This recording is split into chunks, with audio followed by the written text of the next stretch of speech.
Hello, stream.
It's late and I couldn't sleep, so I decided to come here and do some work.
Hmm? Oops.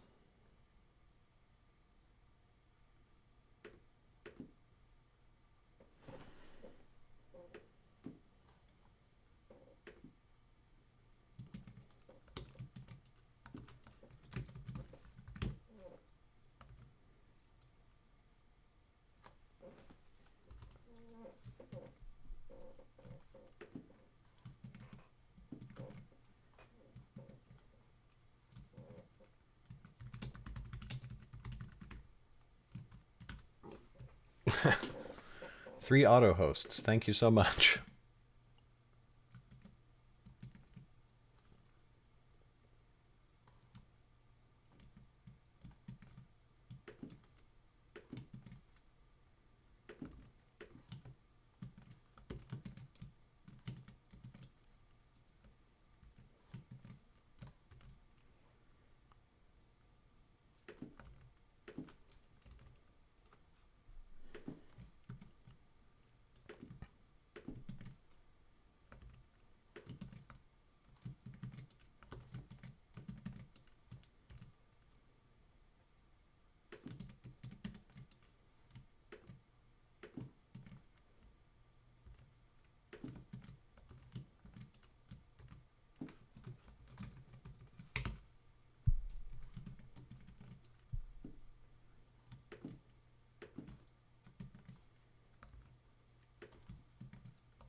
Oh no.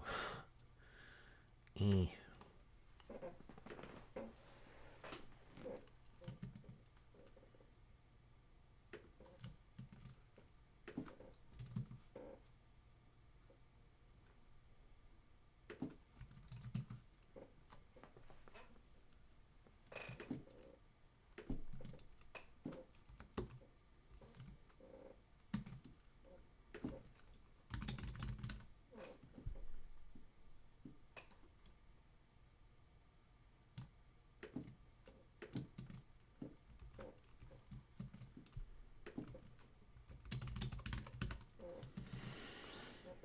Oh, man.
Okay.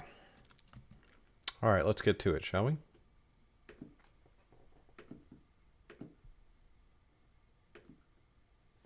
Oh, one more thing first. Just double checking.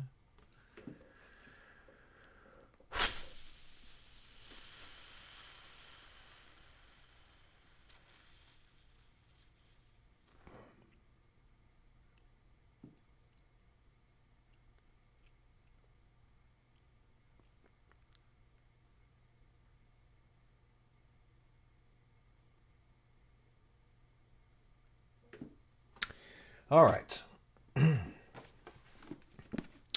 Where are we? Chapter 27. Lauren stumbled out... Oop. Yes, no, we're good. Lauren stumbled out of a building, her last fire doused. Steam rose all through the streets, lingering, misty remnants of the small, inglorious fight the city's inhabitants had fought against the unrelenting flames. Jem lay on his back in the middle of the street, chest heaving and eyes closed. Anna sat cross-legged nearby, head drooping as though asleep. Mayhap she was. Moving listlessly, Lauren went to lean against the building's wall, her head bumping against the bricks. They were still warm with the heat of the fire she had just put out. Every part of her wanted to lie down as Jem had and sleep in the street for days, only waking after the siege was over and the Dorshans had left. But now that the battle was done, Jordell would want to flee Wellmont, and Lauren wanted that even more than rest.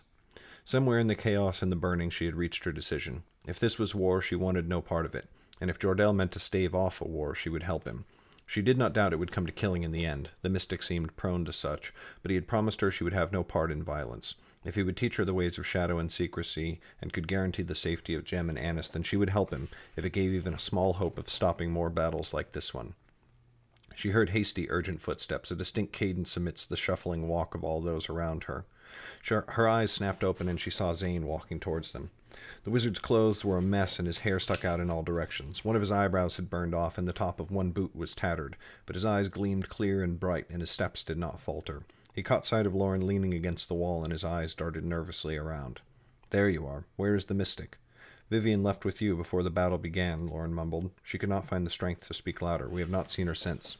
"Not the woman," Zane said. "I left her behind. Jordell." I do not know. We lost him somewhere in the chaos. He must be nearby. Let us hope not, said Zane. Come, it is time for us to go. Go? Her hackles rose. Go where? Jordell is our way out of the city. I do not need him. Oh, shoot. I forgot one thing.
Well, that's annoying.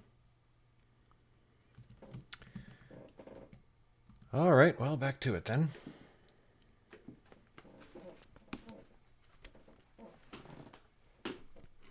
I do not need him, Zane spoke quick and harshly. Quick and harsh, I think.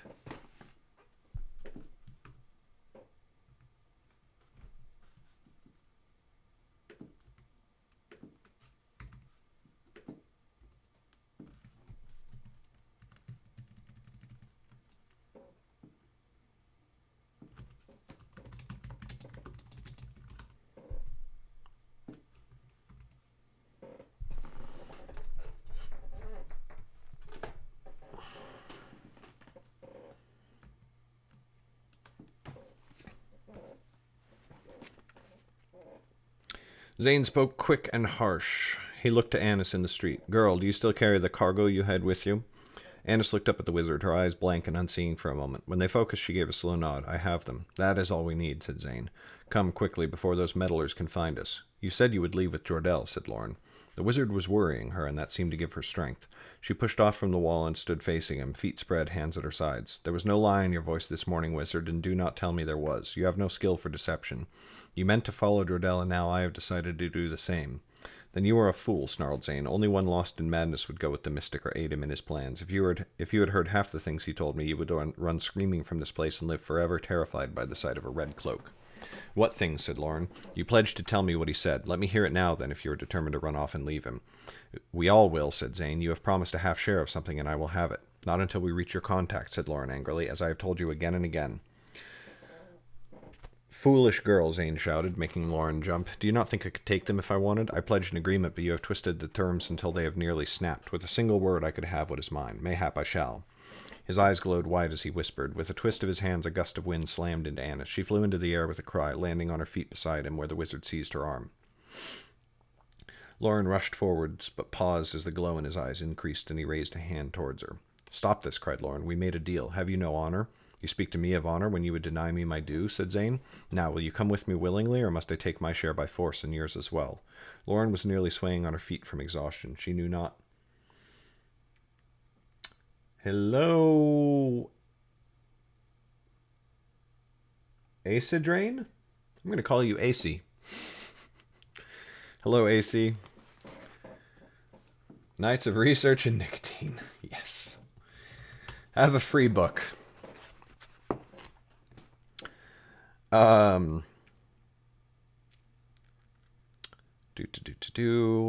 She knew not what to do. Already she had decided to go with Jordell, and even if she had not, she no longer had any wish to travel beside Zane. But what choice did she have? If she refused, she did not doubt he would take Annis and flee Wellmont alone, and then she might never find him in the Mage Stones again. And then, over Zane's shoulder and far down the street, Lauren saw a pale figure in a red cloak. Her hair was still a mess and her shoulders slumped, but still she walked with her head held high. Acid Rain. Gotcha. How about I call you Acid, then?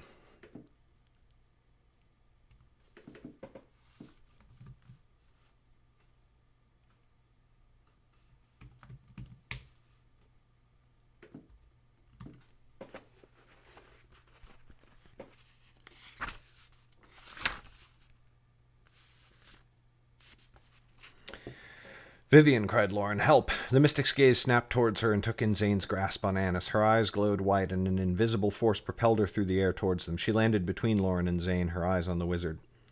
What are you doing, Zane? Said Vivian in a voice of ice. I'm leaving this place, and you and your master besides. Do you think you can stop me? That was not the agreement, said Vivian, and if you would break your word to Jordell, at least do it to stay here and help Wellmont live. But Zane laughed at her even as he pushed Annis away. The girl stumbled and fell to the street, scrabbling away from Zane as he gave Vivian a cruel smile. I care nothing if your precious home is reduced to rubble. Only one person in this world concerns me, and every moment I spend away increases his peril. Jordell is your best chance to see your son again, said Vivian. You know it to be true. Do not risk his safety for your own pride. Has Jordell told you all he told me? Said Zane. I think not, for then you would know him for a madman more dangerous than any serpent on the High King's seat. Not even you would march behind him into his madness. Say what you wish, but you will not leave except by Jordell's side. You cannot stop me, said Zane, and attacked. A blast of fire screamed for Vivian. Lauren flung herself out of the way, but Vivian dashed the bolt aside, and it dissipated into the air high above. Then she responded, flinging Zane into the wall where Lauren had leaned only a moment ago. Zane broke her hold. His glowing eyes brightened, and with a snap of his fingers the hem of Vivian's cloak caught fire. Her eyes lit with fear, but she quickly recovered, waving away the flames while she struck Zane with an invisible cudgel. Then, to Lauren's surprise, Vivian leapt forwards and attacked him with her fists. Once, twice, 3 times she struck him in the face and stomach. Zane stumbled, nearly falling to the ground. Lauren knew him for a poor fighter, and it seemed he had not expected the mystic's assault. But he was not finished. With a cry, he seized Vivian's shoulders, and from his hands crackled fingers of lightning that danced across her body. Vivian screamed in pain as she convulsed. When Zane pushed her away, she fell senseless to the ground. Lauren waited, expecting Vivian to rise again, or at least to try, but the mystic did not move. Zane stared at her prone form for a long, quiet moment. The street's activity had ceased, and with all eyes on the mage battle, but no one dared make a sound. Then, satisfied, Zane turned from Vivian and strode for Annis. No, cried Lauren, but she was too late. Zane seized Annis's arm and hauled her up. Quickly he dragged her north. When Lauren shouted again, he turned and wrapped an arm around Annis's throat, holding one hand to her face. Stop, girl, said Zane. You have tried to betray me once and even set your mystic bitch upon me. Sow. Not bitch.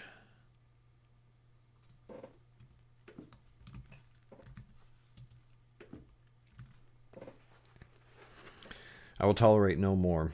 The girl comes with me to the High King's seat, and there I will secure my son's freedom. Only then will she be free to go, to return to you with your share if she wishes. I am not cruel, after all. Let me go, said Annis, but Zane tightened his arm around her throat, and she fell still. You've gone mad, Zane, said Lauren. You would threaten the life of a child. Her parents love her no less than you love your own son. Her parents are serpents who kill without a second thought, said Zane. How many others have they robbed of fathers and mothers, daughters and sons? Taking their child would be only fair play, but even so I will not do it, unless you force me. If I for a moment suspect your pursuit, the girl dies, and I keep the stones for myself. Lauren stomped the ground hard enough to hurt her foot. A useless gesture, but she had had enough. You will not leave again. You abandoned me on the King's Road and tried to leave me again, and tried to leave again in Cabris. I will not let you disappear a third time, and I do not believe for a moment that you will kill her. You doubt my resolve? I doubt you are heartless. Lauren knew it was a risk, and yet she took a step closer. Zane tensed, but he did not move. You are callous and a terrible liar and incredibly, stupidly stubborn, yes, but you would not harm a child. You are not a man who kills. I have seen it. I know it to be true. Please, Zane, end this madness. Zane shook his head. You know little, you believe easily, and you assume so very much. A dangerous combination. Did you take my tale for true when I told you what happened on the High King's seat? I did not stir up some mage's duel. The constables hunted me for murder. Hey, what's up, Matt? Awesome. Yeah, cool. Cool. I almost said cool story, bro, but that was entirely the wrong usage of that phrase. Yeah, hit me up anytime. Lauren felt her heart stop. No, You said, I told you a lie and you believed it, and if you still doubt my conviction... His eyes glowed as he whispered a word. Glowing white flames, two glows, too close together.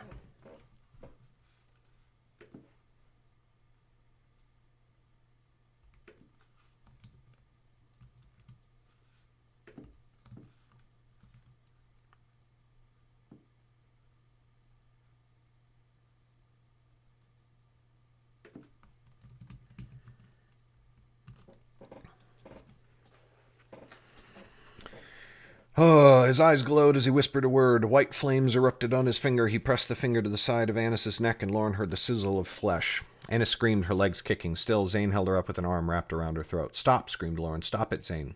Zane withdrew his finger, and Annis fell to whimpering in his arms. If you follow me, I will not hesitate. Farewell, Lauren of the family, Nelda, and may we never meet again.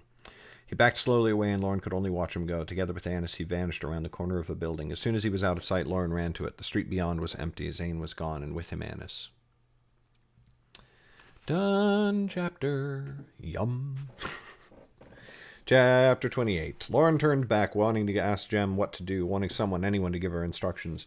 Instead, she saw Vivian struggling to her feet, shaking her head as she looked around. The mystic's face was cloaked in the night shadow, but Lauren caught the reflection of torches in her eyes so that they appeared to be aflame. What happened? Vivian's words were slightly slurred. Where did he go? He is gone, said Lauren, her voice shaking. He took Annis and vanished. Poops.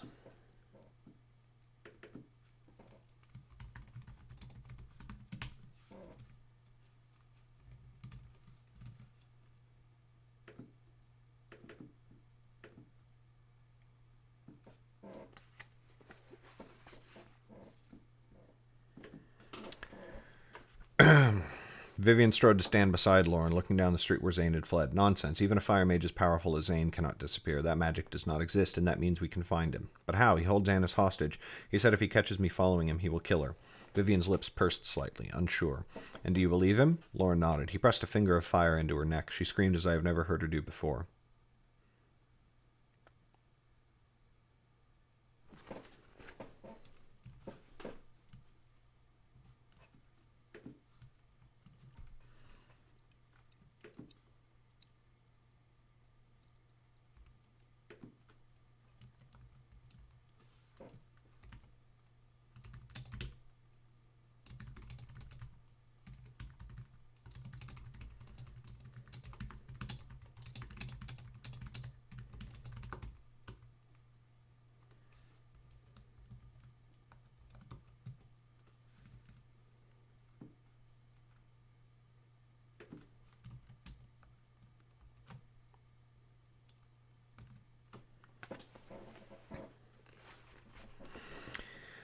Still, we may take him unawares. Sky above, where's Jordell? Lauren. Jem ran up to them, seizing Lauren's arms and shaking her. Small as he was, it had little effect. Lauren, we must save her. The wizard has gone mad.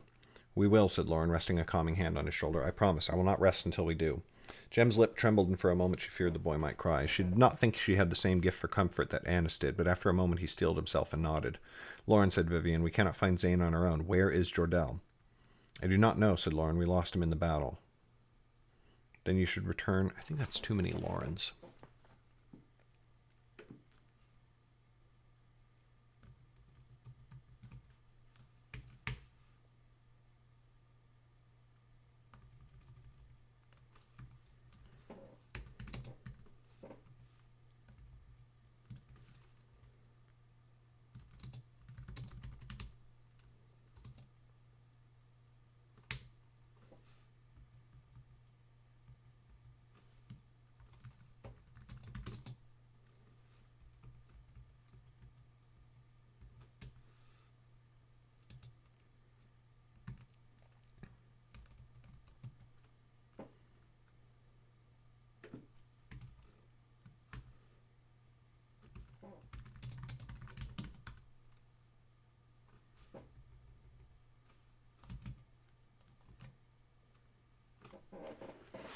I do not know, said Lauren. We lost him in the battle. Then we should return to your inn. He will look for us there now that the fighting is done. From there we may plan how to recover Zane. Jordell will know best how to find him again. And Annis as well, said Lauren, glaring. I doubt your friends in the family Yaren would be pleased if she was harmed or remained in Zane's care.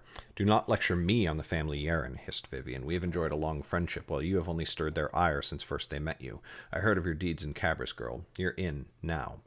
She stalked off, leaving Lauren little choice but to follow. She wanted Vivian's company even less than Zane's, but all their belongings remained at the inn, and without Jordell's help, how could she hope to find Annis? Jem hurried along at her side. The city bustled with a hurried melancholy in the darkness, as workers bore torches from building to building, hoping to repair what damage they could. Many homes would have to be torn down and rebuilt, Lauren was sure. She saw no faces but those covered with black soot, and everyone stepped wearily. But no one knew when the Dorshans would return, and so they kept going, in hopes of being better prepared the next time flaming arrows flew. At last they reached the inn, where they found many people seated at tables all around the common room. The innkeeper bustled by, but she stopped when Vivian seized her arm. Wasn't the innkeeper a man before?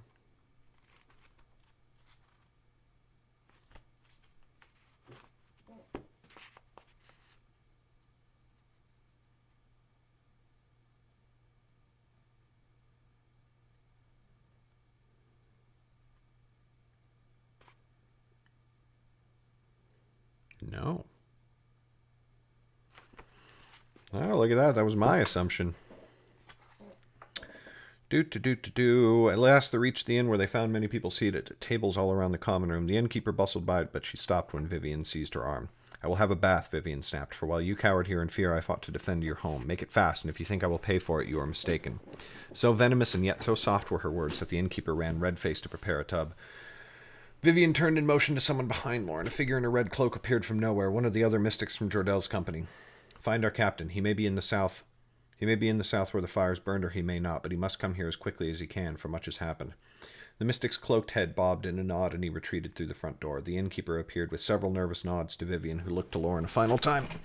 If Jordell comes, fetch me immediately. Wait here in the meantime, and do not eat. The shock will not have worn off yet, and you might lose anything you manage to put down. You may drink if you wish. With a whirl of her cloak, she retreated into the back, leaving Lauren and Jem in the common room. So much for her gratitude, Jem grumbled. She was more courteous when she wanted Zane to help in the city's defense. Shush, said Lauren. Let us take a seat, or I will collapse. They looked, but could not easily find a seat. Patrons sat at all the tables, each looking as weary and soot-blackened as Lauren herself. It seemed as though everyone present only wanted to lose themselves in wine and ale until the next morning or the next Dorsan attack, whichever came first. Lauren approached one anyway, a table with 6 chairs, but at which sat only 2 people. One, a well-muscled woman, had arms like thick oak branches covered with scars, and she wore a smudged blue vest. Around her forehead was tied a long blue cloth stained with sweat and something darker, blood or wine, Lauren could not be sure. By her side sat a thin, sharp man in a trim purple coat, whose fingers were slim and dexterous, and whose eyes glinted in the firelight. May we take a seat, said Lauren, too tired for proper manners. Always, said the thin man, especially with eyes like those. Another time Lauren might have answered his flippant tone with her own, but she was too weary. She stumbled onto a bench with Jem beside her. When a server came by, she ordered a flagon of wine and a cup. 2 cups, said Jem. I have earned one today, I think. Lauren gave him a long look, but she could find no heart to refuse him. 2 cups, she said, and reached for her coin. I will not hear of it, said the slim man. You look as though you have been trampled by a horse. His hand flashed into his coat and out again, and he handed the server a few silver pennies. Lauren nodded her thanks. No words were spoken until the wine arrived and Lauren and Jem had poured. She drank deep, and Jem tried to do the same, but his mouth twisted with the sour taste, and he decided to sip more slowly. All the while, the large woman in the blue vest seemed content to ignore them. Her son companion, however, studied them with glittering eyes. City dwellers, are you? Though he spoke to them both, his eyes remained on Lauren. And friends of a mystic, so I guess the woman in the red cloak to be. I would not use the word friend, said Lauren. Smarter than you seem, then, said the man. As smart as your eyes are entrancing. Leave off, said the woman. Her eyes flashed as she gave him a dirty look. Do not be silly, said the thin man with a laugh. Words are harmless. Not with you. The woman turned to Lauren. Those are wisest, to say the least, to this one. His words hold a greater power than most. Lauren thought of Zane. She looked at the thin man with renewed interest. Are you a... She did not know how to ask. Was it considered rude? A what, lovely? The man's smile widened. Only say the word. A fire mage, whispered Lauren. He tilted his head forwards, looking at her from beneath his brows. Not as far as anyone on the south wall knows. He snapped his fingers, and a few small sparks leapt forth. For just a moment Lauren saw the glow of white in his eyes. But then, things in the 9 kingdoms are not always what they seem. Is that all you can do? Said Jem scornfully. We know a fire mage who could light the whole city ablaze if he wished. The wizard's look soured as he glared at Jem. Then we must count ourselves lucky the Dorshans have not hired him. You are sellswords, then, said Lauren. I had not thought Wellmont hired its own company. We are mercenaries indeed, but we are between companies, said the wizard. We happened to be here when the Dorshans arrived. The mayor's call to arms promised pay without contract to any man who would lift a sword on the wall. I have lifted many by now, and the coin is not half bad. The city's coffers have grown fat with many years of peace and plenty. But why not tell them of your gift, said Jem. I am sure they would pay better for a proper wizard. The man's eyes hardened, and though the smile never left his lips, it became something twisted. Be not so hasty to call magic a gift, boy, nor is it always wise for others to know you command it, for it raises a certain expectation that many are unable to fulfill. Lauren thought again of Zane, of the look in his eyes as he dragged Annis away. Suddenly she did not feel so kindly towards the wizard before her, and she dropped her eyes to her cup. But I am mercenary by trade, and there is no doubt it is a hard life. I think I am a mercenary by trade. Looks fine there.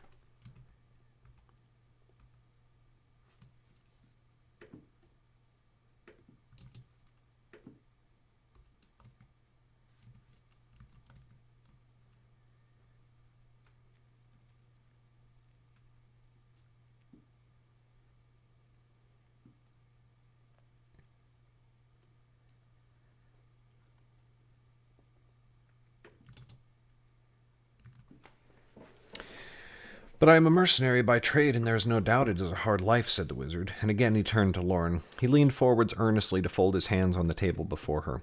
We grow lonely marching back and forth across the Nine Lands. Who knows whence may come the bolt that will end our lives? Who knows which swordsman will at last plant his blade in my... His words cut off abruptly as the muscled woman seized his arm and hauled him up. That is quite enough, she said. Let us find comforts more pricey, yet honestly bought. Who calls me dishonest, said the wizard in mock protest, but he did not resist as his friend pulled him away. Farewell, sweet maid, I will remember your eyes ever until I see them again. Farewell.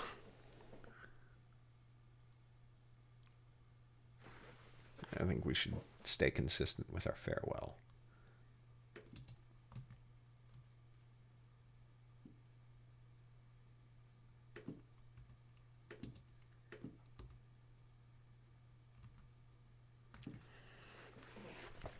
Lauren and Jem watched until they had vanished through the inn's front door, and then stared at the threshold for several long moments afterwards.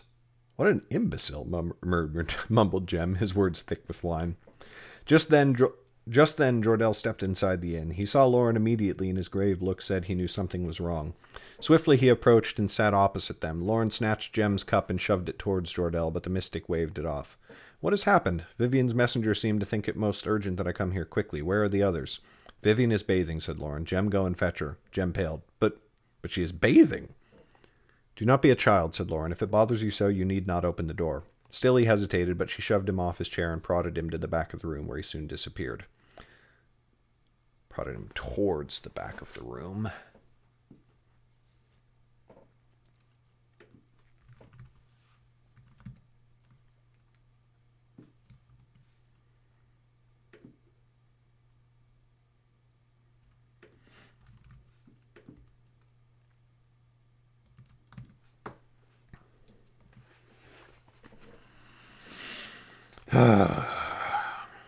That is only one, said Jordell. Tell me, where are Zane and Annis? Lauren opened her mouth, but words would not come. She felt a hard stinging at the back of her eyes.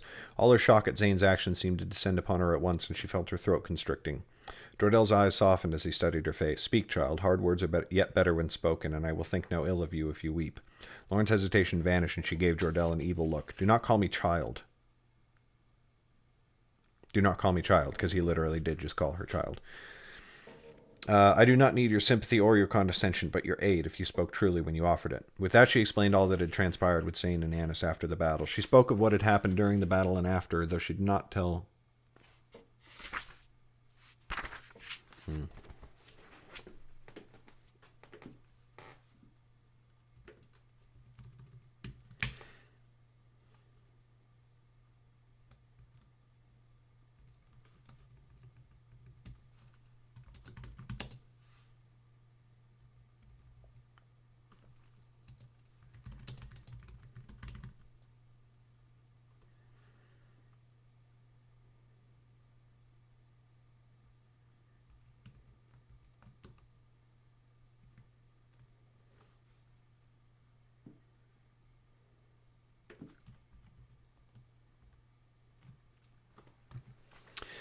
With that, she explained all that had transpired with Zane and Anne. As she spoke of what had happened during the battle and after, though of course she did not tell Jordell all that Zane had said about the mage stones. Vivian arrived in the middle of her story, hair braided and still dripping from her bath. Jem stood beside her, red-faced and staring at the floor. All listened silently until Lauren had told the full tale and were quiet many long moments afterwards.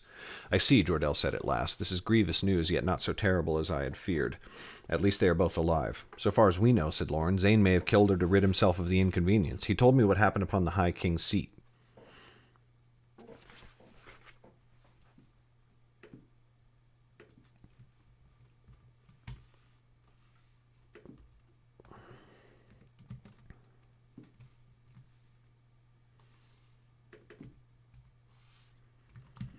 "That the king's law pursues him for murder."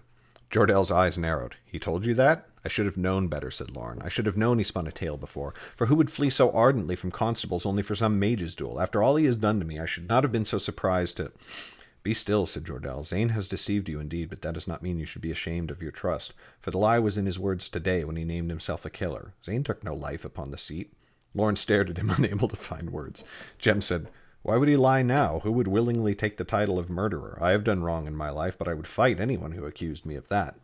"One who wanted to escape, and quickly," said Vivian, her voice full of scorn. "You were fool enough to believe him." "I had no reason not to," said Lauren angrily. "You might have told me the truth had you not slept through the ordeal."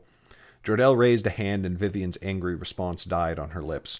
"It is done in any case, and arguments will not help us now. We must find Zane, and quickly, before he devises some way to escape the city." Lauren considered telling Jordell about the mage stones, but Vivian's presence would not let her risk it. She had heard the mystic woman when she told Jordell about the wizards over the wall. She had said they ate the black stones and had called them abominations. What, then, would she think if she knew Lauren had provided Zane with the stones in the first place? "We would do well to rescue the Yaren girl whole, if we can," said Vivian, "else I fear the family Yaren will blame us for any harm that befalls her. Our presence here has not gone unremarked, and if her body is found in the city, they will soon learn the truth." "We should rescue her because she is blameless," said Jordell firmly, "and we will. I do not believe for a moment that Zane would harm her, whatever he may have done to convince you in the moment. Yet you do not know." Jem's words were angry, his cheeks and eyes dark. "The wine might have been a mistake. You are content to sit here and talk while the wizard gallivants around the city with her in tow." No, that's good. "We will find her, boys," said Vivian, "more quickly without your help, I would guess. You look as though you need a nap." "You and yours may visit the darkness below, for all I care," said Jem, and there was no mistaking it now. The boy was drunk. "I will not leave Annis on her own with the wizard gone mad." "I promise you I will do all I can to recover her," said Jordell. "Not fast enough." Jem stood, shaking off Lauren's hand when she tried to steady him. "I will find her myself and sod the lot of you." "I wish you the best of luck, little master," said Vivian, her voice sickly sweet. "Do come and tell us when you have done it." "Be silent," snapped Jordell. "Jem, I think it would be best for you to stay." "I think I never asked you what you think," said Jem. "Farewell." He bumped the table as he left, but he pressed on for the door. Lauren ran after him. Just before he stepped outside, she seized his shoulder and spun him around. "Do not be an idiot. You are in no state to look for her." "And what shall I do? Stay here and sit on my thumbs?" "Stay and help us," said Lauren. Jem snorted. "You have no need of my help," he muttered. "The mystics seem to have everything well in hand." "You will not go out on those streets in this condition," said Lauren. "I will not allow it." Jem scowled, unmoving. Then in the common room's firelight she saw his...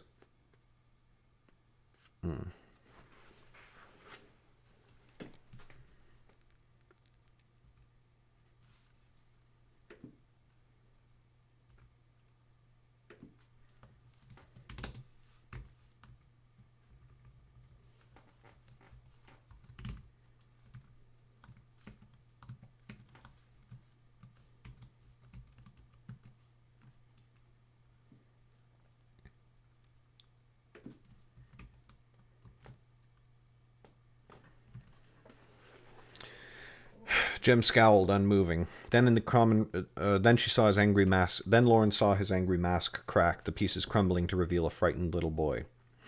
"I must do something, Lauren," he said. "I keep seeing the flames in the buildings and that woman." Lauren shuddered, hearing the woman's dying cries, the stench of burnt flesh returning to her nostrils. "I see them too, Jem, and Annis helped me in the middle of it. How can I sit here and wait or tag along at your heels? Let me go. Let me try and find her to help her as she helped me." Lauren could think of no way to refuse him, so she slowly drew aside. "Very well, but if you fall drunk into the river and drown, I will slap you. And if you do find them, do nothing. Merely come and tell me. Do not try and rescue Annis yourself. Will you promise me that?" "Of course," he said with a smile, "a pickpocket's promise." Then he vanished through the inn's front door and into the black of night. 29. time is it? Yeah, one more and then I'll take a break. Chapter 29. When Lauren returned to the table, she found Jordell had already devised a plan of action. Together, he and Lauren would search the city for Annis and Zane. Jordell seemed to have many contacts in Wellmont, and he felt confident he could uncover the wizard without too much trouble. After all, I had already planned to comb the city for the two of you when first I arrived, he said. Now the search will be narrower. Very well, said Lauren. When do you mean to start? Now, said Jordell. No time is too early, for if Zane escapes the city, we may lose him entirely. Our only hope is to find him before he refines a plan of escape. Let us be off, then, said Vivian. You misunderstand me, said Jordell, looking at her coldly. I mean to take Lauren with me while you return to the constable station and coordinate their search. Vivian stiffened, her gaze dropping to her hands, which lay clenched on the table. Have I displeased you, my captain? You have only made me displeased with myself. I should have known the lengths to which you would go to protect this city. It was not the mayor who threatened to hang the men at the north gate if they opened it, Vivian. Her eyes grew hooded, but she did not respond. By your counsel alone did Zane fight upon the wall, and because of that we lost him. Were it not for you, we would be riding hard for the north and retreat to Feldamar, where we could plan our next step. Now all our plans may come to ruin. I did not mean for this to happen, Captain. Allow me to rectify my mistake. I shall, said Jordell, but from the constable station and not at my side. Use all your wit and cunning in aid of the search, and I shall forgive you.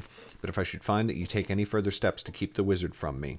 He slammed his hand on the table. A terrible wrath flashed in his eyes, and then it was gone, and he was only Jordell again. I understand, whispered Vivian. I will not betray your faith again, my captain. I believe you. Now come, Lauren. Wellmont is a wide city with many nooks and crannies in which our friend the wizard might be hiding. Together they left the inn and set upon the streets. Nearly everyone had gone home, with only a few scattered passers-by to give them curious looks. Jordell cut an impressive figure in his crimson cloak, and Lauren felt small beside him in hers of midnight black. I may have made an error when I placed my faith in that one, said Jordell heavily. If any great harm comes from it, I will not forgive myself. Vivian, you mean? Said Lauren. She seems strange. It is as though she is a walking secret with another mind behind whatever face she chooses to show you. And never is such a mind more dangerous. I can admire her single-mindedness and her resourcefulness in pursuit of her goals, but her actions sit ill in my stomach. I wonder what it may portend for us, and especially for the Yeren girl. He stopped suddenly and turned to Lauren, placing a hand on her shoulder and making her face him. Above all, I worry what it might mean for you. He glanced over his shoulder and leaned in to murmur, I have warned you already not to reveal the dagger, not to anyone but me or your friends. You must be doubly sure not to let Vivian see any trace of it. That would spell not only your own doom, but the death of your friends. Even me, though I doubt you hold me as such. Lauren felt a thrill of fear at his words. Why her? She said. What is it you fear? It is not her, but those I suspect she is enthralled to. I have told you some within my order would wish your death simply for holding the dagger. Unless I miss my guess by a wide margin, Vivian would report you directly to them in exchange for their favor. It seems to be within her character. I will remember, said Lauren, and I would not so hastily excuse yourself from the company of my friends. Jordell cocked his head, and for the first time since they had met in Wellmont, his eyes softened and his mouth twisted in a smile. Then he turned with a whirl of his cloak, and Lauren followed him towards the docks with her hand on the dagger's hilt. Often have I visited Wellmont, and its captains are well known to me. With Vivian's command, Zane will not leave the city by any gate, not at least without blasting it open, and then we shall hear of it quickly. He may think he can escape by the river, though, and so there we begin our search. Scant hours remain until dawn, and the captains will be awake. Lauren thought of the way they had passed beneath the river gate, but she dismissed it. Zane would not have Bubble's skill at crafting a bowl of air. He would go by boat or not at all. One thing has troubled me, said Lauren. What do you mean to do with Zane once we find him? I will not kill him, if that is what you mean, said Jordell. He has done nothing to earn such a punishment, and his powers are too valuable besides. That is not what I mean. His powers are exactly the problem. I gather you mean to subdue him, but how? He is a wizard, after all. Though I am glad for her absence, would it not be wiser to hunt Zane with Vivian by our side? She at least might stand a chance against him. Anyone is vulnerable when surprised, and a wizard may be knocked senseless like any other. But you strike upon an important truth. When first I joined the Mystics, I was one of the mage hunters. They are a special force, well trained and with a single purpose, to subdue wizards who threaten the Nine Lands, either through magic or lust for power. Are such services often required? Said Lauren, surprised. Wizards are few and far enough between, it seems. How often do they pose a danger? Not often, and yet when they do, it is awful indeed. Hence we must be ever at the ready, for only in watchfulness lies safety. Those are the words of our order, though many have forgotten them. His eyes looked troubled. But as I say, I spent my early years in that company. And one of the first things we learned is how to subdue the 4 types of wizardry. You know of the branches, yes? I have heard, said Lauren carefully. I know of fire mages and mind mages and were mages, she added, thinking of Auntie. You have forgotten alchemy, though of course any wizard would shake their head and grouse at our use of such common terms. Among the learned they are called elementalism, mentalism, therianthropy, and transmutation. But no matter. Each type of magic relies upon a certain something, and each type of wizard may be cut from the source of their power. You have seen Zane cast his spells? I have, said Lauren. What does he do? Said Jordell, his eyes careful upon her.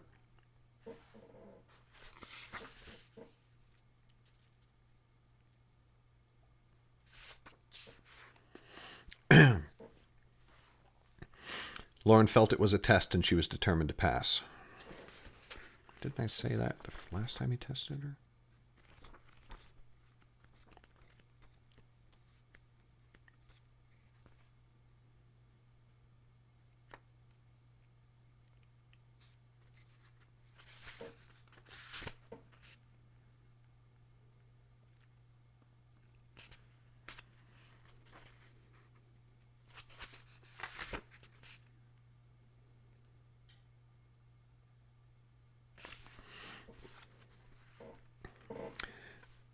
He speaks words and his eyes glow white. Then he moves his hands and his fingers twist in just such a way. She tried to imitate one of Zane's signs, but it was hard to remember. His fingers were always so quick. That is close to the symbol for wind. But yes, his words are the true source. Thus an elementalist, a fire mage you would call them, who is gagged is rendered powerless, at least until the gag is removed. You mean all you would need to do would be to tie a cloth in Zane's mouth and he would be just like any other man? Said Lauren, astounded. Just so.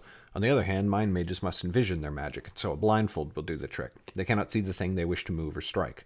Alchemists must touch the things they change, and so you may use gloves to subdue them.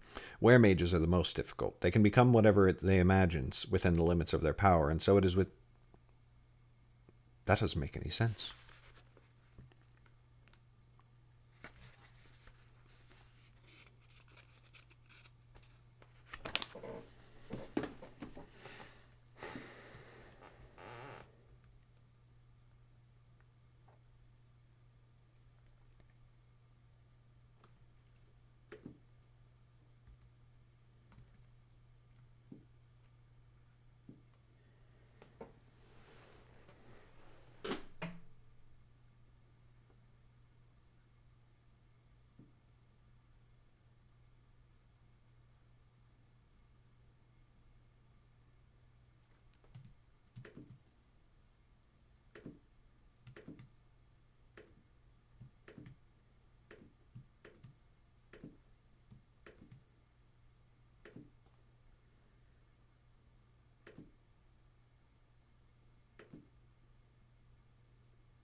Hello, Sentinel.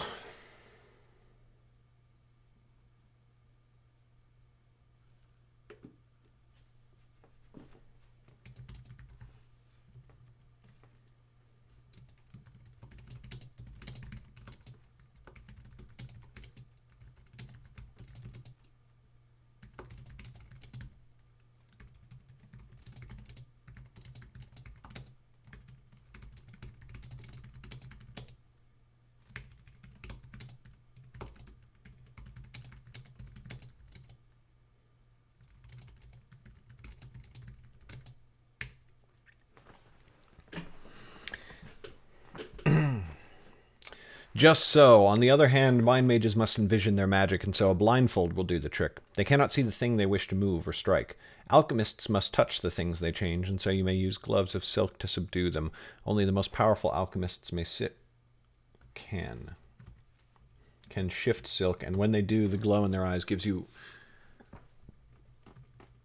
enough warning.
Do.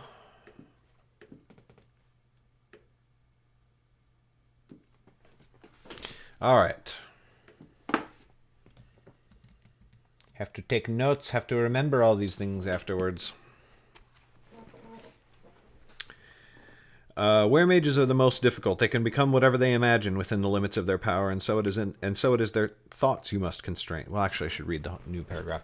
Just so. On the other hand, mind mages must envision their magic, and so a blindfold will do the trick. They cannot see the thing they wish to move or strike. Alchemists must touch the things they change, and so you may use gloves of silk to subdue them. Only the most powerful alchemists can shift silk, and when they do, the glow in their eyes gives you enough warning to stop them. Were mages are the most difficult. They can become whatever they imagine within the limits of their power, and so it is their thoughts you must constrain. Keeping them unconscious will do it, as will some herbs that muddy the mind. But were mages seem the least dangerous. They cannot unleash bolts of flame or throw a man through the air. That, at least, is a blessing. Jordel's eyes drifted far away. They are not always, he said.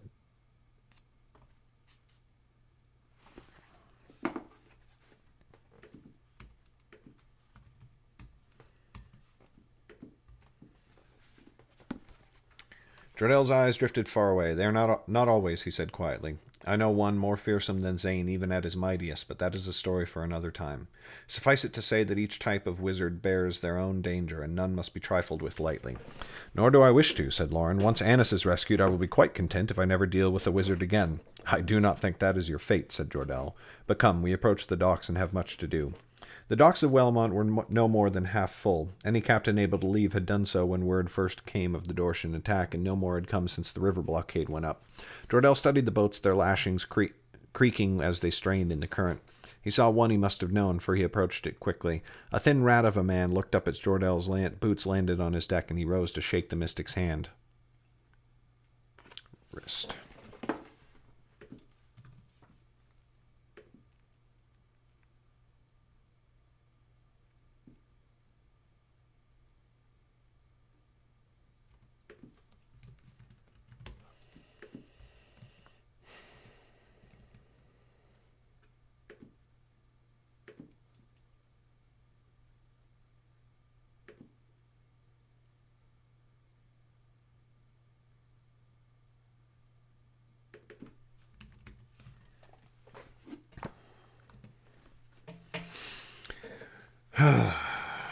Jordel, said the captain. Well met, though I would it were in happier times. And I as well. I have a favor to ask. He described Zane and Annis and told the captain to keep a watch for them. The man swore his oath.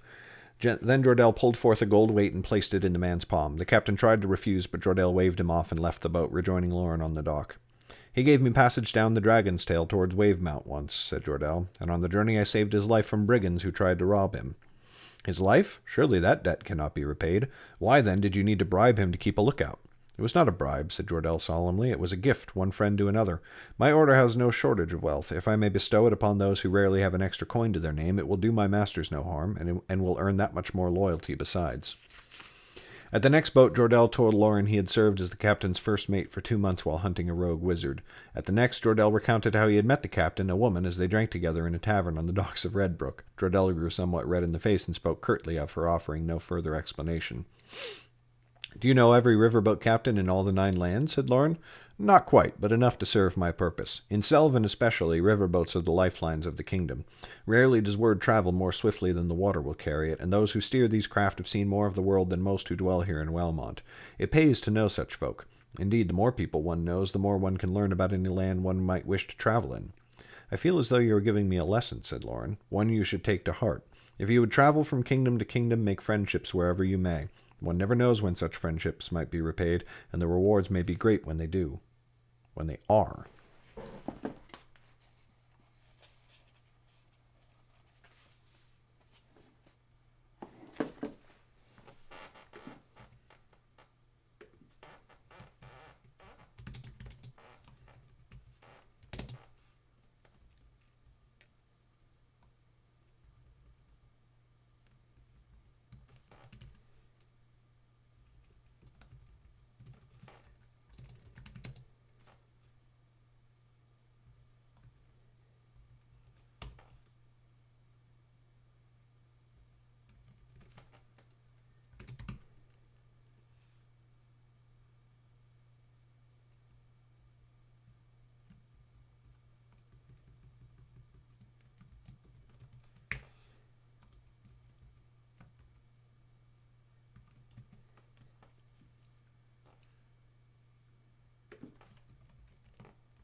Dooba-dooba-doo.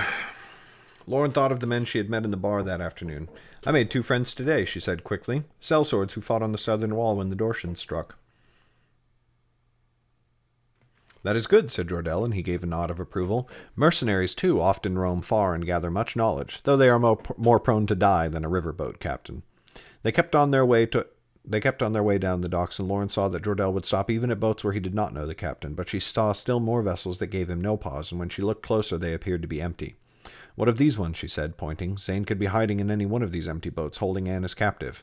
He might, said Jordell, looking troubled, but we cannot simply step aboard and search any boat we please, at least not yet. If it is time you need, I could start. You hardly need my assistance to speak with these fishermen. I would not do that, said Jordell quickly, not unless we can find them no other way. This is a river city, Lauren. To many who live here, their boats...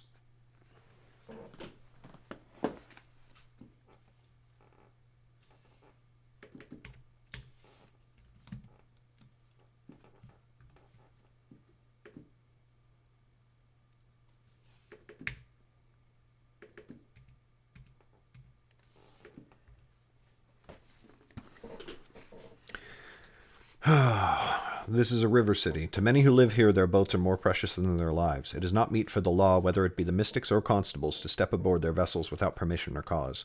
Do you think Zane will hold to the same rule? Said Lauren, growing angry. He could be sitting on the other side of that door, laughing as he hears you speak of propriety.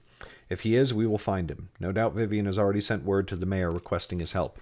Word will find every captain, and the constables and my men will search the boat stem to stern. Fallen clown! Greetings! I'm right about to take a break, but I will be right back. But it will be properly done and will spark no ire. Lauren growled in frustration. But what if they hide here now? You have spoken to nearly every captain in the city, and Vivian has sent us no word that your men have found him elsewhere. It seems we have scant few places to search other than the empty boats. And there you should have searched from the beginning, said a voice. Jem slid out from the shadows of a nearby building. His nose was as red as when Lauren had last seen him, and his speech still sounded thick.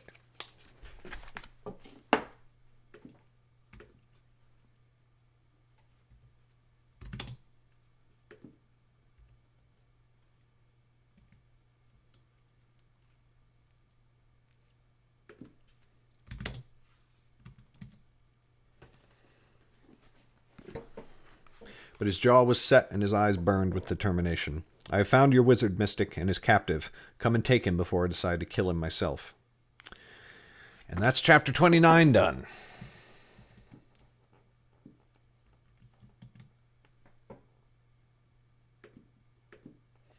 All right, I'm going to take a short break, just walk around a little bit, and I will be right back. Glad to see you here, Fallen Clown.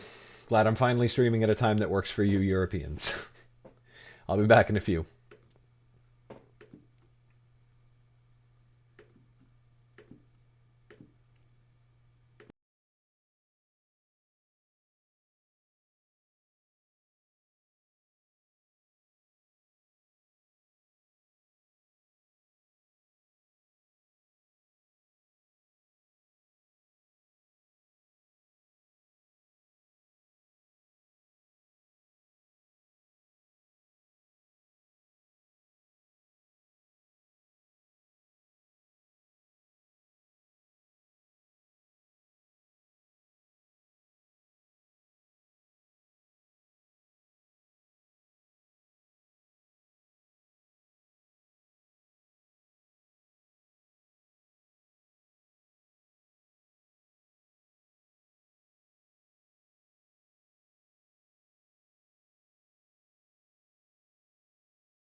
Hey, we're back.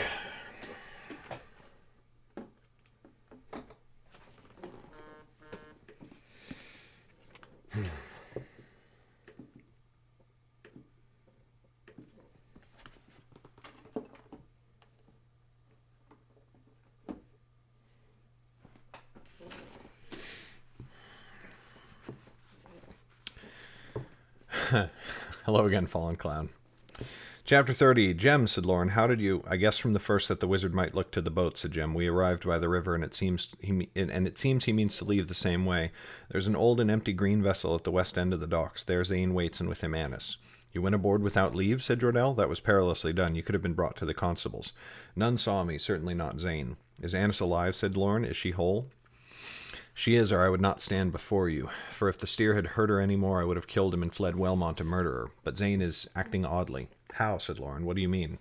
He moves and sounds like a man in great pain, though I can find no sympathy for him. You did well, said Jordell, though he looked troubled. But now you must leave it in our hands. Show us to his boat.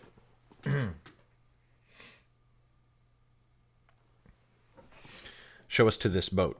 Jem gestured off into the darkness and turned to walk. Lauren saw a slight stumble in his step, but other than that he did not falter as he guided them towards Wellmont's west end. She saw the boat before Jem pointed it out. Is this a reed put? Reed put? What do you mean?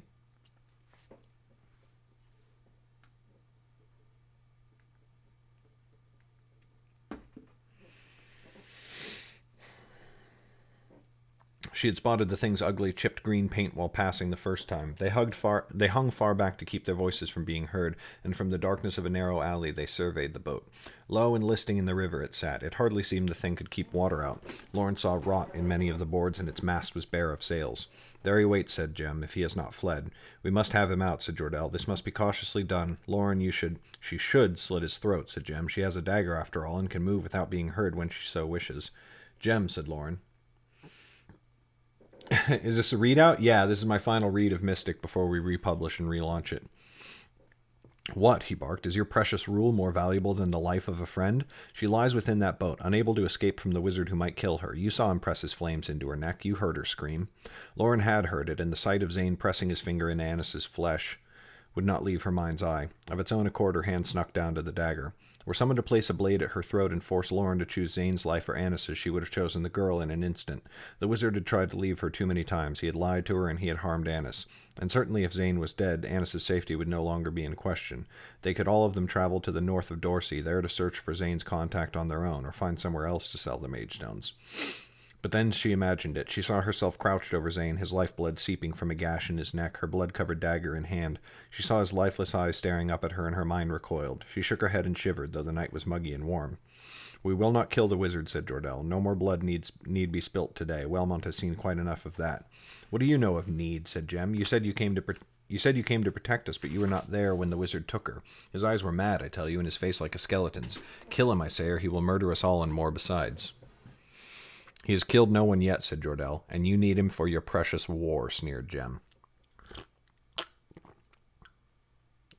Jordell is right, Jem. We will not kill him. Certainly I will not. And you should be less quick to wish such a judgment, lest it finds you yourself.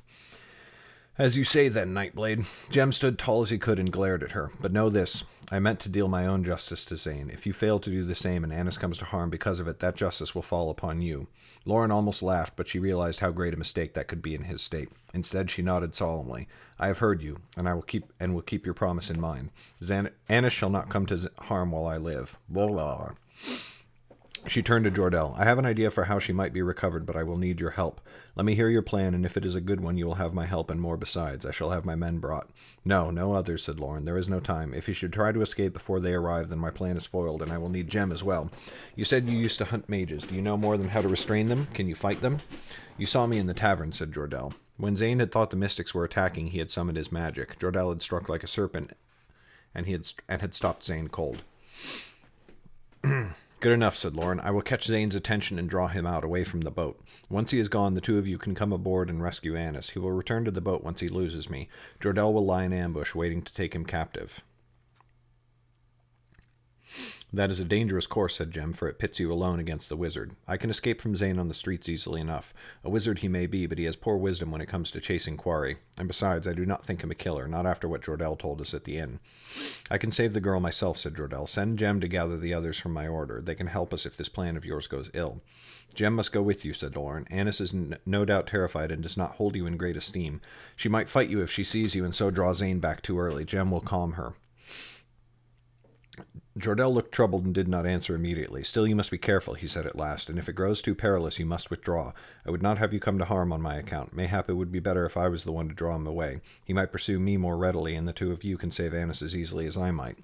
You will not, insisted Lauren. Annis found herself in this mess because of me. I shall take the risk. Jordell sighed. If you insist. But still you must promise me. If you think you might be harmed, you will withdraw so that we may summon the others. Zane cannot stand against Vivian if I am by her side. If I am at her side. Very well, said Lauren. Now stay back and let me lure this bear from his cave. Done. Chapter. Yum.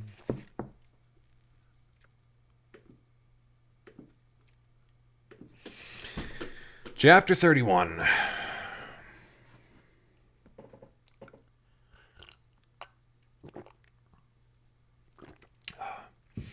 Lauren crept towards the green boat. Jem and Jordell watched from the alley's mouth, and as she looked back over her shoulder, she saw their eyes glinting in torchlight. She gave them a small smile of assurance, though she felt little for herself. She only hoped this scheme would work. Nothing felt more important than saving Annis from Zane's clutches and as quickly as possible. The girl had suffered too much already, standing all her life in her mother's shadow. Now Lauren had brought her to this, if anything should happen to her. Lauren pushed that thought aside, for now she would need a clear mind. She reached the dock and snuck carefully down the steps towards the boat. She could not hear her own footfalls for the gurgling river and creaking boat lines. Step by step she slid along the wooden planks, searching for any sign of movement in the moon's light. There was nothing to see, nor could she hear any sound. She reached the edge of the dock, and only one large step separated her from the boat's deck. Her feet grew leaden, and she paused. Then she thought of Annis captive within, and with a leap she gained the deck.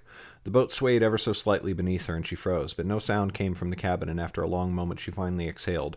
The boat was like Brimlad's, with one hatch leading into a cabin that grew out of the main deck, but this cabin had small portholes that now hung open. Lauren guessed that Jem had seen the wizard through one of them. Mayhap it would be wise to look inside before she tried to get Zane's attention. Lauren came forwards at a crouch until she stood directly beneath the porthole. She straightened slowly with her head tilted so that only a single eye came into view. The cabin was dirty and unkempt. She supposed the boat had not been used in some time. Rubbish lay in the corners and the walls were rotten. A single pallet of straw lay to one side, but its contents had been ripped out and spread across the room, probably by rats. On the empty cloth lay Annis. Lauren's heart quickened at the sight, but she could not see Zane anywhere within, and Annis did not see her. The girl had curled into a ball, her face against the wall. Where was the wizard? Had he stepped out since Jem left to fetch Lauren? It did not matter. With the room empty, she could save Annis. If she was quick, Lauren would not need Jem or Jordell after all. Like a ghost, she made for the hatch. Only an old wooden lever held it shut, and the lever's hinge was rusted. After a glance around the deck to ensure Zane was not lurking in some dark corner, she drew her dagger and struck the hinge with the hilt. It fell to the planks at her feet, and she threw the door open to dash inside. "Annis," she hissed, "it is me. Quickly, we must." She jumped and cried out as the door slammed shut behind her. Lauren whirled to find Zane standing there, his eyes glowing as flame danced between his fingers. "You forgot my walls of air, girl." She had forgotten, but all thoughts of the wizard's magic vanished as she took in his appearance. Zane looked far worse than when last she had last seen him. Erper-dur.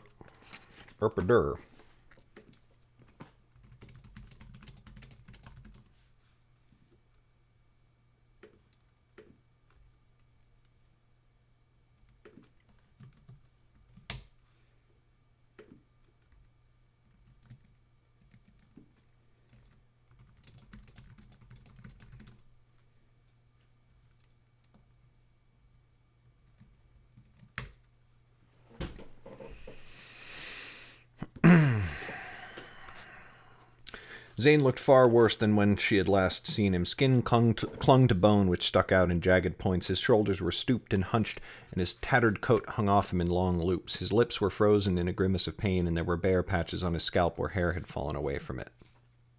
Oh, I forgot about one thing.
Oh, how wonderful. Hey, what's up, 66? Yes, yes, yes. All-nighter indeed.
His lips were frozen in a grimace of pain, and there were bare patches on his scalp where hair had fallen away from it.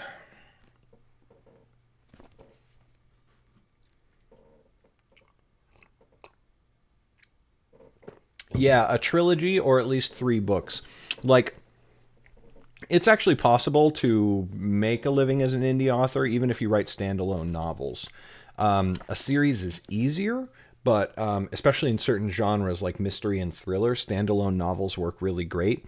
But it's still good to have 3 books out, or to release 3 books in very quick succession when you first start out. It just makes the whole process easier. And if you can write a complete trilogy, that's pretty great. But I would say that the first 3 books in a series are like better. That's like the ideal. That's like, oh, this is glorious. This is wonderful. All this she saw in a moment before Zane spoke. Why are you here? I told you if you followed me. I told you. He faltered in his arms. Oh, I need to double check that.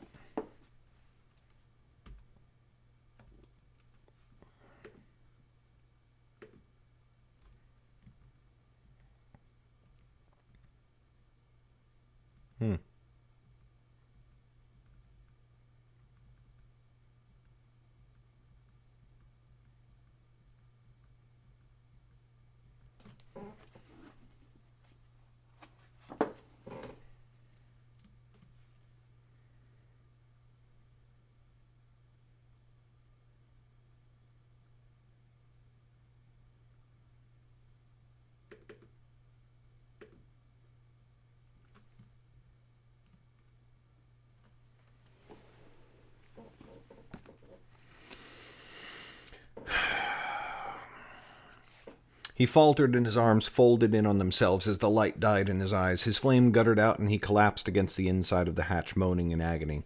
Lauren ran to Annis's side and wrapped an arm about her shoulders to protect her. She thrust the dagger toward Zane. You will not harm her, wizard. Jordell told me the truth of what happened at the High King's seat. You're no murderer, and you will not... Words died on her tongue, for Zane paid them no heed. He merely kept rocking back and forth, hugging his arms about himself as he cried out again and again. From the sound, Lauren would have imagined him pierced by arrows, with hooks digging into his flesh. She shot a quick glance at Annis, but the girl only stared at the wizard in terror, her eyes bright in the glow of moon's light. Cool, cool. Sounds good, 6-6.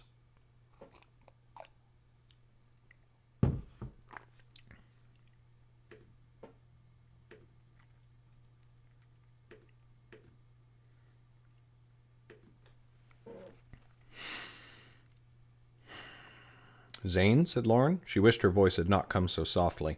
What is wrong? The wizard's wailing ceased. Wrong? Nothing. Why should anything be wrong? The world is ending, and the mystics wish for me to fling myself into its death throes. Do not excuse your actions by blaming them on others, said Lauren fiercely. Jordell did not set fire to Annis's flesh. Zane looked up, and in his eyes she saw tears. I am sorry, so very sorry. I never wanted to hurt her. I had to get away from him, from the woman. They are mad, all of them, Lauren, mad. Yeah, that's generally a pretty good idea, Fallen Clown. Although I recommend publishing it like month 1, book 1, month 2, book 2, month 3, book 3. No promises, 6-6. Lauren thought of Jordell and Jem. Surely they would have seen her enter the boat and would wonder what had happened. It was only a matter of time before they followed, but she longed to hear what the wizard had to say, as she had longed since Jordell first mentioned it. You promised to tell me of the mystic's words. Tell me now, if as you say, they drove you to this madness. A war is coming, Zane mumbled. A war, a war. The war is here. You fought in it yesterday. We all did, Zane, but that is not... I do not speak of the petty squabblings of the 9 lands, he spat. The war that will end war, a darkness, a great evil like nothing we have seen in our lives. They mean to use me as a weapon, all of us, all the wizards, all with the gift. We are to be their arsenal, to be flung into the maw of the... His limbs seized up again, and he moaned with whatever dark pain plagued him. Lauren saw that 2 of his fingernails had fallen away, and as she watched, another lock of hair drifted from his scalp. What has happened to you, Zane? Have you been stricken by plague? Lauren shuddered and covered her mouth with her sleeve. Zane shook his head. No, this must be the work of the mystic woman. She did something to me upon the river. She must have, for I feel my mind slipping away from me. My body wilts like a flower held to flame. How does she have such power, said Lauren. This is no mind magic. She must. What else could it be? Some of them can do more than lift rocks with their thoughts. Legends of wizard kings told of those who could strip flesh from bones with their minds. If only I could... His eyes shifted, and he saw Annis by Lauren's side. He looked at the girl as if seeing her for the first time. His lips trembled, and tears slid down his cheeks to drip from his skeletal chin. I did not wish to hurt you, he said softly. I need to escape, Lauren whispered. She thought back to when she had met Zane in the birchwood, how her parents had thought to use her as a game piece, to lure the eye of some old man who could pay for a young bride. In escaping that fate, Lauren had knocked Chet's poor father unconscious, to say nothing of the arrow she had planted in her father's leg.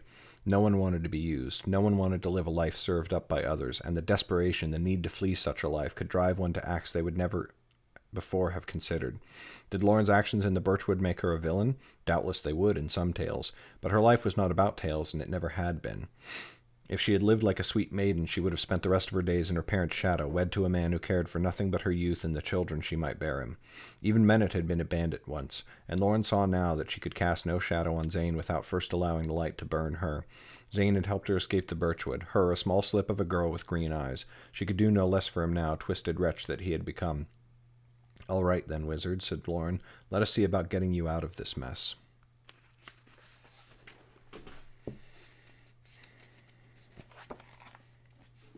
Yeah, my first drafts are usually pretty fast. It's the editing that... Well, actually, it's the outlining that takes forever. I think the majority of my time is spent outlining. Maybe not the majority. But it's a process.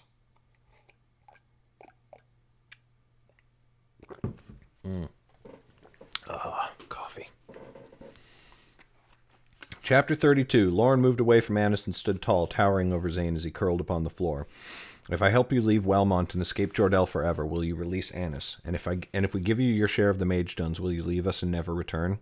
His eyes blazed with hunger, and he nodded vigorously. Yes, the mage stones. With them I could cast off the mystic woman's enchantment. Mayhap it would strengthen the magic in me enough. Yes, please. The word stretched out until a heavy cough racked his body. Zane drew his hand from his mouth, and Lauren saw blood on his thumb. Lauren, said Annis. Shh, Lauren said quietly. It will be all right. We will return for Jem, and all will be as it should. Lauren saw the brown cloth packet in the pocket of Annis's cloak and pulled it out. From within she drew a mage stone, which she brought to Zane. The wizard snatched it...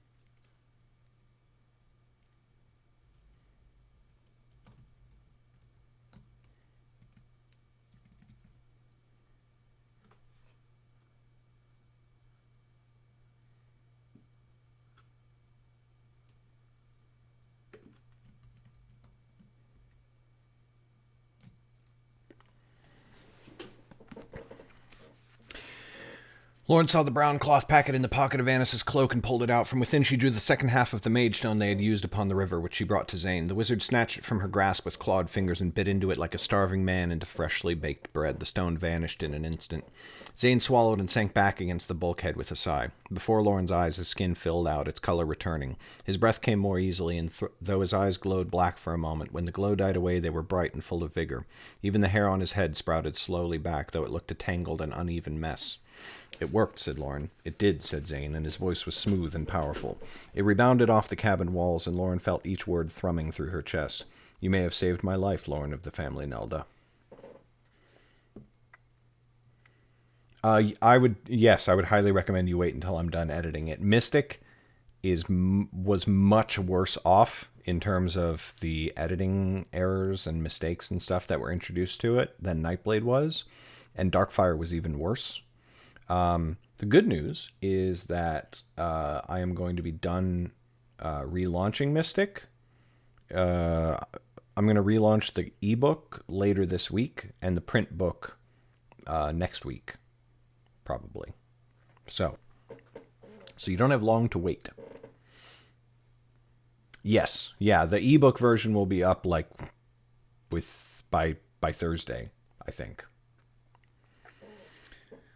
"Do not act as though it is the first time." Lauren stuck out a hand. Zane ignored it. Instead, with a wave of his fingers and a whisper, a gust of wind sprang from nowhere and lifted him to his feet. "I will not, though there is little time to repay you. If we mean to escape the city, we must move quickly." "More quickly than you know," said Lauren. "Jem and Jordell wait outside the boat even now, and I have been gone too long. We came to rescue Annis, and they will not let you leave without trouble." "They cannot stop me," said Zane, and his eyes flashed black, "not even with Jordell's whole order at their backs." Lauren quailed at that, but she threw back her shoulders and looked him in the eye. "There is no need for your bluster. Can you open the city's river gate?" "I can." "I can," said Zane with a nod. "Iron cannot stand against my fire now, but I thought you were concerned that the Dortians might find a way inside if the wall were breached." "Not on the upstream side, for Wellmont could move a boat outside, and the current will hold it fast against the breach. It will be just as good as the iron grating, and meanwhile we will have made our escape." "Very clever," said Zane. Lauren gave a small bow. "I am not without my own talents, but we must move. Ready yourself to make this boat sail, and the sooner the better. Only say the word." Lauren nodded and gave a final reassuring look to Annis. The girl had not moved from her place in the corner, and she trembled in the moon's light. Lauren hoped she would understand once this was all over. The hatch creaked open, and she stepped back into the night. Not a moment too soon, for she saw Jem and Jordell just up the street. They froze as they caught sight of her, their expressions masks of anxiety.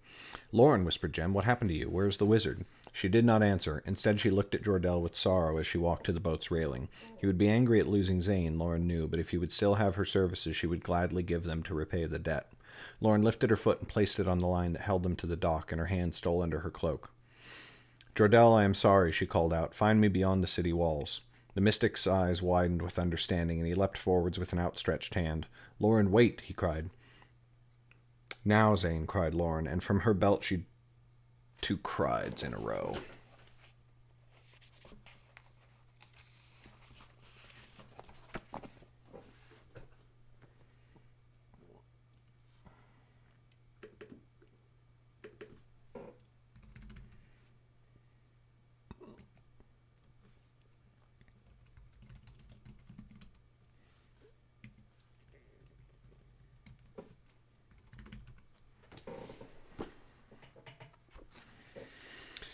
"Now, Zane," cried Lauren, and from her belt she drew the dagger. With one quick slash, she cut the line.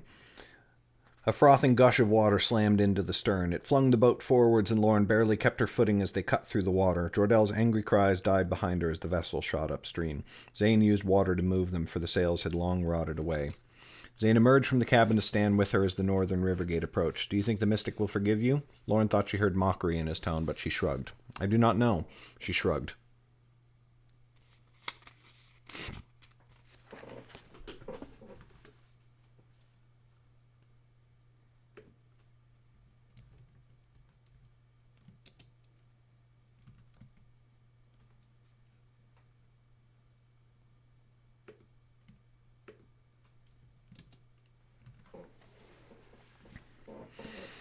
I do not know. I hope so, for I mean to help him fight whatever darkness is to come. Zane looked at her in surprise. You do? Even after my warning? Even then. You do not wish to fight, for you have a home and a child waiting. I have nowhere to go and no one to expect me. What better use is there for my time? I will go with him at least until I learn the truth Jordell told you, unless you will share it with me now. Zane studied her face for a moment, and she thought he meant to speak, but he said nothing, his black eyes growing hooded as he turned away.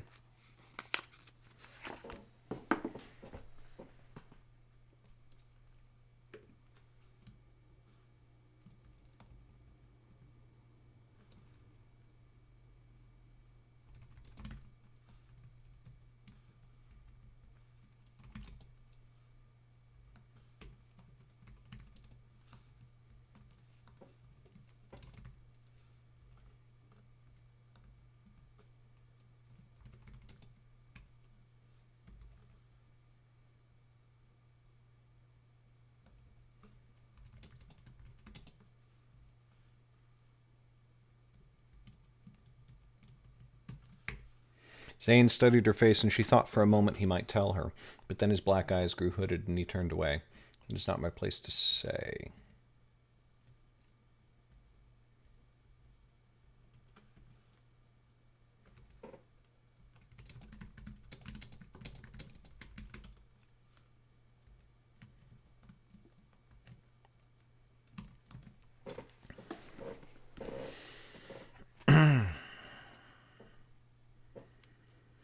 Not yet, at any rate. I know now why Jordell would not tell anyone. And though I gave you my word to reveal the secret, I must break that promise. Dark knowledge in the wrong hands may doom us all. Very well, I will find it out in my own time. I do not doubt it. But now we are at the river gate, and you would do well to go into the cabin. This will not be a safe place to stand. Since when have I wished for safety, said Lauren. But she went to the creaking mast and wrapped her arms around it.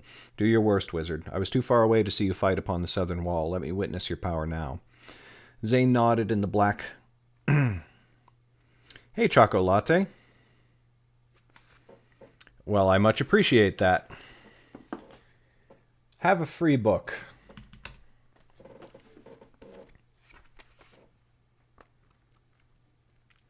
Zane nodded, and the black glow grew in his eyes as he whispered. Flames sprang to life, but not the ragged, wispy flames Lauren had grown used to. This was a white-hot ball like the one Lauren had used to breach the hull of Vivian's ship. It swelled in size, roiling and twisting in the air until Lauren could no longer look at it. It seemed brighter than the sun and nearly as hot. She feared it might set the boat ablaze.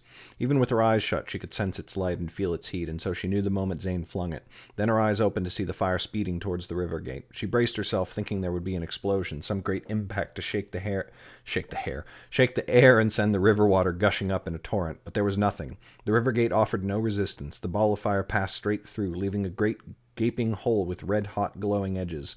The only sound was from the river erupting in a hissing roil of steam where the fireball touched it.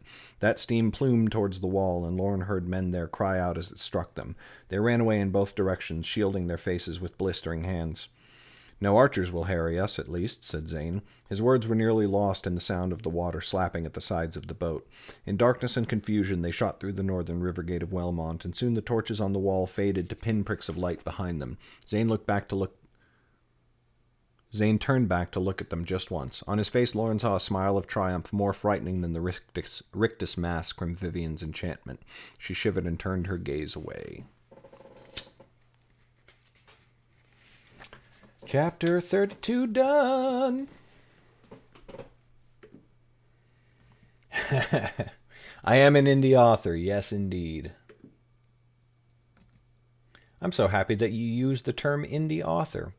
Most people just say self-published author, and I dislike that term. I'm trying to get indies to stop saying they're self-published because I think it has a bad connotation. Chapter 33. Lauren left the deck and entered the cabin. Anna still sat in the corner. She jerked in fright when Lauren opened the hatch, and though she calmed at once, still she looked ready to flee at a moment's notice. We are free of the city, said Lauren. Soon we will return for Jem. This will all be over. Will it? Said Annis. Too much has happened for me to believe that.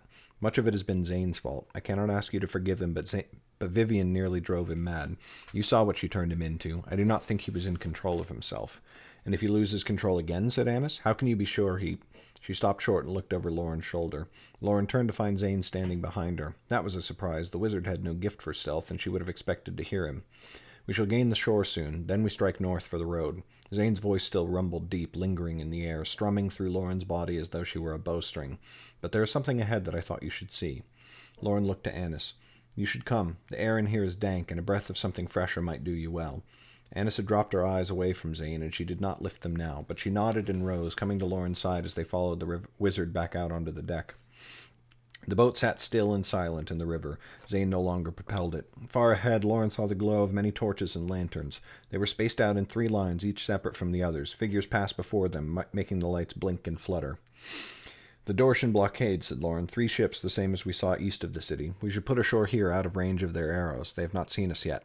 We could do so, said Zane, but I had another idea. You hail from Selvin, do you not? I do, said Lauren, her brow furrowing. As do I. She saw the flash of his teeth in the moon's light as he smiled. And while our thoughts have been preoccupied with other things, still I am not blind to Wellmont's suffering. What say we play our part to alleviate this siege? I know nothing of this war, and it does not concern me, said Lauren. I am no fighter. Nor I, said Zane. Yet I have my talents. Watch.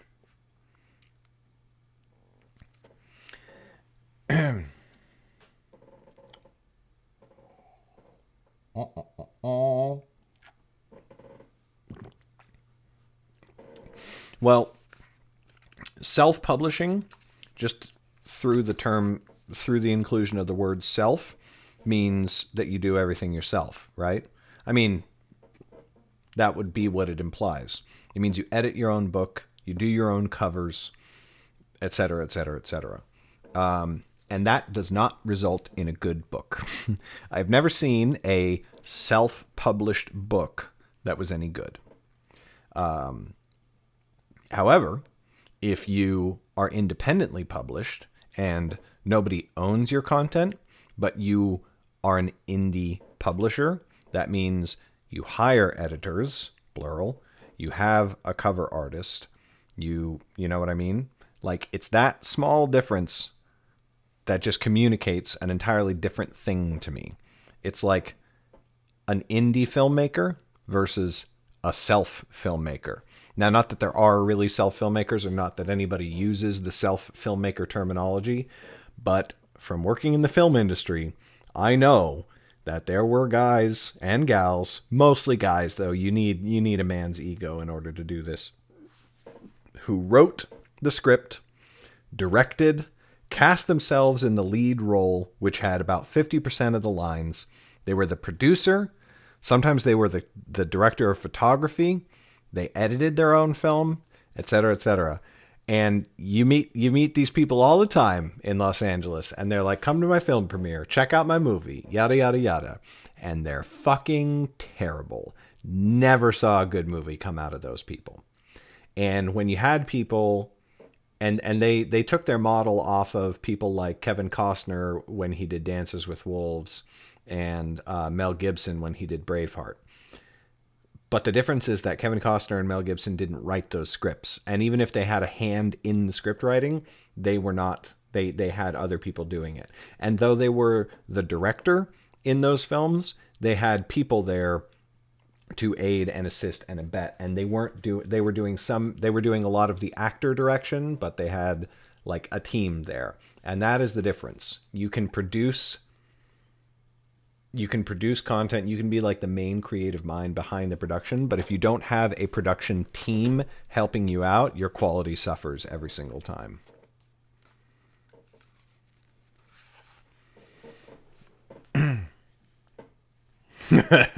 I have had bad experience with editing. However, I do not recommend you try and self-edit unless you have no other choice, and you need to be really self-aware, right?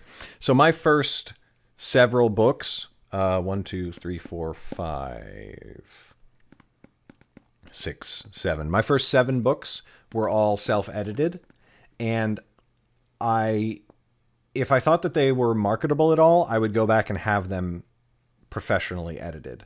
But I don't think that they are very marketable. I think that the Underrealm books are what make me money, and they are my living, right? So that's why they are all professionally edited by other people. But I was self-aware enough to know that my writing and my self-editing was not perfect, but it was like 95% there. Like, I knew that I would still have like a typo every few pages, or like not the best phrasing, not the best writing every few pages, and I was fine with that. And if you can get to that level, you can use that as a starting point and then save the money you earned from your books and reinvest it right back in your books. You know, do that until you make enough money to pay somebody to actually edit your book, but realize you're not going to be professional quality without an external professional editor. Starting out with beta readers is a really good idea. And beta readers can, if you get good beta readers and if you get enough of them, beta readers can substitute for a developmental editor. However, you should still hire a developmental editor. That's a big company goal for this year, is for me to hire a developmental editor. 6.6, a good editor for about 100,000 words. You can find a good editor who will do 100,000 words for about $2,000. That's the rate that I pay. My books are slightly under 100,000 words. And I end up paying around like $1,750, $1,800. It's, I think, what is it? A penny per, no, what is it? 2 cents a word? Yeah, about 2 cents a word. However, you can find bad editors for 2 cents a word. Okay. So like, don't take that as like, oh, if somebody charges that much, they must be good. Best way to find an editor is to find an editor and submit a first chapter for a test edit. And any editor worth their salt will do that, no questions asked. They'll do it for free. They'll edit your first chapter for free as a test. And then you look at their edits. And are they finding your typos that you weren't even aware were there? And are they also making suggestions above and beyond? Because my editor doesn't just go, your comma's in the wrong place. She goes, okay, so I understand why you use this word, but it is not technically the correct word, and here's why. And she's like very, meticulous about that kind of stuff. And she's great. Oh, thanks for the follow, Choco Latte. You'd probably find a college student to do it on the cheap if you're worried about that. Do not recommend. I've been doing this a long time, Choco Latte. So a lot of this advice is actually like the same advice everybody gives. It's just I'm trying to summarize it as fast as I possibly can. Actually, the way that I got into self-publishing was another friend of mine was trying to start it, and he wrote his first book, and he found a woman to edit it for him, and she was a college professor of English. And I knew my friend, and I knew that his spelling and grammar weren't necessarily the best. So I was like, you're going to have your book edited, right? And he was like, yeah, of course, absolutely. And I was like, okay, good. And he said, would you be a beta reader? And I said, oh yeah, absolutely. So he hands me the book and I'm beta reading it. And I'm like, ooh, boy. Okay. So this is pretty rough. Yeah. There's some typos. There's some grammar points. Yeah. Okay. That's fine. So I sent him my feedback on the first couple of chapters and everything like that. And then we were talking at one point and I was like, when does your editor start? And he's like, oh no, the version of the book that you have was already edited.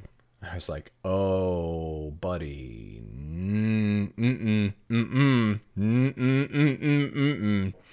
So he hired me to edit the book instead. And I did that for a while. I did freelance editing. I kind of like it, but it's not very fulfilling. So if I was not feeling like it was hard to motivate myself, et cetera, et cetera, et cetera. The Ring is not in my books. Fallen Clown, you goddamn liar.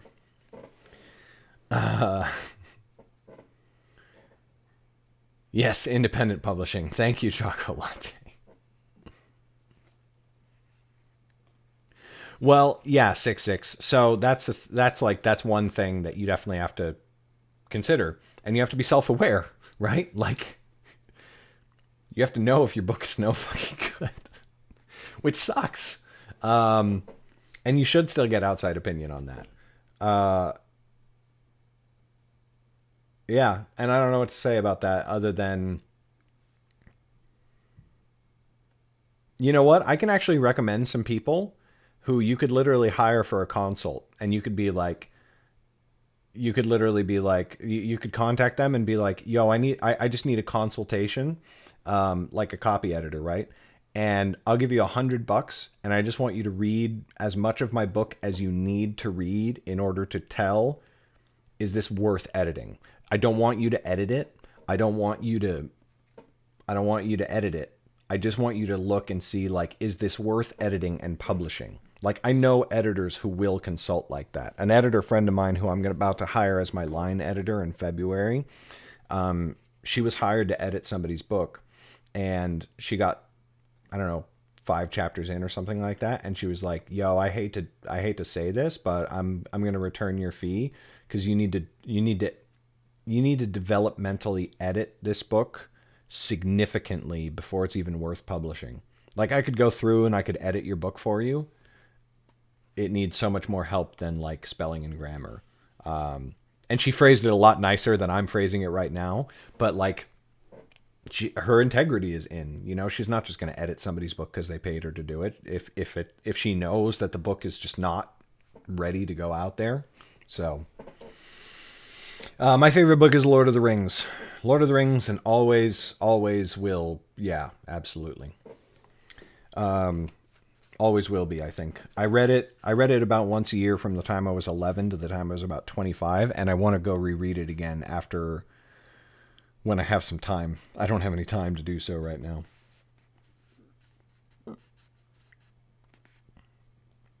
Yeah.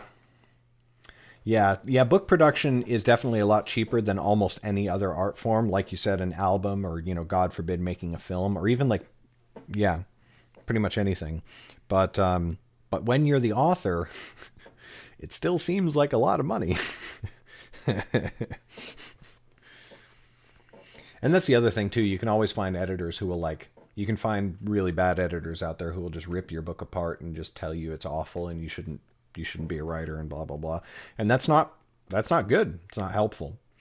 Even in the worst books, a really good editor will be like, "Yo, here's what's good about your story. Here are the things that you should like hold on to and continue trying to improve. But here are the things that you really need to work on." I actually wrote this in an email today. I said I wrote, "Good feedback is like porn. You know it when you see it." And that's very true.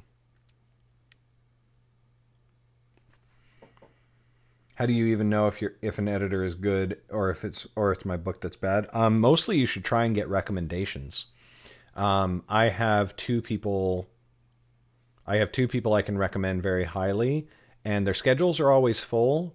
So if time isn't a factor for you, like, so my friend Alyssa, who I'm going to hire as a line editor later this year, if time isn't an issue for you, contact her. And I know that her schedule's full until like May, but then she'll pencil you in after that. And then your book will get edited in May. And if you need it faster than that, Alyssa knows other editors and she'll recommend one. And like, I trust her recommendations just like I trust her to actually like edit my book, you know. Yeah, balance the negative with the positive. You got it. Oh. All right, let's get back to this. He raised his hands, because after that I need to take a break and get another cup of coffee. He raised his hands and his eyes turned to black. In the night they became pits where Lauren could see nothing, giving his face a skull-like appearance. It reminded her of how he had appeared in his madness, and she suppressed a shiver. Her gaze was drawn to the Dortian blockade against her will. She expected to see the ships burst into flame, white tongues lapping at the sails, or mayhap for a great... Or she expected to see... This isn't badly constructed sentence. She expected to see the ships burst into flame, white tongues lapping at the sails, or mayhap for a great gale... Oh, no, that's fine. Or mayhap for a great gale to descend from the sky and dash them to kindling against the shore. But at first she saw nothing. "What are you doing?" said Lauren. "Look closer," said Zane. "See the darkness within the night." "What is that supposed to mean?" said Annis. Lauren clutched the girl's sleeve. "I see it. A black something." Her name was Alyssa. No, Alyssa Archer. Actually, I almost want to recommend like my main editor, but I don't want anybody else to take up slots on her schedule, which is so terrible.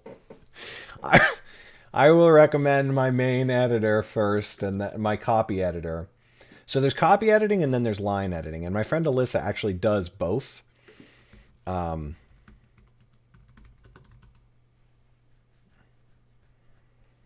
But I should recommend Karen first because she's my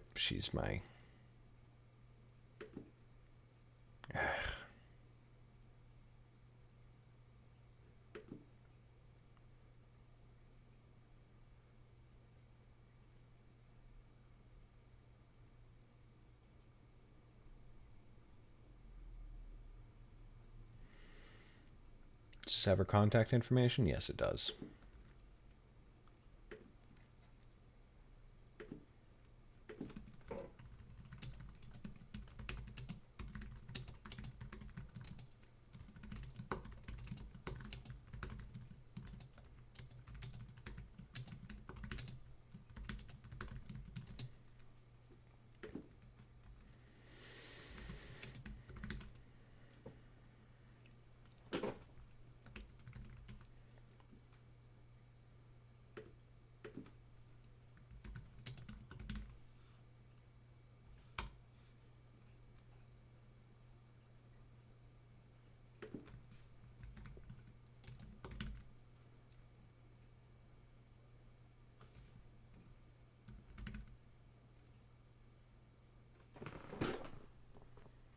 That is not Alyssa Archer. Damn it.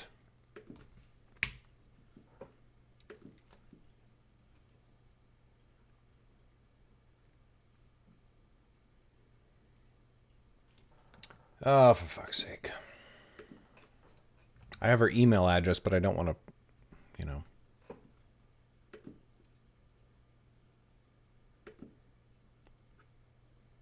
No way.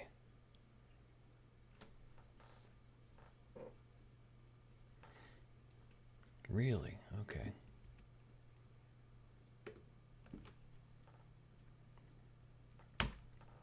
Hey, KJ Jones. I have not slept yet, no. Alyssa is super awesome. So there are my editors. And if you take away their time slots from me, I will fucking kill you.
I am working my butt off, trying to get through this damn restoration project. Thank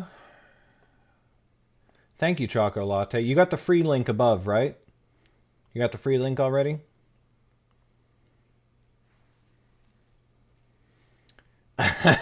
Yes, that's what I'm doing. I'm emailing them to tell them to ignore you. Oh boy.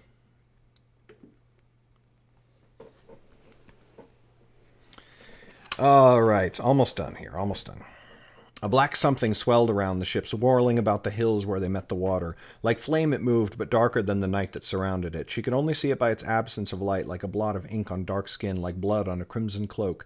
Where the thing spread, the river water lost its glint, and the moons no longer shone on the wooden planks of the hull. What is it? Said Lauren, her voice shaking. It is called Darkfire, said Zane, his voice quivering with power.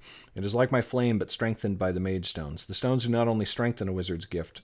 Two strengthens too close together.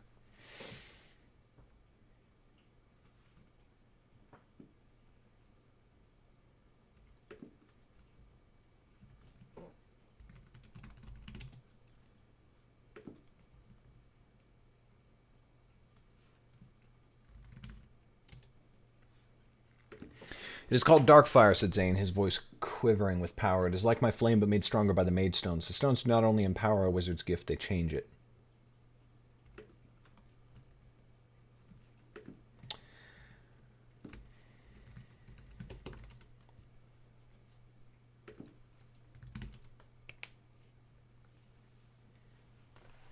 Alyssa did not... Well... Alyssa consulted with me on Nightblade, but I didn't actually hire her to edit it. I hired Karen to edit Nightblade. I've been wanting to work with Alyssa for a while, but I've only been able to, up until recently, I've only been able to afford Karen, who's my actual copy editor, and then I have a proofreader named Cassie, who just does a final proofread. Doesn't usually catch much, and she charges like almost nothing. She's literally, like, she's basically like, reads the book and just tells me about anything that she finds. And she finds a few errors per book, and I pay her like $100, which for me, like, she finds like, 10 tiny titchy little things per book, which usually aren't even like that much of an error, but just like a thing that she noticed. And like those 10 changes are well worth $100 to me. But now I am getting to the point where I want to hire Alyssa as a line editor. And the difference between a line editor and a copy editor is a line editor isn't finding... I mean, they might find mistakes in your writing, but they are more trying to enhance it. Whereas a copy editor is like spelling, grammar, wrong word, etc., etc. The line editor is like, how can we take what you're writing and make your language more powerful? How can we more clearly and more effectively express what you're trying to convey with your writing? And they'll work with you on style and all that sort of stuff.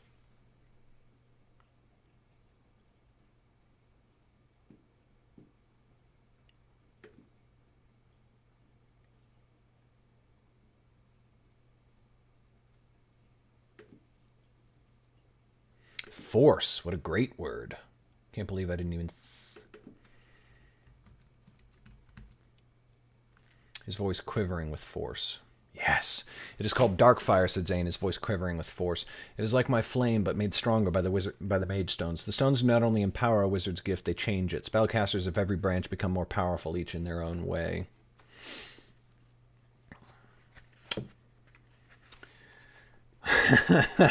I did stop streaming. I only came back like a couple hours ago.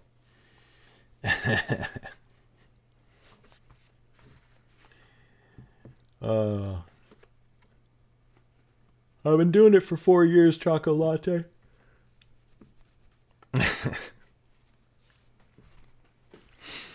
It is only flame then, said Lauren. It burns twice as hot, it gives off no light, and neither water nor wind will douse it. Darkfire will not die until it has consumed all it has touched.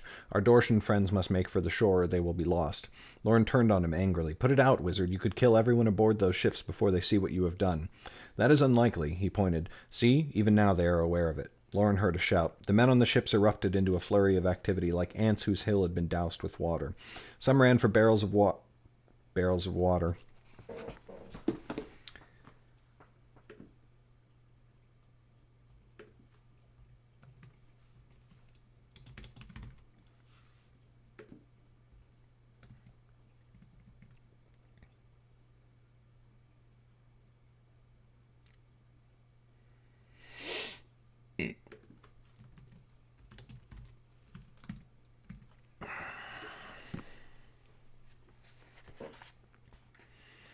Let's not do that, Fallen Clown.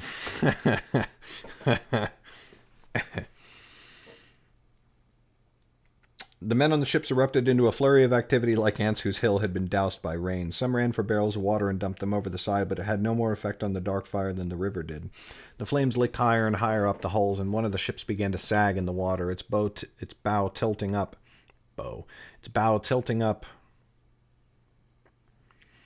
as the stern slipped slowly downwards. Shouts of anger turned to fear, and Lauren saw some men fling themselves over the side of the ships. Thankfully, they landed far from the flames. Lauren did not want to imagine what would happen if the dark fire caught the sailors in its blaze.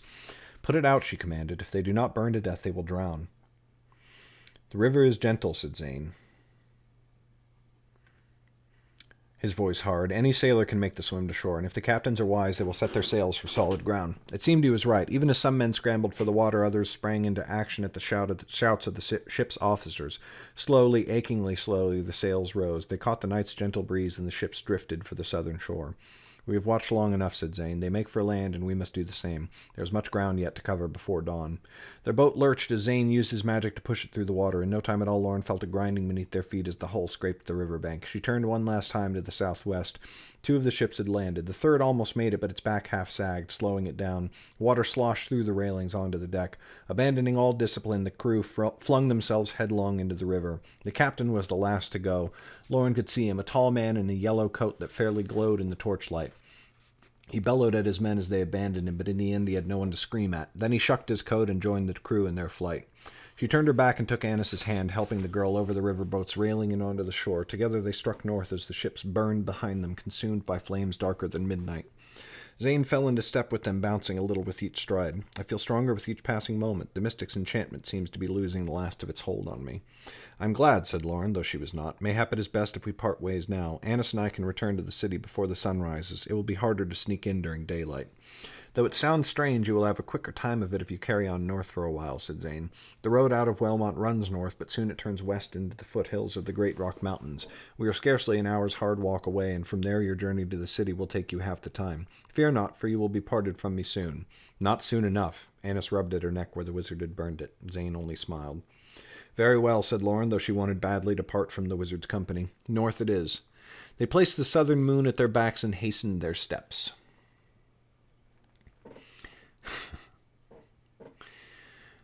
The land sloped gently upwards, and the moon's light was more than enough to reveal any uneven ground. But of this there was precious little, for they walked on green grass that bent pleasantly underfoot, and beneath the boughs of trees that soft... How do you pronounce that word? I know how to write with it. I maybe don't know how to say it. Absolutely, Choco Latte. The more the merrier.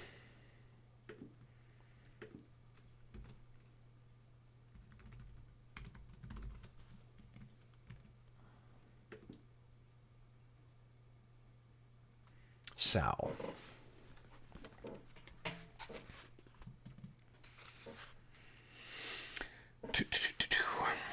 The land sloped gently up, and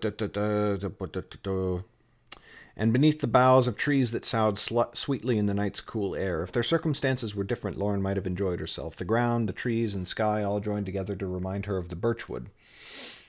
Not her parents or most of the villagers, but her best memories of home, the night she had spent by Chet's side exploring the forest. They would walk together in the light of stars and moons, and most of the time they felt no need to speak. They would listen to the forest's nighttime song and watch the way the silver rays fell through the leaves above to paint patterns on the ground below, more elegant than the intricate designs of a merchant's silks. The song of the nightingale sounded like a bard's ballad, and the rustle of small beasts and birds in the underbrush was like the whispering of... And the rustle was, like the whispering of friends. When they did talk, it was in quiet murmurs, and their words were never of their troubles. They imagined brighter futures, good times yet to come, 1,000 impossible ways to escape the dull and dreary fates they saw stretching before them. Though Lauren knew such thoughts for dreams, still it was easier to imagine them there in the night, to see them stretching out, sylvan and wondrous as the starlight itself. But she had never told Chet about her dreams of the Nightblade, nor her determination to see those dreams come true. He listened to her wildest imaginings and never questioned them, but still her dearest hope was something too personal. She wondered what he would think of her now, a poor excuse for a master thief, running penniless and hungry from one danger to the next, only making all her problems worse with each passing day and well-meant action. "We are nearly there," said Zane, pulling Lauren from her thoughts. He raised a hand and pointed at a low hill ahead. "We shall find the road just on the other side of this hill. Then our ways will part well and truly." "Good," said Annis, stepping a bit faster. "Let us hurry." "You wound me," said Zane with a smirk, but he increased his pace to keep up with her. He was not tall, but still he did not have to strain to match Annis's short legs. Halfway up the hill, something tickled the back of Lauren's mind, a sense that something was wrong, though she could not place what. She looked around them, but there was no sign of danger. Then she heard it, a low murmur growing louder the higher they climbed. "What is that?" she said. "Do you hear it?" "I do," said Zane, looking troubled, "though I do not know what it is." Annis gave an exasperated snort. I do not hear anything, nor do I care. I only want this mad adventure finished so I may return to the city and things can go back to normal. Well, what passes for normal in our lives. Make haste, Lauren. She reached the top of the hill and stopped in her tracks. Lauren caught up a moment later, and when she saw what Annis had seen, she froze. An army lay below them, camped north of the road and stretching over the foothills on the other side. There were hundreds of soldiers, many hundreds more than there had been before, for Lauren had seen this army already, and even in the darkness she knew who they were. At long last, after a march of many leagues, the Dortian mercenaries had arrived at Wellmont. Dun, dun, dun! All right. I'm going to take a quick break, grab myself some cafe. Cafe. Cafe.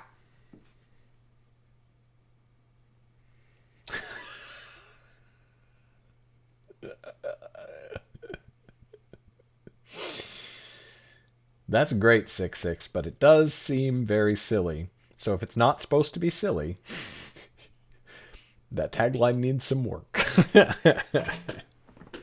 For great tagline advice, read Save the Cat. Do I have a Save the Cat command? I do not.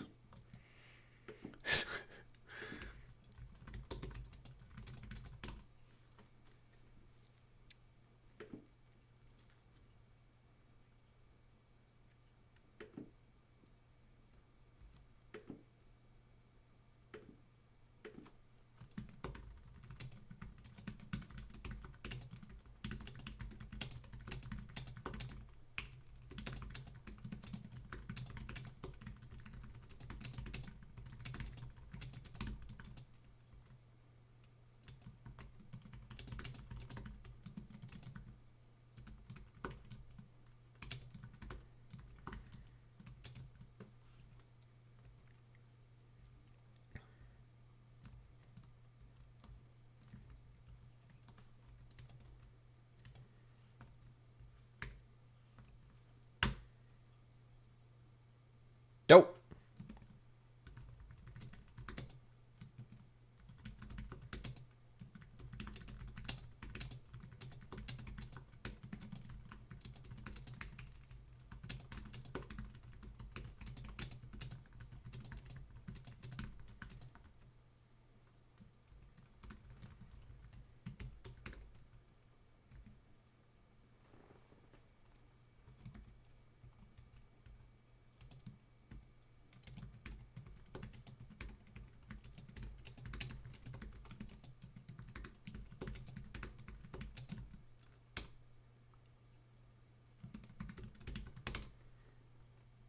There we go.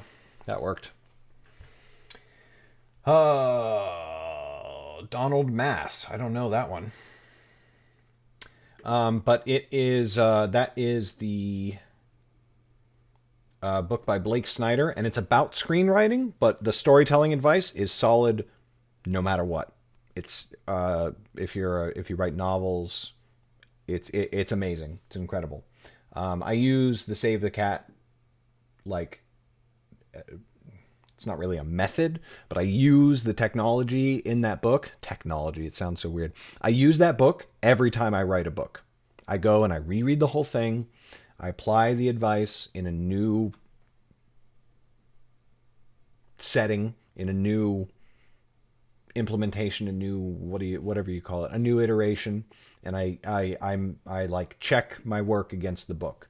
And then I expand it and I make it my own and everything like that, because you can never just like blindly follow writing advice. You have to use that as a base and then do your own thing. But fucking amazing book. And oh yeah, and specifically for tagline, the tagline is like a very key component of that book, and the way he describes creating it and then using it, vital stuff. All right. I will be right back.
Oh, we're back.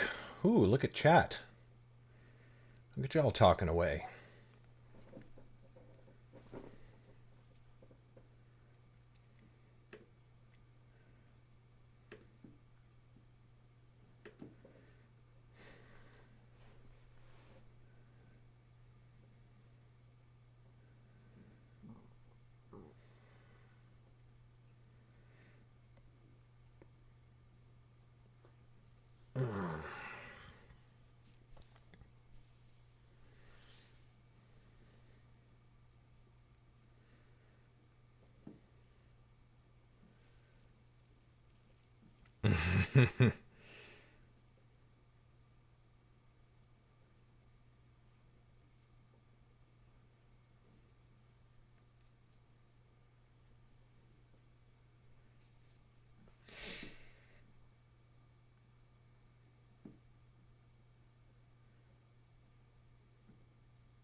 Yeah, online people don't tend to be viewed as real people.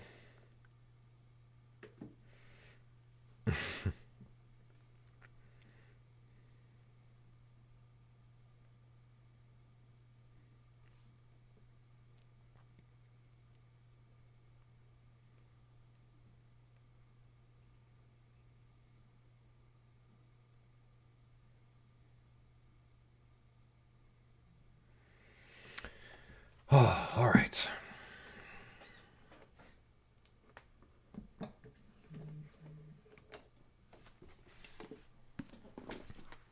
Chapter 34. Lauren fell to the ground, bringing Annis with her. She swept her feet at Zane's legs, and he crashed to the ground with an angry grunt. But when he rose to his elbows and glared at her, Lauren put a finger to her lips. "Be silent and still," she whispered. "They will have sentries posted, and you will not see them in the dark." The anger did not leave Zane's eyes, but he remained silent as he turned to the army before them.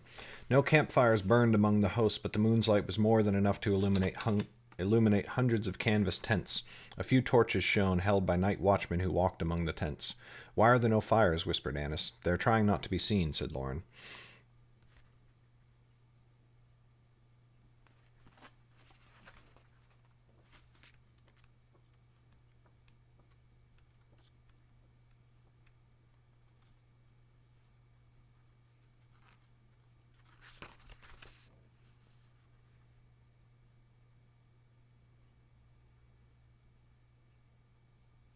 Ah.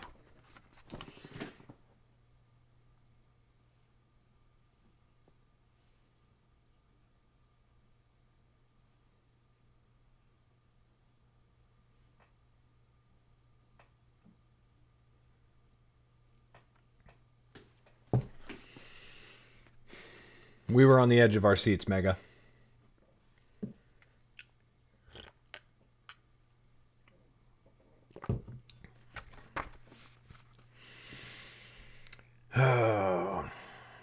"Why are there no fires?" whispered Annis. "They are trying not to be seen," said Lauren, "but they must know they cannot hide so large a force for long. I would wager they mean to attack tomorrow, and if they meant to march at dawn, the camp would be roused already. They are letting the soldiers rest so that they can attack at midday or mayhap at sundown." She nodded to herself. "That is when they struck yesterday, so that the darkness would hide them from the city's archers. They think that if they are careful, Wellmont will not see them until their first volley." "But the city knows they are coming," said Zane. "Jordell has warned them." "But the sellswords do not know that," said Lauren. "At least we must hope not." "Well, these matters may concern the great and wise," said Annis, "but I am neither. We have reached the road, wizard. Now our ways part." "You should keep south of these hills as you travel," Lauren told him, "and stay wary in case they have posted sentries on this side, but I doubt they would, for then Wellmont might spy them. You should be safe until you leave the army behind and can be on your way." Zane's lips were pursed, and he did not answer for a moment. Then he slowly shook his head. "I could do that, yes, but it will not solve a greater problem, one that has only just come to me, for now I see its solution. From here I travel to the High King's seat and reclaim my son, but I cannot make that journey on foot. I will need a horse." "So you might, but that is not our concern," said Annis, glaring. "The bargain was struck and our side upheld. Now be on your way, and we will be on ours, and may the twain never meet again." "You may leave if you wish," said Zane carefully, "but still I cannot make my journey without a horse, and the men before us have plenty." Lauren understood his meaning at once. "You cannot think to steal a horse from this army. That is madness. They will find you and kill you. You have no gift for stealth or thievery, and I doubt your magic could withstand their whole host, even with the help of the Magestones." "I know my limits," said Zane. "I know my limits," said Zane. "I could not do it, but I wager that the Nightblade could." Lauren flushed and was grateful Zane could not see it in the darkness, but Annis glared at the wizard in the starlight. Do not draw us into another one of your schemes. You are worse than the mystics, and your words grow madder the more of them you speak. Lauren would never be so foolish. It is too dangerous. Our dealings are done, and not too soon if you ask me, which of course no one does. Too dangerous for Lauren, said Zane. She has accomplished more and in worse circumstances than this. The army sleeps. Only a handful patrol the tents. For Lauren, such a task would come easily. Not easily, and you know it, said Lauren. Look there. The horses are in the middle of the army. They might not notice my approach, but they could not fail to see me leave. Or will they let a young maid walk out of their midst with one of their steeds in tow? But even as she spoke, a plan began to form in her mind. It would be dangerous, but she thought she might pull it off. She tried to shake the thought away, but details sprang to mind, fitting into the scheme like pieces to a puzzle. It is but a thin line of tents that separate the horses from freedom, pressed Zane. You could ride out before they knew what had happened and return before sunrise. Lauren? Annis snorted. She has as much skill at riding as a burlap sack, or mayhap less. And anyway, why should she do it? Your concerns are not ours to solve, nor are we beholden to you. We helped you escape the city, not the other way around. We helped you escape the city, not the other way around. Should I italicize that? Annis does use lots of italics.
Wait, what?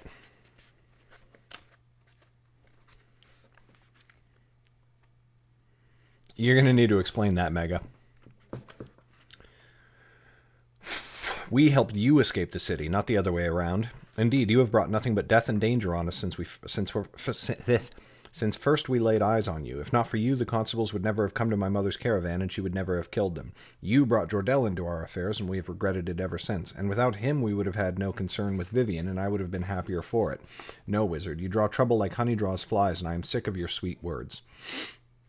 Lauren wanted desperately to agree with Annis, but for everything the girl said, Lauren could think of a response in Zane's favor. Zane must have thought the same thing, for his face grew grimly amused. Yet without me, you would never have escaped Vivian upon the river.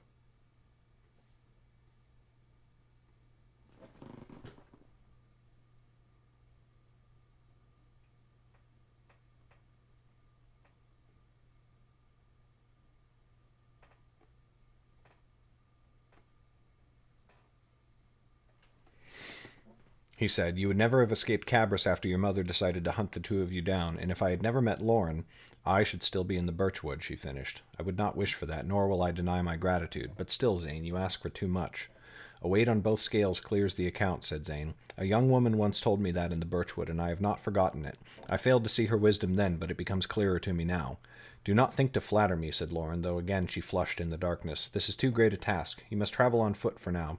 I do not doubt you will find some place in the great rocks where a farmer will trade a nag for some wizardry. A nag will not be enough. Excuse me. Zane's voice grew softer, almost pleading. Pleading.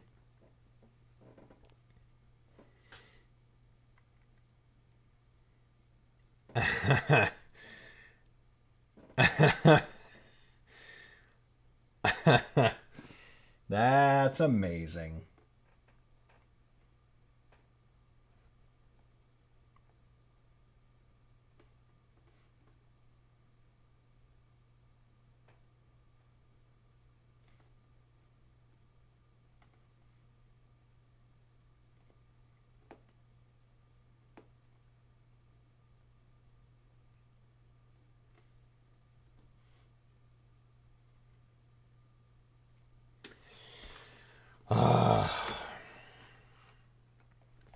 I think it's a joke, Choco Latte.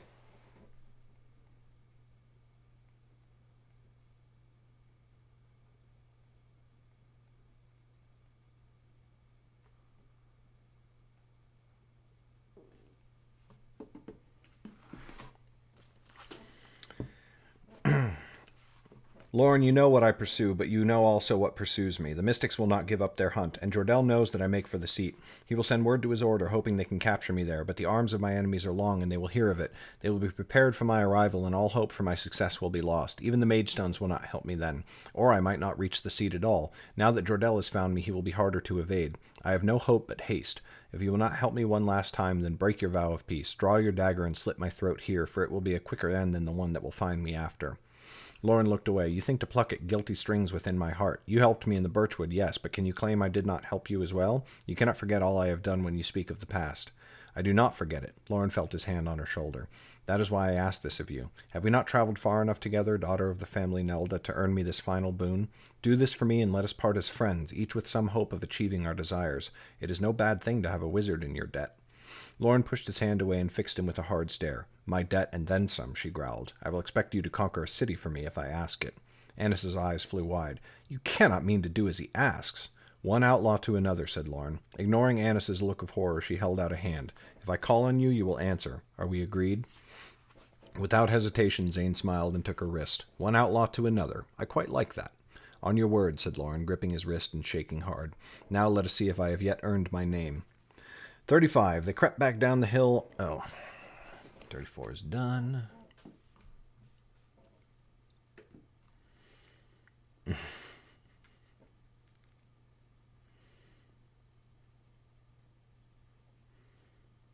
That is super weird, 6-6.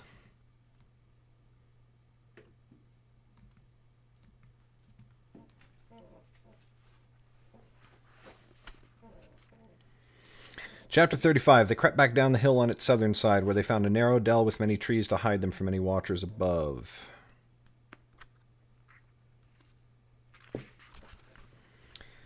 There, Lauren told Annis and Zane to wait until she returned, hopefully with the steed. We shall wait, said Zane. Only make haste, for dawn is close. Do not tell me to hasten my steps into danger while you wait here in safety, said Lauren. I have half a mind to bring you with me, and I would if I did not think you would walk loudly enough to wake the whole army. Lauren, you must not do this, pleaded Annis. It is far too perilous, and if anything should happen to you, well, have you thought of what would happen to me? Alone here with this madman of a wizard? This madman has ears, said Zane. I hope they burn with shame, snapped Annis, glaring at him. I will take no sharp words from you, and you deserve to hear many more from me. I will not be long, said Lauren. All will be well. They will take no more notice of me than their own shadows. That is easily said, but harder done. If something should go wrong, make for the city, said Lauren. They will not turn you away, especially if you bring them word of the mercenaries. They will see no threat in you. Because I am only a little girl, you mean, said Annis, scowling. All right, later, Choco Latte. Thanks for coming by.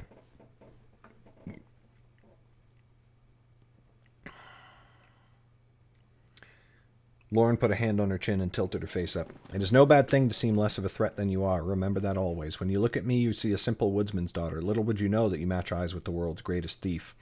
Annis laughed, but tears sprang into her eyes. I do not like your talk of remembering always. It sounds too much like a last goodbye. Do not tell me what to do if you fail to return. Instead, promise that you will. Lauren did not blink. I have chosen a life of darkness and lies. I have skill in the shadows and with twisted words, but I must always have someone to whom I will speak only the truth. Without that, I will go mad. That is what you are to me, Annis, and so I will make you no promise unless I know I can keep it. Annis's tears sprang forth at last. She wrapped her arms around Lauren's waist, and Lauren returned the embrace, the sweet smell of the girl's hair flooding her nostrils. Do your best, then, or I shall walk into the sellsword camp and fetch you home myself. My best is all I can promise, said Lauren, and I do so willingly. Annis turned her face and retreated into the dell. Zane studied Lauren with careful eyes. See to her safety, said Lauren. I shall return swiftly or not at all. I will, said Zane. If anything should go wrong, she will see Wellmont again in safety.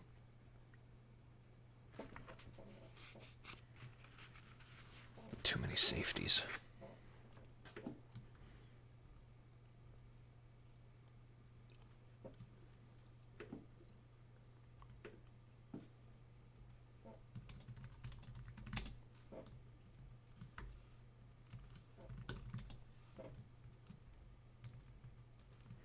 If anything should go wrong, I will ensure she reaches Wellmont.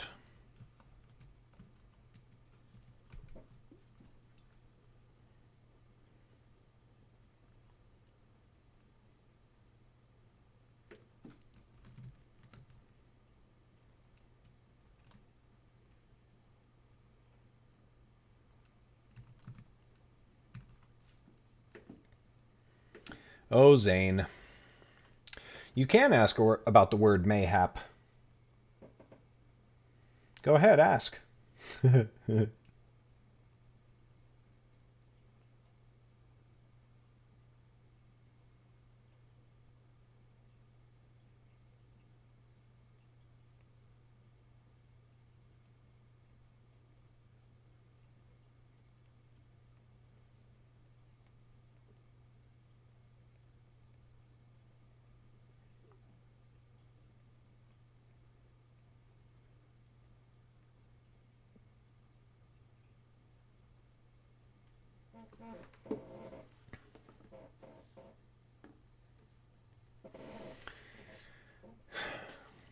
Never read that word until I read your novel. Why did you choose to use it? For me, it was a bit jarring for a while until I got used to it. Well,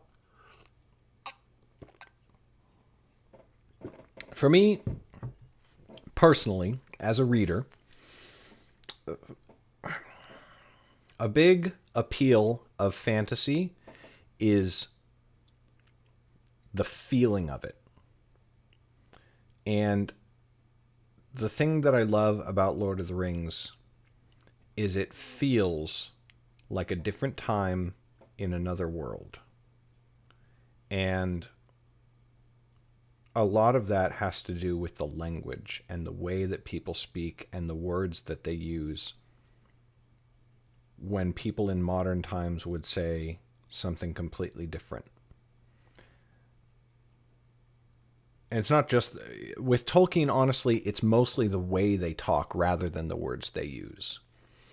But it is still the words they use. And there's things that I try to impart a sense of ancientness and a feeling that people are just different. They're the same. They share commonalities with us, of course, because they are people, but they view the world differently, and it's just a tiny little thing that I hope gives that feeling. I'm trying to think of a good example to show an example of a writer doing this really well. Unfortunately, the first thing that I think of is an example of writers not doing this, and that is that Brandon Sanderson, who's a great fantasy writer, don't get me wrong, I love his work, and Patrick Rothfuss even, who I think has written the best fantasy novels that have come out in the last 20 years. They use the word okay. And I am so thrown out every time I see the word okay in a fantasy novel. Because that is such a new word in the English language. And you know what? It's fine for them to use it because in reality, they wouldn't be speaking English anyway, right? Like English is a very particular language that exists in a very particular time in human history. Nobody in Lord of the Rings would be speaking English. Nobody in the Kingkiller Chronicles would be speaking English. Same with Brandon Sanderson's work. So if you're translating whatever they would be saying into English, why not use okay? And my answer is just that it feels wrong. And so I try to create a sense of ancientness and a sense of like a higher and more honorable time, I guess, with my writing. And the language is a part of that. And that's why they say mayhap instead of maybe or perhaps. That's why there's no contractions in my books. People in Underrealm do not use contractions because contractions are relatively new in language. Relatively. They're not that new. They're hundreds of years old, maybe more than that. But yeah, no contractions. People don't say don't, they say do not. They don't say won't, they say will not, etc., etc. Yeah, the Lord of the Rings books were a place for his languages to live in. What about the lexicon? Well, what do you mean exactly by the lexicon?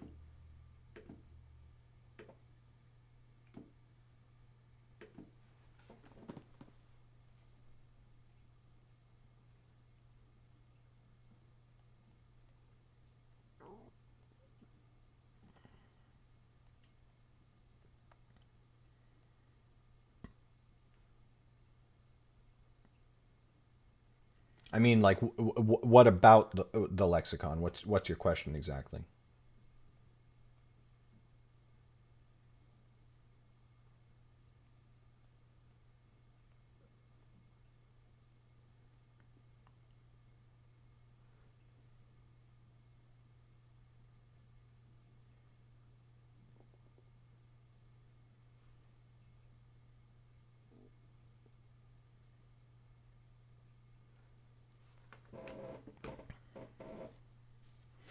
The vocabulary I'm using in the text strictly, yeah, but like, what about it? Like, what's your question about it? Oh, do, do, do, do, do. Thank you, said Lauren. Wish me luck. Why should I? She will see well month again. Yeah, well, sure, she reads it. Why should I? You have never had any to begin with, and yet you seem to do well enough without it. Lauren smirked and turned from him. Her black cloak whirled about around her shoulders as she slipped into the night. As her feet whispered through the soft grass, her weariness seemed to weigh her down at once. With a shock, she realized she had not slept since the morning of the Dorshan attack. Since then, she had seen enough adventure for many lifetimes of adventure, and yet now here she was, rushing headlong into her greatest peril yet. Still, I hope it will make a good story, she said out loud, her words swallowed by the night. A better one if I survive, I suppose. She had drawn near the top of the hill now, and she began to walk more carefully, neither bending the grass nor making a sound. When she crested the hill, she stopped, surveying the tents below and observing the torches winding through the lines. The mercenaries would have sentries, and she would have to find some way to slip through them. Darkness might provide enough cover, but then again it might not. There was no way to know until she saw how many there were and how far apart. For some while she lay in the grass, trying to pierce the darkness with her eyes, but she soon grew impatient, knowing dawn could not be far away. Her eyelids grew heavy, and once or twice her head drooped. She reached up and pinched her cheek hard enough to make her eyes water.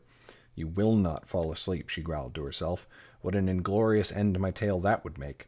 Then she drowsed off atop the hill, and the next thing she knew a spear prodded her awake as the soldiers attacked. Her friends would have mourned her death had they not been too busy laughing at her foolishness. Just as she had begun to wonder if the army had posted sentries after all, she caught a glint of starlight on metal. Her eyes shot to it, and after a moment she made out the shape of a man in a gray cloak sitting against a fallen log. Would I narrate with mayhap? Yes, I do. Yeah, the narrator, in my books at least, the narrator has the same sort of language restrictions as the characters. Although when other authors start writing in Underrealm, I'm not going to hold them to that. The characters still are not allowed to speak with contractions and not allowed to use the word okay. But as far as I'm concerned, the narrator can do whatever they want because it's their voice.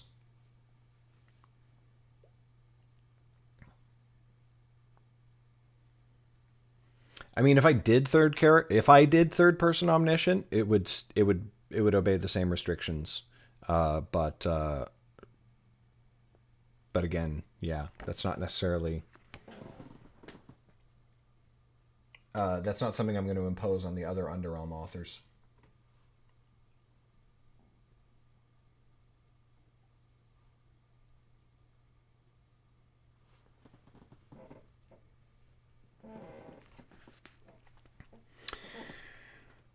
Just as in an instant she realized her mistake and how crafty the mercenaries had been. Their sentries on this side of the road stood in the shadows of the hills where the moons could not shine their silver light.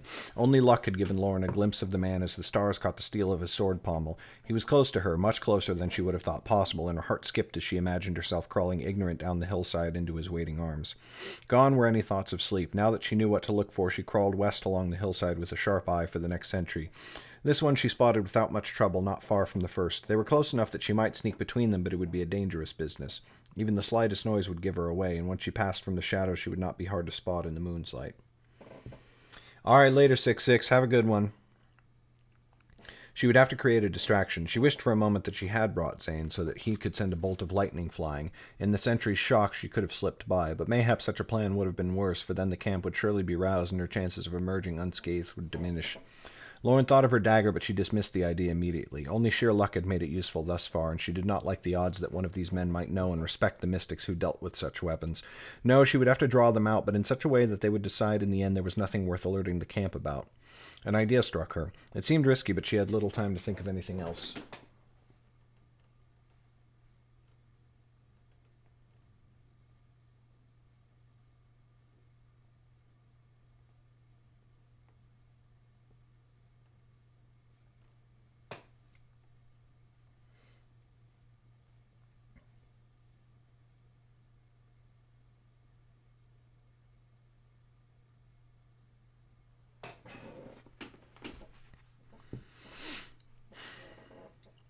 South of the hills, close to the river, the grass had been lush and green. Here, beside the road, it was dry and cracked with summer's heat. Such scrub caught fire easily and could quickly spread to an inferno. Lauren had never seen a forest fire, but she had heard tales from droughts in days past when swaths of the forest would catch ablaze at once. It was every forest dweller's greatest fear.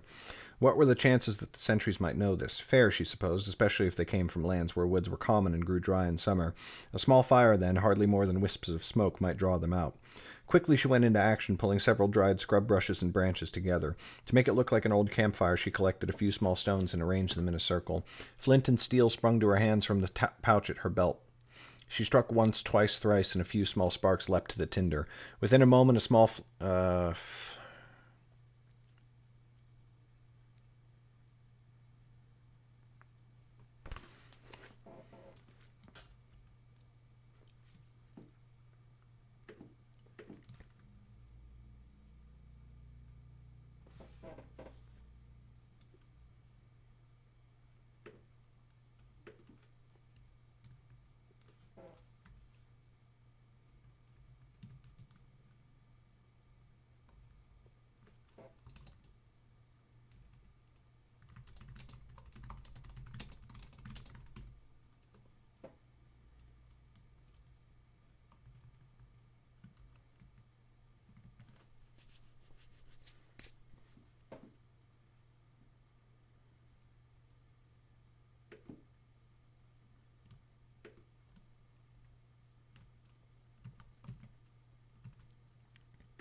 Flint sprang to her hands from the pouch at her belt and her hunting knife from her boot. She struck once, twice, thrice, and a few small sparks leapt to the tinder. Within a moment, a small flame licked up from the grass. Lauren waited as long as she could and then stole away. Her first instinct was to run away from the sentries while she waited for them to see the fire, but then she realized that would only put her outside their ring and their eyes would be turned even more watchfully outward. So instead she ran halfway down the hillside towards a boulder and dropped down beside it. She pressed her face into the grass and threw her cloak over her head, and then she curled her legs up to rest beneath the hem. It was not long before she heard a cry farther down the hill and feet running up the slope, along with the soft jingle of chainmail. "What is it?" cried a voice. "A light." The sentry's voice sounded as though it were right on top of Lauren. "Someone has started a fire." Footsteps passed and receded to silence up the hillside. Then another came running by, and another. At last all fell quiet, and Lauren could hear nothing but her thundering pulse. It looks a campfire? No, it looks like a campfire.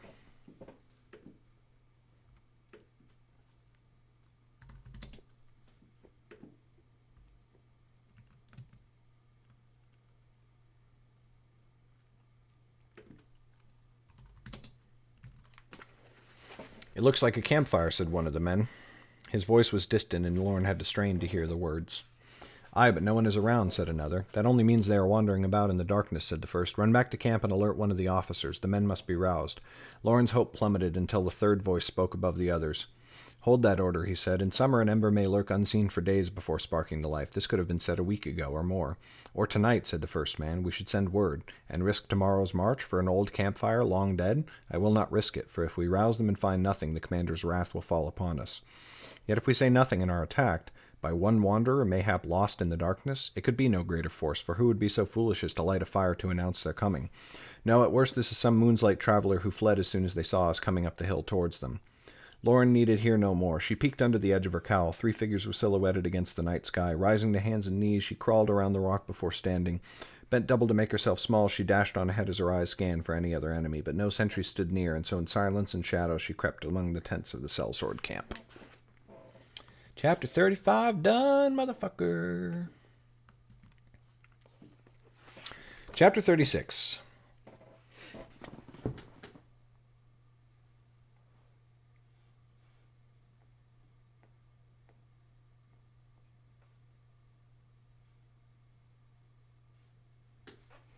Like a wraith she moved, her steps soft as the wind. She took no great trouble to avoid footprints. The grass here had been trampled by many hundreds of feet, and one set of boot prints looked much like another, especially in moonlight.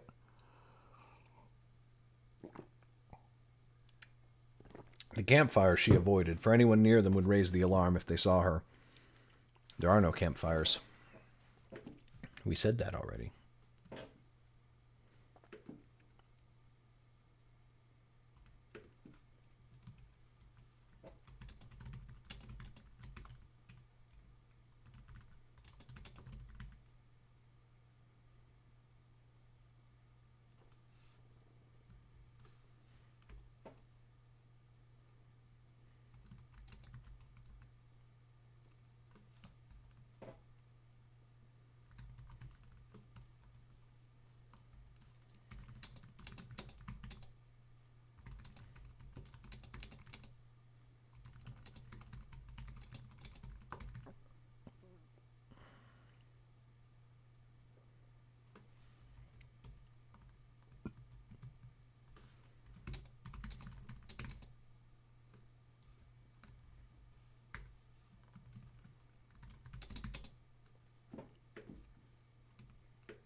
Oh, her way was made more difficult by the guards patrolling with torches. Jordell could pass for a mercenary, but Lauren's fine cloak and lack of armor would give her away in an instant. If she failed to avoid being seen, she would be lost. The camp had been thrown together haphazardly, with uneven rows and no clear lanes to move through. Sometimes this was a blessing. It made it easier to slink around in a different direction and hide herself from a wandering guard, but Lauren soon found that it could work against her as well. As she picked her way between two tents, she heard a rustling and a grunting inside the one on her left. She paused, afraid she had been heard. As she stood frozen, a guard with a torch stepped out from around the tent a few paces away. Lauren looked at her without thinking, and the light from the torch nearly blinded her. She turned and stumbled around the tent, but tripped on one of its stakes. Her knee struck a rock as she fell, and she gasped in pain. What was that? Lauren heard the hiss of steel being drawn. Blinking hard to rid herself of the white spot in her eyes, she crawled away on all fours, hampered by her knee. But the guard was faster, bootsteps pounding as she came around the tent. In a moment she would spot Lauren. "Quiet out there," cried a voice. It came from the same tent where Lauren had first heard the noise. She heard the slapping of a tent flap in the night air. "What is that bumbling about?" "Back to your bedroll," said the guard. "I thought I heard a noise." "Aye, so did I when you kicked my—" "Not I?" "So did I when you kicked my tent." "I did not kick your tent. Then why are you standing by its uprooted stake?" Lauren thanked the sky above as she melted into the darkness. The quarreling voices faded behind her. It was not long until she reached the horses. In the camp's midst they stood, though not at its center. To their south were only a few lines of tents which she could ride through in moments, and that is precisely what Lauren planned to do, find a horse and lead it out by the reins, hiding behind its bulk in her black cloak. If she was spotted, she would have to risk climbing on the horse's back and riding for her life, but as she surveyed the line of pickets, her hopes were dashed, for around the horses stood a thin ring of guards. Though she might slip inside their watchful circle, she could not escape it with a horse in tow. Moreover, these mounts had no saddles, so her little skill at riding would be even more useless. "Who posts guards just for horses?" Lauren muttered under her breath, forgetting silence for a moment in her frustration. Mayhap Jordell would have predicted the sellswords would do so, but he was not here, and if Zane had known, he made no mention. Come to think of it, Zane had not given her any advice at all, but had only seemed eager for her to be off. She ground her teeth at the wizard's selfishness. "Send me to fetch a horse for you without helping me plan the theft, eh?" she thought. "I will have words with that man when I return." But now she was alone in the midst of the enemy, without any more ideas, and dawn drew ever closer. Think, Lauren told herself. What would Menet do?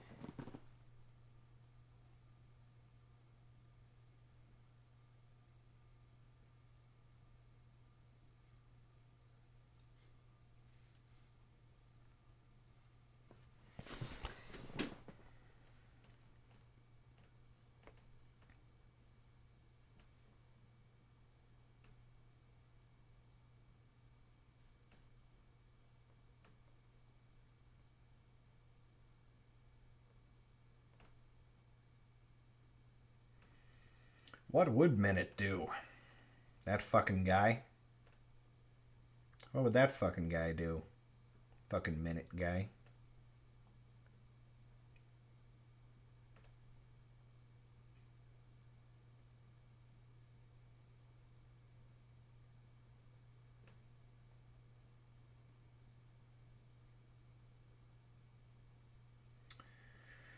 Oh, come on, you stupid thing.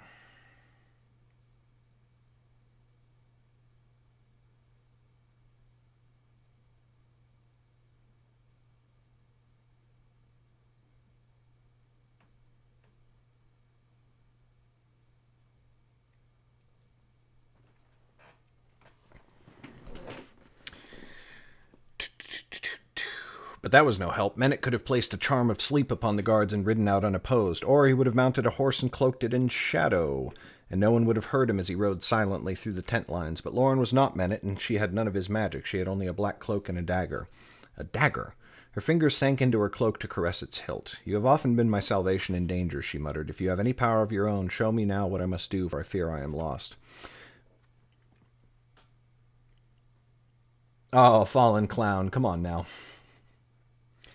Why does it tell you not to buy Mystic? Basically because if you read Nightblade, and it'll tell you this in the next email, but if you read Nightblade and you review it on Amazon and tell me, I will send you Mystic for free. It's a way you can get a second book for free.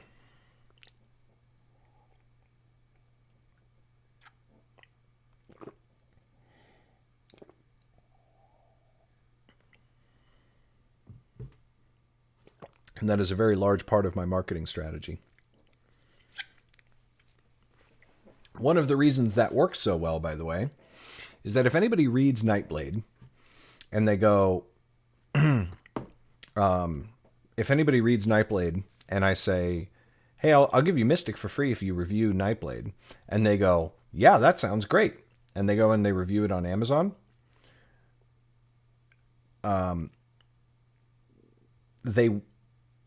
they only do that if they enjoyed Nightblade. If you didn't enjoy Nightblade, you wouldn't want the free copy of Mystic, right? So the people who go and leave reviews based on that, they leave good reviews, which is great. That's why Nightblade has so many good reviews. I mean, it's one of the reasons. Hopefully part of the reason is that it's a decent book.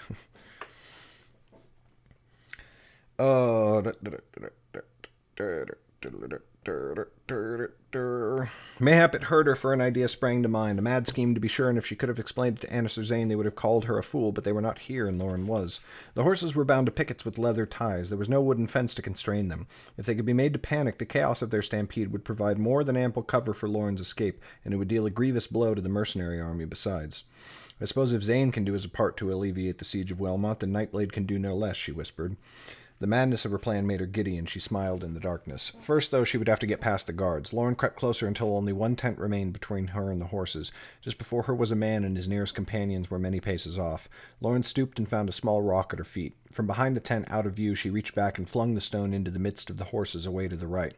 She heard a sharp thunk and a frightened whinny. Like lightning, she stole from her hiding place, and as the guard turned towards the sound, she ran behind his back and vanished among the horses. She remembered something Bracken had told her once. Sometimes simple tricks are best, but now she would have to be careful if she hoped to stay alive.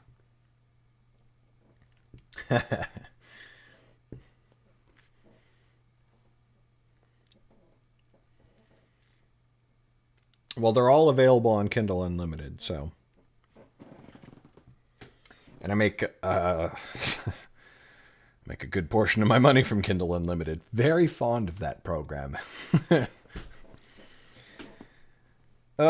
Unlike the sellswords' tents, the horses had been lined up neatly, and the rows were so close that even if a horse pulled free of its tether, it could not escape the press of the other mounts. Lauren would have to work from the inside out.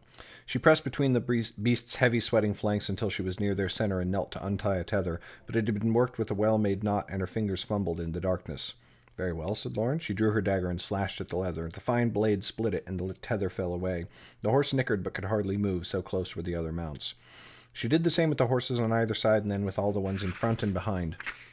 In a circle she went, spiraling outward until the free mounts outnumbered those who were still bound. Some whinnied and a few champed at her, but they were disciplined beasts and did not try hard to move. Not yet, at any rate. So Kindle Unlimited is a program where you can pay Amazon $10 a month, and you can read any book that's in the Kindle Unlimited library. And the Kindle Unlimited library is made up of authors who have agreed to make their book exclusive to Amazon.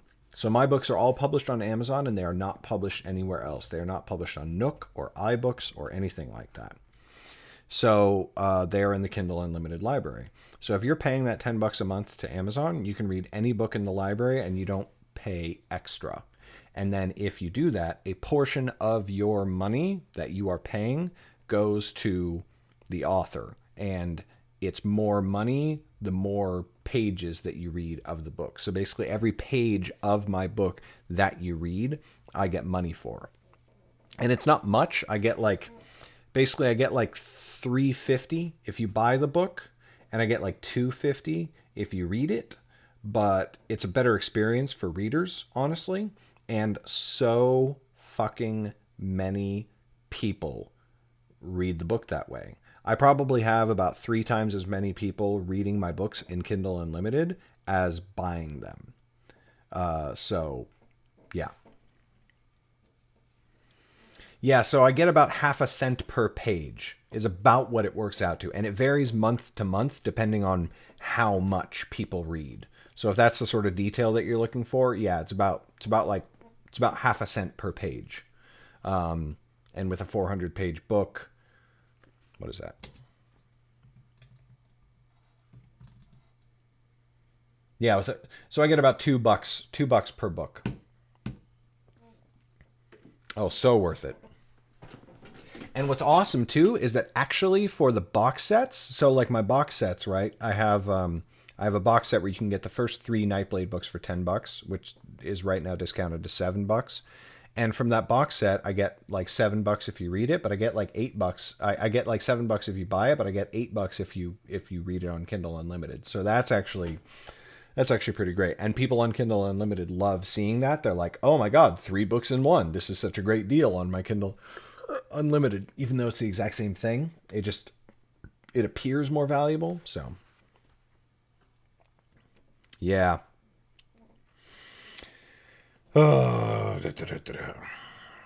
Soon she was only a few ranks from the edge of the pickets there. Then she stopped and surveyed the steeds. One caught her eye, a slender but shapely beast of midnight black, the same as her cloak. The only break in its color was a star of white on its forehead, which practically shone in the moon's light. She stepped between it and the horse beside it, a larger specimen of chestnut brown. Their tethers, each almost as long as Lauren was tall, hung from their bridles. She had cut both already. She tied their ends together, hoping the leather...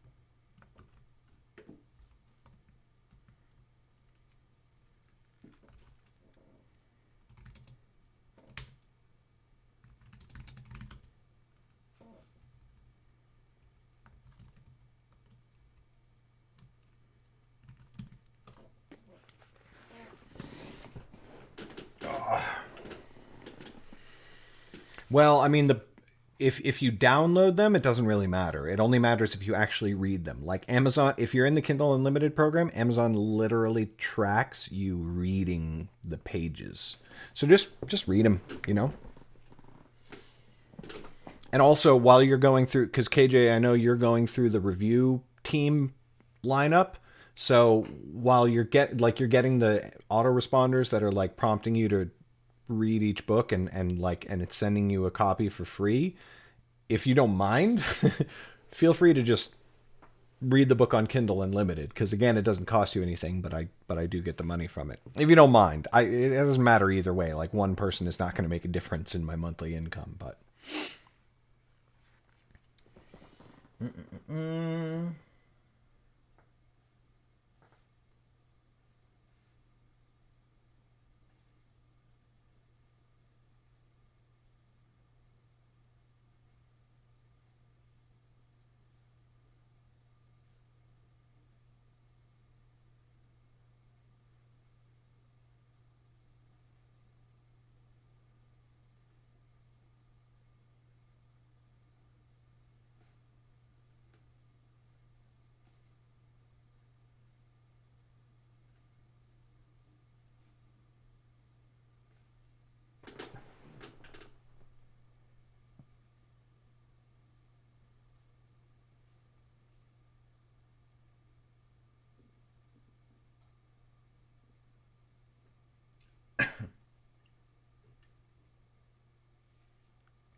Yeah, I need to start reading more this year, too.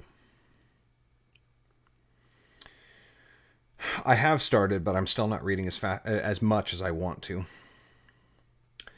Da, da, da, da, da, da. She stepped beneath it. But she stepped between it and the horse beside it, a larger specimen of chestnut brown. Their tethers, each almost as long as Lauren was tall, hung from their bridles. Lauren tied their ends together, hoping the leather would not make the beasts collide with each other when they ran. The black horse pressed its nose at her, and she took its muzzle into her hands. It did not bite, and she took that as a good sign. When she reached up and scratched its ears, it pressed its nose into her chest. If we escape from this, and I do not lose you in the flight, I will give you a name, she whispered, but I will not risk our luck by doing so now. The world itself has ears, and it hates the prideful. The horse nickered and stooped to pull free a mouthful of grass. Now came the most dangerous part of the whole affair, and Lauren hesitated, but she had come too far now not to go on. So again she drew her dagger and went to the horse beside the black one she had chosen, on the other side from the chestnut. I'm sorry, she whispered, but it will only be a small cut. With that, she slashed the blade across the horse's flank, and in the same moment she gave a great cry. Then she whirled and seized her black horse's neck and jumped, swinging around and clinging to its back for dear life. The horse she had cut reared in terror and gave a great whinny of fright. The moment it came down, it set off into a gallop, careening into the horses around it. The effect was immediate and tumultuous. As a panicked mass, the horses went berserk. They screamed and fought to get away from each other, bolting in every direction. Few could fall over, so the mass merely undulated in fear. But the commotion spread swiftly to the edges, and when the scent of panic reached the horses at the outside, they reared and bucked and tore at their tethers. All up and down the rows, Lauren saw them break free, and they galloped off into the night, many of them right into the tents. The camp erupted in chaos. Soldiers emerged wide-eyed from their tents and dove out of the way as horses ran through the lines. Many horses ran south into the open land beyond, but some galloped into the heart of the mercenary camp. There, a great cry and tumult broke out, and guards with torches fled for their lives. But Lauren's steed leapt for the south, followed by the great chestnut horse. Together they ran, keeping pace with each other as if they had been trained in a harness together, while Lauren gripped her horse's neck and asked the sky above to spare her life. They burst free as part of the stampede and ran off into the night. Horses fell away on either side, running away west and east, but to a ways.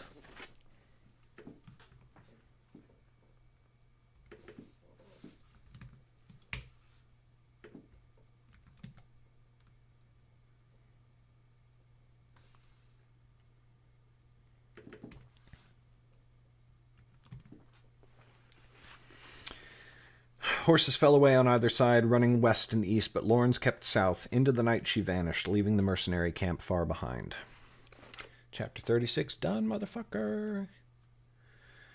Oh, I'm going to take another short break. I'll be right back. Seriously, y'all, thanks for hanging out with me while I do this. I know I say that on VlogaNovel all the time, and it probably sounds all hackneyed and like a pat line and everything like that, but I do this because writing is very lonely, and I get lonely doing it, which is why I started doing this in the first place, and you really make it a lot easier to keep going.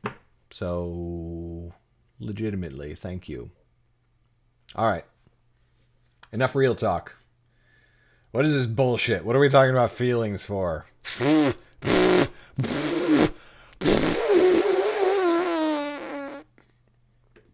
I'll be right back.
Hey, we're back.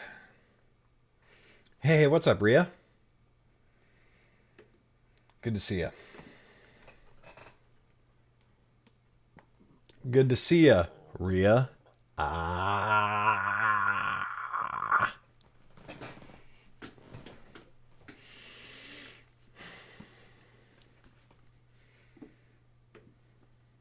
Why did I turn off the lights in my office?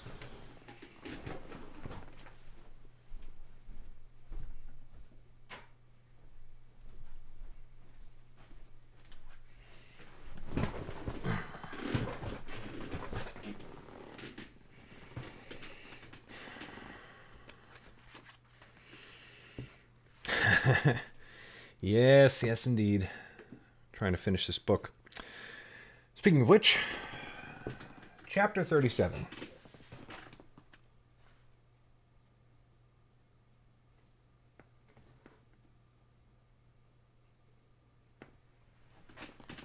The sky had gone gray in the east. They crested the southern hills and came swiftly down the other side. Only then did Lauren raise her head and try to regain control of her galloping mount. She reached out and seized the tether holding the horses together, but their bucking heads tore it from her grasp and nearly pitched her from the back. She reached instead for the black horse's bridle and pulled on it. That produced some effect. The horse's head reared back and it began to slow. Soon the chestnut felt the tug on its tether and dropped its pace. Eventually they both came to a stop, chests heaving with deep and ragged breaths. Their flanks were lathered.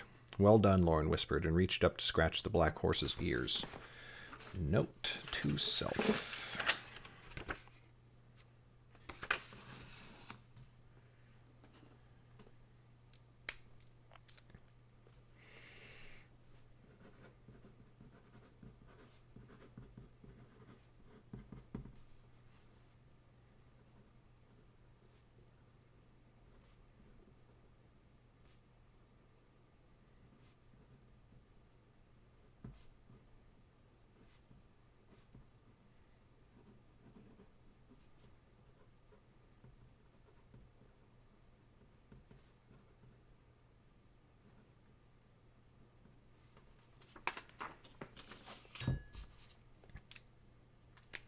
Almost there, yes.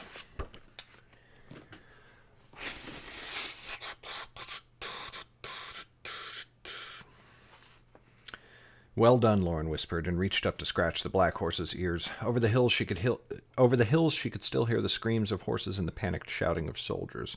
She hoped no one had been seriously hurt in their flight. She had not thought so many horses would charge into the mercenaries' camp. But she had lost track of her whereabouts, and as she looked around now, she saw that she was far to the west of where she had left Annis and Zane. She slid down from her horse's back, and with a slash of her dagger she parted the tethers that held the animals together. Then she climbed back up, holding onto the black horse's tether as a rein with one hand while tugging on the chestnut so that it would follow. It was awkward, and she was unused to sitting a horse with no saddle, but somehow she got them both headed east. Their tread was slow, and Lauren grew ever more nervous as sunrise drew nearer. The sky had grown pink by the time she spotted the dell tucked between two hills. She nudged her heels into the horse's side and rode in between the trees to the hollow space in the rocks. At first it seemed empty, and Lauren's stomach tumbled in her gut. Then she spotted a small shape in the dim light and recognized the back of Annis's new cloak. For a heart-stopping moment she feared the worst, until she saw the girl wriggling at her approach. Lauren heard a few muffled grunts as she fought to roll over. Annis, what will you do when you're finished with this? Go back to streaming games? No, I have to get right to work on the next book. I'm doing a whole big restoration project, which is a whole long fucking story. But the process that I'm going through on this book needs to be gone through on 2 more books completely and halfway again on 2 others. So got a lot more work to do, unfortunately. Or fortunately, whatever. I like work. Annis. Lauren jumped from her horse and ran to the girl's side, forgetting in her haste to hobble the steed. She seized Annis's shoulder and rolled the girl over. Her wrists were bound, and she was gagged with cloth torn from her cloak. Lauren ripped the gag free and slashed the bonds. Annis gasped and spit in the early morning air. Where is he? You mean Zane? Said Lauren. I do not know. Who took him? What did they do to you? Fury lit in Annis's eye. No one took him, Lauren. He did this. The wizard trussed me up and fled almost the moment you had gone. Lauren felt as though the ground had dropped out from below her. What? No. Why would he... Annis parted her cloak, and Lauren saw her inside pocket. It lay empty. He took the maidstones, not only his share, but all of them. That conniving, double-faced, forked tongue. She fell silent, too angry for words. Lauren sank back on her heels and sat hard on the ground. She felt lost and alone and incredibly cold despite the summer morning. Those stones were all they had. Without them, so many dreams vanished. No longer could she give Annis and Jem a good life in the outland kingdoms. A thief she might be, but Lauren did not wish to scrape a meager living robbing pennies from tradesmen. Those mage stones could have let her become something more, something great.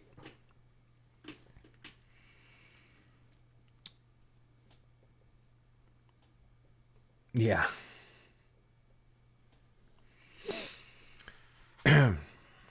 Anger and sorrow washed through her, and then they were gone. In their place, Lauren felt something else, an icy burning, a raging fire that yet left her cold. Her pulse thundered, but this time not with fear.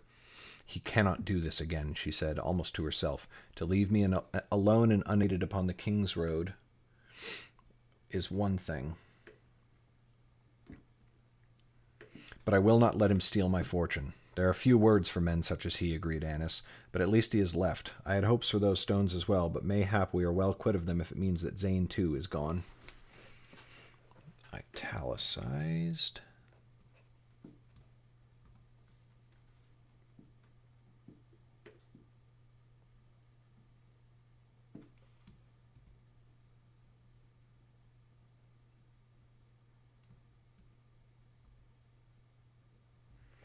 There's the problem.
I knew something was off in this layout, and that is why.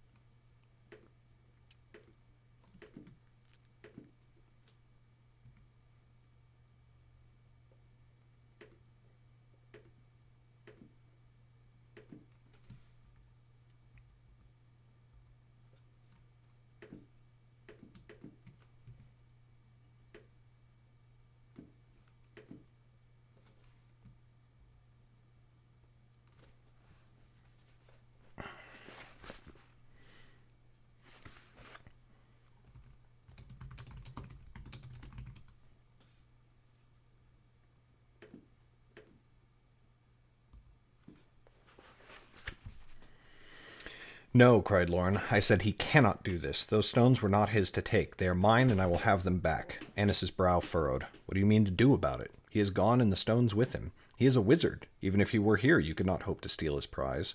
Aye, he is a wizard, said Lauren, and a fool, and a poor wrestler, and a hopeless woodsman, as quiet and quick as a blind cow. He has his talents, but he is a madman if he thinks he can evade me. Annis paled. You cannot mean to pursue him. I do mean to. Lauren, he will kill us. Let us return to Wellmont and flee its doom with Jordell. At least then we will be free from danger, if poorer. You said the same when Auntie took my dagger in Cabras, said Lauren. My answer now is the same as it was then. This is not the same. Zane is mad and far more powerful than she. He has already proven himself willing to hurt us. I do not think it will take much more for him to kill us. We shall see, said Lauren. Come. I will not, said Annis, shooting to her feet. She stamped her foot on the ground and glared. You will not drag me into death by the wizard's fire. Too long have I walked by his side. He is gone, and I will not seek him again. Lauren looked at her a long moment. Then she nodded. Very well, you are right. I cannot ask this of you. Annis looked taken aback. What? What do you mean? Just that. You've gone farther than I could expect from any friend, and with no more assurance than your faith in me. I will not ask you to take another step when I know I walk into great danger. See yourself safely to Wellmont. Take the chestnut horse. Lauren turned to her own steed, but Anna scuttled behind, lifting her skirts to keep them out of the dewy grass. You will go alone? That is twice as foolish. How do you even mean to find him? I told you he is a poor woodsman, said Lauren. Even now I can see where his tracks lead out of the dell. I will follow them, and if I must go slowly to see his marks, still I will be mounted and he will not. Lauren grabbed a handful of mane and pulled herself onto her horse. It sidestepped, nearly unseating her, but then it calmed. And what do you mean to do once you find him? I will make him give me the stones, said Lauren, by whatever means I can. If words will not work, I will wrestle him and twist his arm until he squeals like the pig he has shown himself to be. He is a wizard. He will set you ablaze. I do not believe that, even with all he has done. He might have killed you rather than leave you here bound but breathing. Then you could not have told me where he was headed, but he let you live. He is not a murderer, only a stupid, stupid man. Lauren pressed her heels to the mount, and it began a slow walk forwards. With a gentle tug on the tether, she guided it towards the bent grass that led off due east along the line of hills.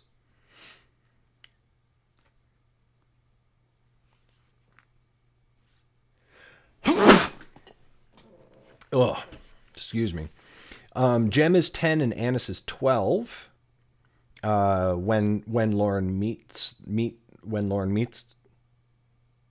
them.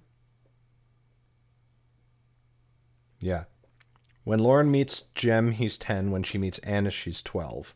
And they both, all of them, I have their birthdays written down. So Lauren is 15, and she turns 16 during Darkfire.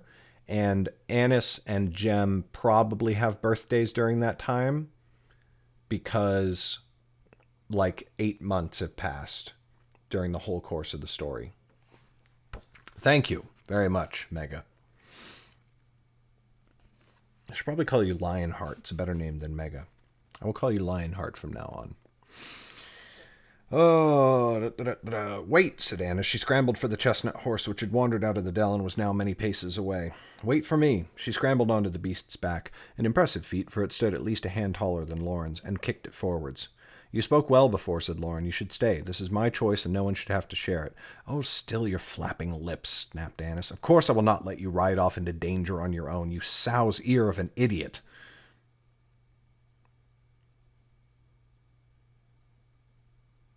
Yeah, that works. Thinking about the gendered insult thing again. I did not do so when we fled my mother's caravan. You did not, but this is not then. Yet I am the same person, said Annis, and if this is the single stupidest thing I have ever seen you do, which is an impressive claim considering our time together, still I will not let you enter such madness without someone sensible to advise you. If nothing else, I will tell you when it is time to run away. Lauren gave her a grim smile. And I thank you for such a valuable service, but you have never seen me fight Zane. You may find him more eager to flee my company than the other way around. Annis looked at Lauren askance. You have fought him before?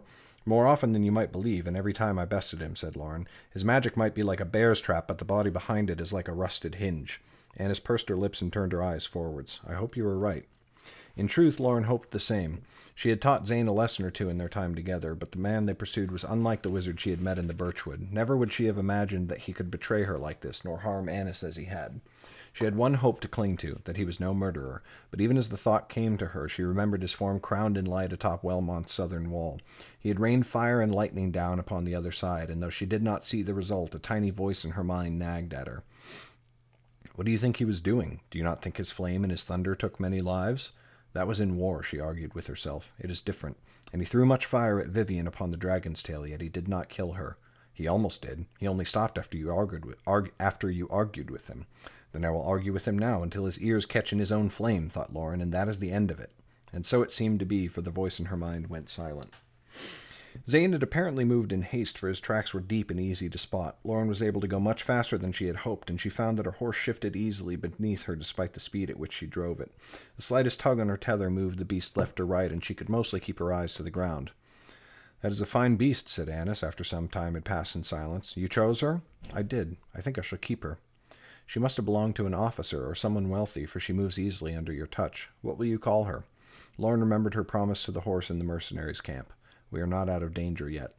I have not decided. Once the tracks had gone east for a while, they rose up the side of the hills. Following them, Lauren found they were well east of the sellswords, who were scarcely a blur in the distance. Zane's tracks went down the other side of the hills and due north, aiming for the great rocks that poked just above the horizon. Now on more open ground, they could move more quickly, with Lauren stopping only occasionally to mark Zane's tracks. The wizard moved in a straight line, making no visible effort to mask his trail, which only made her work easier. They came upon another line of hills, and these were wooded, forcing them to slow once more. But the sun had risen, and the ground here was softer, so Zane's movement stood out like burning flames in the greenery. At the hills they turned east and continued that way a long while. "What course is he taking?" said Annis. "He seems aimless." "He is not," said Lauren. "Though he does not walk on the road, he is following its course. That road will go east and follow the river. After he goes that way a while, he will turn north and take the king's road until he comes again to the high king's seat." "And then?" said Annis. Lauren shuddered beneath her cloak as she thought of Zane arriving at the seat for his son, his eyes glowing black from the Magestone's power. "That is none of our concern. What Zane does with his share of the stones is his business. Our portion is all I care about." The hills opened into wide plains, and they found themselves nearly on top of Zane. There he walked, a small figure in a blue coat.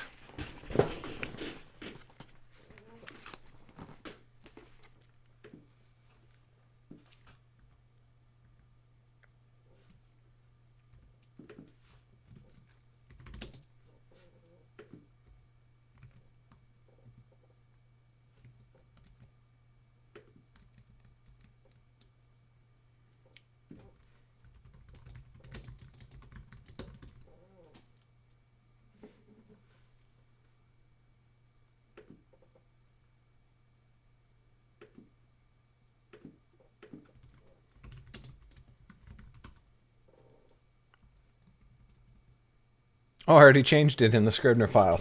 That's hilarious. That's funny.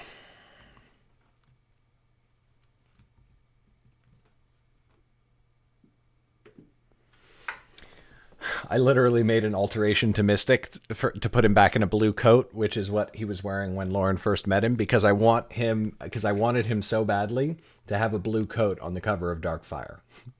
It's literally why that change happened.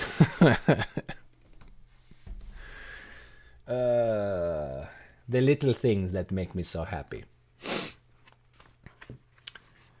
There he walked, a small figure in a blue coat, scarcely half a mile away. Half a mile? No. Scarcely 2 spans away. There were no hills in which to hide, neither rocks nor trees. He had not turned to see them, but surely he would once their hoofbeats sounded behind him. "We are exposed," said Annis, her voice quivering. "Lauren, it would be foolish to approach him like this." "My only hope is my belief in him," thought Lauren. "He will not harm us. Come, let us go and have a chat with this wizard." She spurred her horse, and when it broke into a gallop, it nearly threw her from its back. Annis rode easily, of course, and together they descended upon Zane in a thunder of hooves. Lauren's pulse quickened when he turned to face them, but he made no move to attack. Instead, she thought she saw him smile as the two of them drew near. He stood rock still, hands at his sides, and she saw no glow in his eyes. They reined to a stop 10 paces away. Lauren studied the wizard in silence while thinking of what to say, but Zane spoke before she could, his voice pleasant and light on the morning air.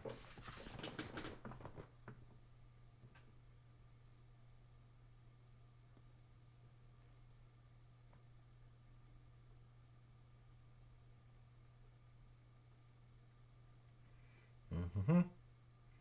Mm-hmm. Mm-hmm.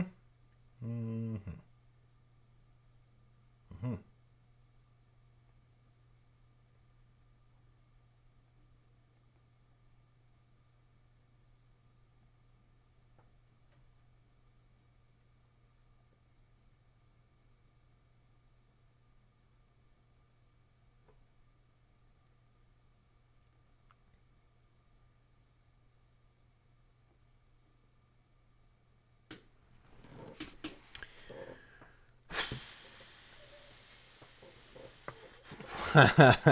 The special Garrett audiobook edition, yeah. The real audiobooks are their first real audiobook is coming out in March, and I am so fucking excited. Super excited about that.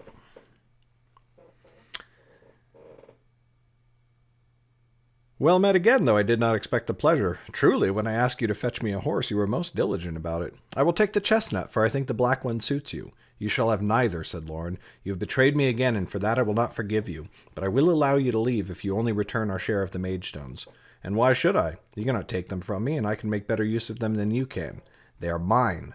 Ours, she amended, glancing at Annis. You mean to leave us bereft and penniless. I will not let you. Let? Snarled Zane, eyes glittering. Since when have you let me do anything, daughter of the family Nelda? You have been a burden upon my back since first we met, despite all my attempts to shake you.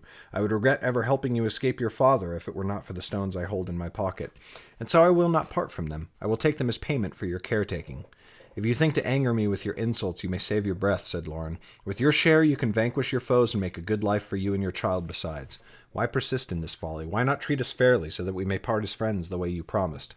Because promises to little girls mean nothing. Despite what she had said, Lauren's blood had begun to boil. Now her anger reached the bursting point.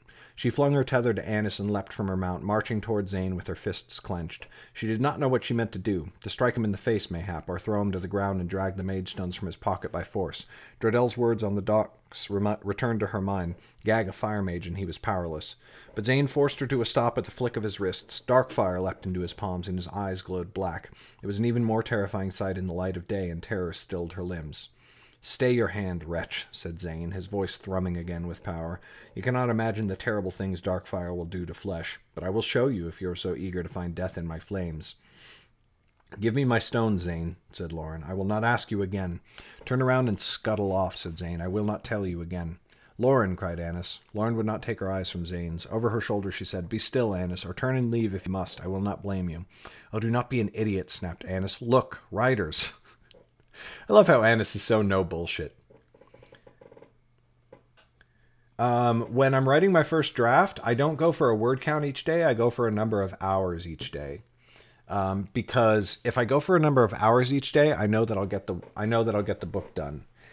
But like my hours will go anywhere from 2,000 words an hour to like 3,500 words an hour. So I don't like to blame myself just because I'm having a day when the words are coming a little bit slower. But when I'm working on a first draft, I'll try to go for 4 hours a day. So if I work 4 hours a day and they're all 2,000 word hours, then that's 8,000 words in that day, and that's fine. And if I write for 4 hours and they're all 3,000 words hours, that's 12,000 words, and that's better. But if the next day I go back down to 2,000 word hours, I'm still putting in the work. And so like a word count goal and like trying to do more than the day before just doesn't work for me. It's really all about hours in the chair. Zane's fires guttered out. His eyes returned to normal as he looked past Lauren in confusion. Lauren turned to follow his gaze and saw that Annis was right. Across the plain rode 7 figures on horseback, thundering towards them all, and Lauren felt equal parts fear and relief as she recognized the red cloaks that each of them wore, and Jordell and Vivian in the lead. Chapter 37 done, motherfucker.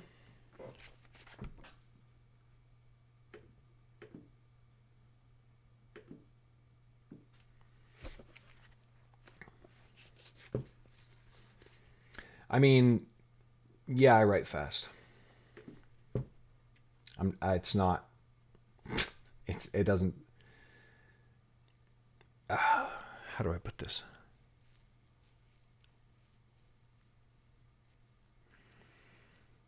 I write faster than a lot of people. That doesn't mean I write any better than anybody. So many people write 500 words an hour. But if you think about it, okay, so let's say my average is 2,000 words an hour. If somebody writes 500 words an hour, that's 4 times slower, okay? So let's say my first draft takes me 40 hours. I think that's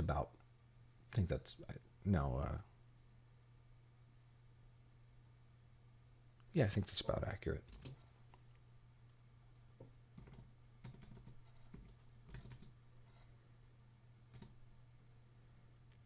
Yeah, a little over 40 hours, okay? So 40 hours to write my first draft. Then the editing process happens. And my editing is not faster than anybody else's. I edit at about the same speed. So it takes me 40 hours and it takes somebody else 160 hours, okay? That seems like a lot at the time that you're writing the book, but the book is there forever. So if it takes me a month to write the book, and it would take somebody else 4 months to write the same book, just those are random figures, but just tossing it out there. In a year, that doesn't matter.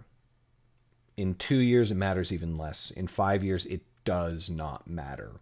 Like, words per hour does not matter all that much. Yeah, it definitely helps to have a story that I love and I'm into. I do read pretty fast. Been reading pretty avidly my whole life, so...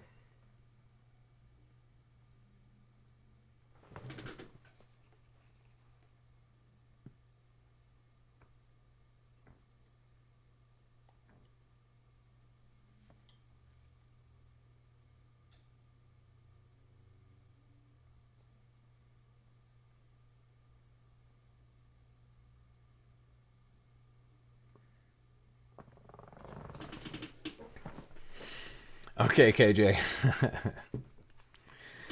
Good to see you. Chapter 38. Lauren drew up and her hand dropped to her dagger. Zane muttered a curse. How did they find us? Said Annis. It must have been Jordell, said Lauren. He has some skill with tracking, and if he found our boat on the shore, it would have been no great feat to follow us from there, especially since we wasted so much time at the mercenary camp. And here I thought I had made a clean escape, said Zane. Do you jest? Said Lauren. You wander about like a drunken bear cub. I could have followed you blindfolded. As the mystic drew nearer, Lauren saw Jem riding behind Jordell. The rider slowed as they came near. Jem slid from the saddle and ran straight for Annis to catch her in a hug. She held him for a moment and then turned to look warily at Jordell above them.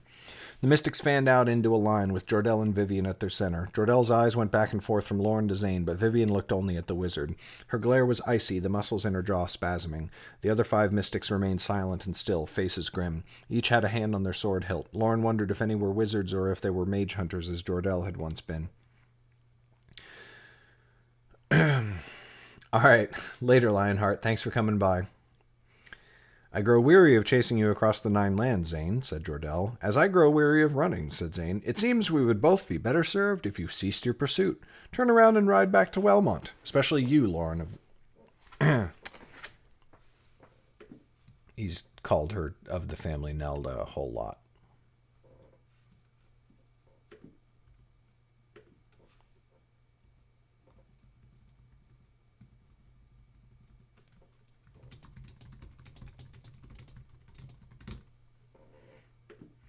Turn around and ride back to Wellmont, and you ought to go with him, Lauren. I mean to leave this place and all of you behind. Nothing will sway my mind. Jordell sighed. Lauren thought she saw sadness in his eyes. Alas, I cannot allow you to do that. What is this talk of allowing? Said Zane, growing angry. You and the girl both seem to have grand ideas of what I may or may not do at your command. How exactly do you mean to stop me? I would rather not have to, said Jordell, but we will if we must. If you do not choose to aid me, you will be executed as a rogue wizard. You have attacked Vivian twice now, which is cause enough for your punishment. Mayhap you will escape us today, mayhap not. But if you refuse to join me, you will find no safety in any land where the mystics hold sway. Please, though, refuse him, said Vivian. I would happily see you destroyed. You would have done the same in Wellmont, said Zane, yet it did not work then. No matter how often I teach you the lesson, you forget that you are as powerless as a child against me. If I must dole out your punishment again, so be it. But you will see that I am not alone, said Vivian with a smirk, and I will happily command my companions to kill you. They have no fondness for wizards. Jordell turned an angry look on Vivian. You are too eager for a fight, and it ill becomes you. Keep your tongue still if you cannot keep it civil. Turning back to Zane, he spoke calmly once more. Zane, I offer you this last chance. Honor your agreement with me. You saw the wisdom in my words when we spoke in Wellmont, and I know in my heart that your promise was no deception. If you have reconsidered since, then consider again. I know you see the wisdom in joining me. Doubtless you think my mind will change...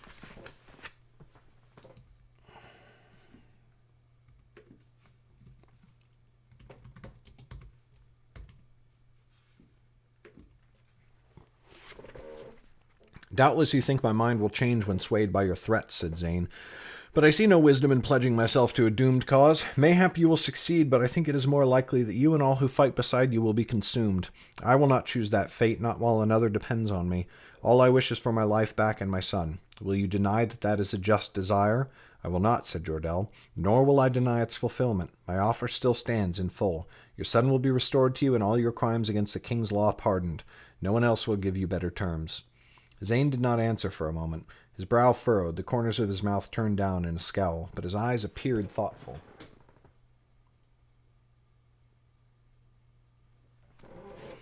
Say yes, thought Lauren. Accept Jordell's terms and let us put this matter behind us. Jordell seemed to sense Zane's hesitation, for he leaned forward earnestly. Take the course of wisdom. You know the calamity that threatens us all. Mayhap you and your son can escape, but I do not think so. Where will you flee when darkness descends upon all the 9 lands? Will you live your life in fear and flight, or will you do your part to keep that terror from others? The air hung silent. The hairs on Lauren's arm and neck tingled as she awaited the wizard's response. Before Zane could speak, one of the mystics cried, "Riders!" The air rang with drawn steel, and as one the mystics turned their horses, all but Jordell, who kept his eyes on Zane. Lauren turned to the western hills where Jordell and Vivian had emerged but a moment before. A company of horsemen with lances and armor was riding hard and fast towards them. Chapter 38 done, motherfucker. Crankin'. Chapter 39, to arms, cried Vivian. I count at least 2 score of them, mayhap 3, reported one of the mystics. They had formed a line bravely facing the oncoming riders, but each of them wore only a short chainmail shirt under their red cloak. The approaching riders were bedecked in plate and mail, and their lances were long and sharp, glittering in the early sunlight. Jordell grew exasperated as Zane still refused to answer, so he wheeled his horse around to survey the riders. What do they do? This is one of my favorite parts of this entire book. What are they doing here so far ahead of the main host? It is as though they search for something. Annis gave Lauren a pointed look, and Lauren cleared her throat. I am afraid they may be hunting me. Well, you must understand our circumstances. I have nearly run out of patience for your foolishness, said Jordell in a voice of steel. Tell me what happened, and quickly.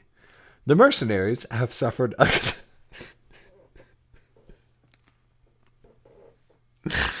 Oh, fucking Lauren. The mercenaries have suffered a catastrophe, said Lauren, raising her chin in defiance. Their horses stampeded through their camp, for their tethers were cut and they were driven to madness. I had a hand in it.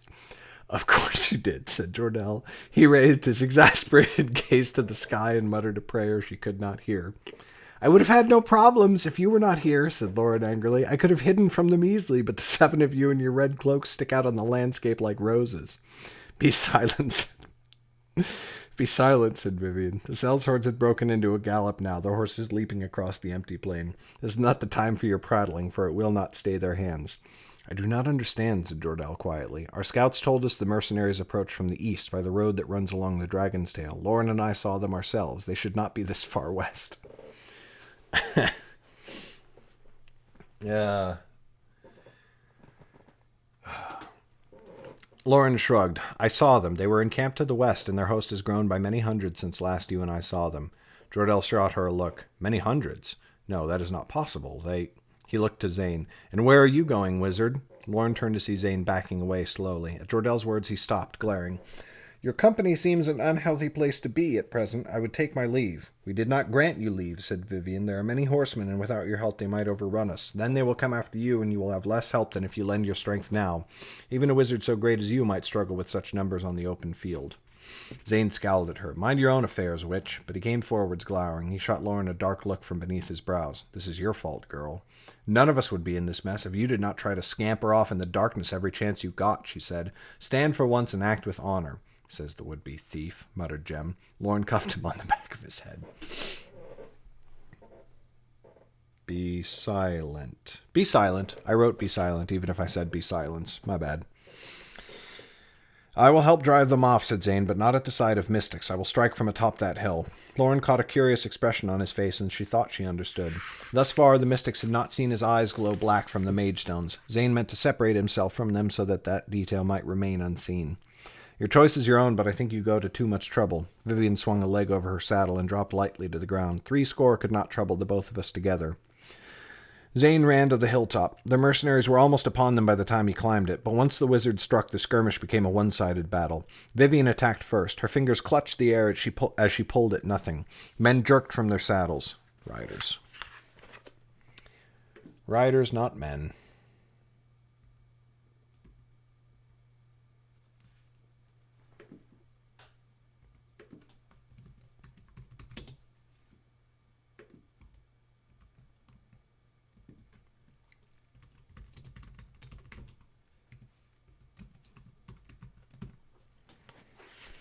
Riders jerked from their saddles. But they did not fall backwards. Instead, Vivian pulled them forward so they tumbled over their horses' necks. They fell to the ground and were trampled. Broken and twisted bodies mashed to pulp beneath the hooves of their fellow riders' mounts. It made Lauren's stomach lurch, and Jem turned his face away. Again Vivian swiped at the air, and many of the horses' legs snapped like twigs. They went down, crushing their riders and downing the horses behind as well.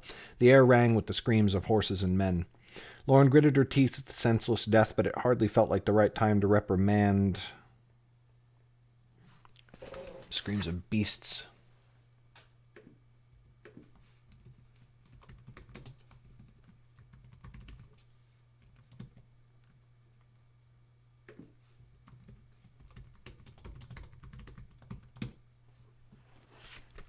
Lauren gritted her teeth at the senseless death, but it hardly felt like the right time to reprimand Vivian. She did not know what the mystics intended to do with her. Then Zane joined the fight. A wall of flame 100 feet long... A wall of flame 30 paces long sprang up on the grassy field. It was dozens of paces ahead of the cavalry, and they had plenty of time to rein their mounts to a stop. Many of the horses bolted in fear at the heat of the flames, the riders cursing and shouting as they tried to regain control. Hardly a dozen riders still remained, still trying to urge their horses through the roaring flames, but Zane waved his hand and cried aloud, and bolts of lightning struck the ground on all sides of the riders. Good morning, Prodigium. Their last shreds of discipline vanished, and the horses screamed in terror as they bolted away. Zane let the flames die out, and the field was empty save for the broken bodies Vivian had cast down. Vivian growled in anger and struck again and again, pulling a few more fleeing horsemen from their saddles, but many escaped, disappearing into the hills and out of sight. "You fool," she cried to Zane as he came back down the hill. "Why did you let them escape? Now they will warn the host to our presence." "Let us say I have a sympathetic heart for a runaway," said Zane.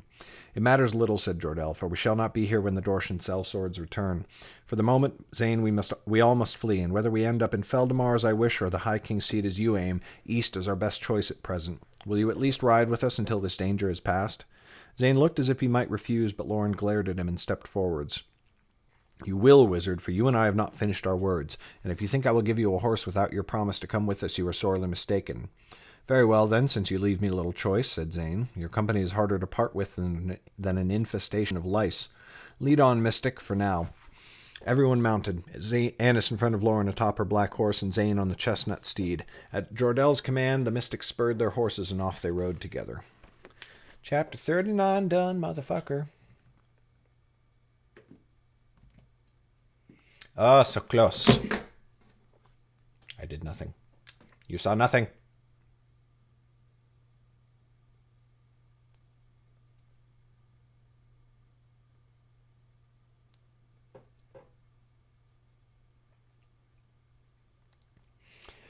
A disturbingly high percentage of my characters picked their nails with a knife. And it's because I fucking love picking my nails with a knife. It is just one of the most satisfying feelings in the world. Well, since I quit chewing my nails, which only happened a couple years ago. I remember I quit on Thanksgiving. Because one day, it was 2 years ago? I think it was 2 years ago last Thanksgiving. It was after Thanksgiving dinner, and I was hanging out with Meg, and she was like, and I was chewing my nails, and she was like, "Sweetie, can I tell you something?" And I was like, "Of course." She was like, "You have to promise not to get mad at me." I was like, "Uh-oh." She was like, "I fucking hate it when you chew your nails." I was like, "Really?" She was like, Yeah, it drives me crazy." I was like, "Oh. So I should stop." She was like, "That would be amazing." And I stopped. I just stopped cold turkey. Stopped doing it. And since that moment, picking my nails with a knife has been the most satisfying thing. I hate trimming my nails with clippers. Oh my God. I hate the sound of it. I hate the feeling of it. I hate filing them afterwards so they're not all rough and jagged. Hate it. But I do love my wife, so. Chapter 40. Jordell led them south, where soon they found the empty road, and then east along it, pushing the horses as hard as they dared. Lauren knew it could not be long before the outriders returned to alert the host, and then the sellswords would no doubt send their full mounted strength. How many horsemen remained after her nighttime adventure? Had the mercenaries managed to collect most of the steeds, or did they still roam free across the plains? She hoped most were lost, but something told her they would not be so lucky. If even half the horses had been recovered, they might well find hundreds of riders at their backs. It was not long before the road turned abruptly right, heading south for Wellmont. At first, Lauren thought Jordell would direct them towards the city, there to hide behind the safety of its walls. Instead, he reined to a stop at the crossroad, and they halted in a circle around him. "The mercenaries will think we are scouts sent from Wellmont," said Jordell, "or at least that is my hope. If I am right, when they come to the crossroads, they will turn south to look for us, hoping to catch us before we reach the city. But we will ride east, and if we are lucky, they will not follow." Vivian kicked her horse forwards until it was next to his. "But then the army will sweep down upon the city," she said, glaring. "They will have no warning." "They will have their walls, and that is all we can do," said Jordell in a tone that brooked no argument. "You will learn once and for all where your loyalties lie. We ride on. At least send one of the men to the city to give word. Send me if you wish. I will not spare one warrior, you least of all," said Jordell. "Every hand will be needed ere long, and none of this would be necessary if not for your actions in Wellmont. Or do you deny that?" No, I don't set a set number. When I'm writing a first draft, I try to do 4 hours a day. But I'm pretty lenient about it because yeah, stuff happens. I have to do stuff. I have to go be a dad. I have to do tons of stuff. So I try to do 4 hours a day. But then there's some days where I do like 8 hours, and then there's some days where I do 2 hours, or I don't, I skip a day or whatever, and that's fine. It's not ideal, but it happens, and it's not anything I beat myself up over or anything like that.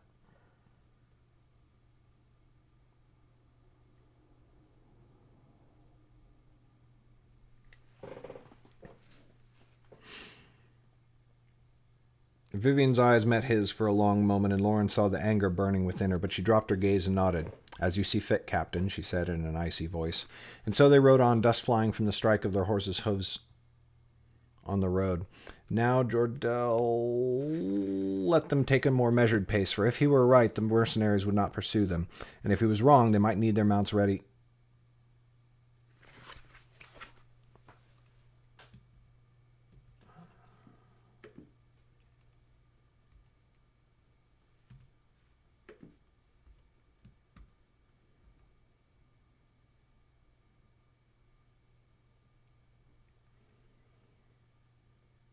Well, that's not a whisper, that's a tag. Whispers look like this.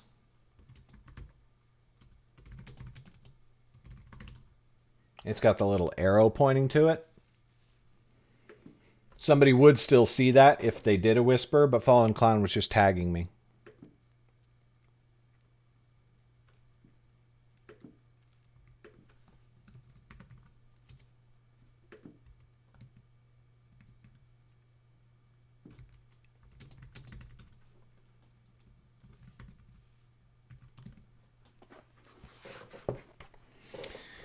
And if he was wrong, they might need their mounts ready for a sudden burst of speed. Lauren kept a wary eye on Zane, and often she saw him survey their surroundings.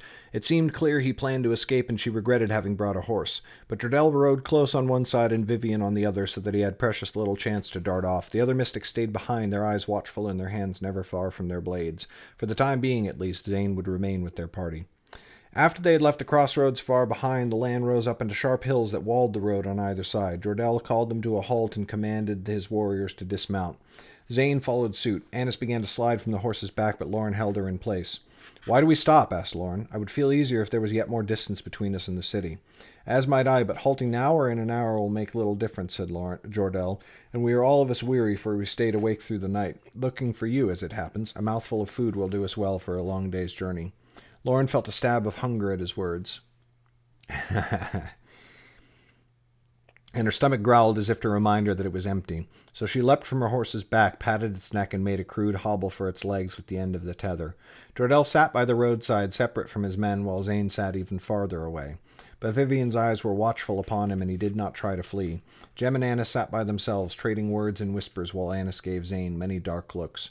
Lauren went and sat across from Jordell. I guess Zane had not had time to gather supplies before his flight, and you carried nothing when you went with him, said Jordell, so I had my men fetch your sack before we rode out.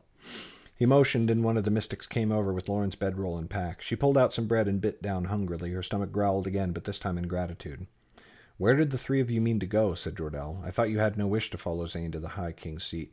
I do not, said Lauren, speaking quietly and throwing a dark look at Zane. The wizard proved less than faithful. He called himself my friend and asked me to steal him a horse from the mercenary camp. Once I had gone, he trussed Annis up like a chicken and struck out on his own.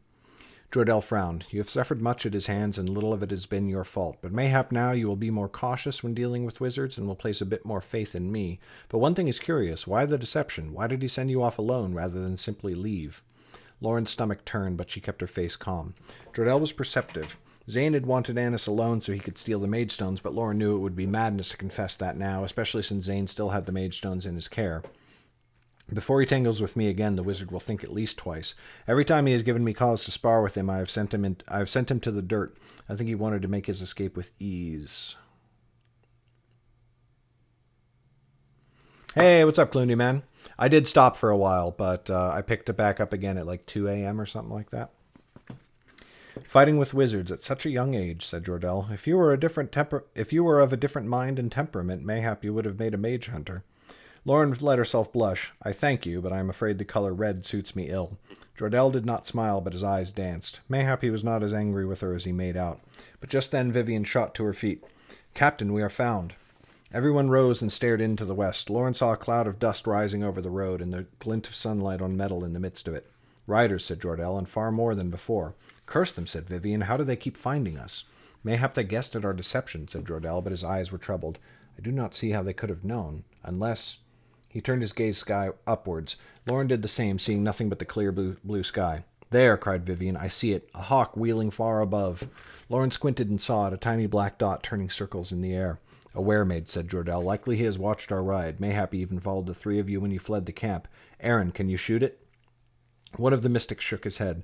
Not without a longbow. He had a bow upon his back, but Lauren could see that it was far too short for such a shot.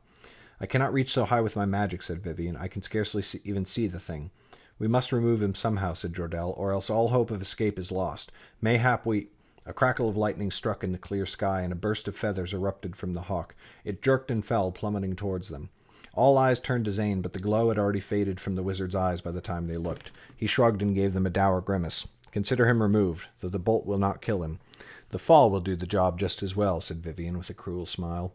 Lauren turned her eyes skyward again and saw the hawk begin to change. It grew and grew in size, feathers sinking into its skin. Its wings grew thicker and turned into arms and fingers. The change took only a moment, and then a full-grown man fell stark naked towards the ground. Catch him, Lauren turned to Zane. Please. His eyes met hers, and she saw he was unmoved. Slowly he shook his head. If he used air to cushion the man's fall, his eyes would turn black and he would be discovered. But no man could survive such a fall. Jordell's voice rang out clear and strong. Do it, Vivian. Mages are few and precious enough, and no one should wish for the death of one, least of all you. Vivian's smile slowly faded, to be replaced with only a slight twist of the lips. Her eyes glowed, and she raised a hand. The man's descent slowed, and soon he was gently floating just above the ground. Then Vivian closed her fist, and the glow died in her eyes. The weremaids fell the last few paces to land with a thud. Our enemy's life has been preserved, Captain. It was impossible to miss the bitterness in her words. Well done, said Jordell, though he was the enemy of Wellmont, not of the mystics. Now come, let us ride, for those horsemen will not tarry. Indeed, the cavalry had closed much of the distance already, for they had spotted the party and spurred their horses to a gallop. Still, the road was open for a long way in both directions, and they were many miles distant. The party mounted in haste and spurred their horses forwards, hampered by Zane and Lauren, who were without saddles and could not move as quickly. Lauren's legs began to burn almost the moment she climbed atop her horse behind Annis. They had grown sore with riding all morning, and the brief rest had only let the pain come to the fore. Now it redoubled as they galloped. She gritted her teeth, determined to bear it as long as she had to. Annis, meanwhile, seemed entirely comfortable despite their lack of a saddle, and acted as a rock for Lauren to hold. You ride as if born to it, said Lauren. I feel as though this horse will shake the bones from my body. You clutch it too tightly with your legs, Annis told her. You must find a balance. Do not hold so loose that you are shaken off, or so tightly that your body becomes taut as a bowstring. Lauren tried loosening her legs, but she almost slid backwards off the horse's rump.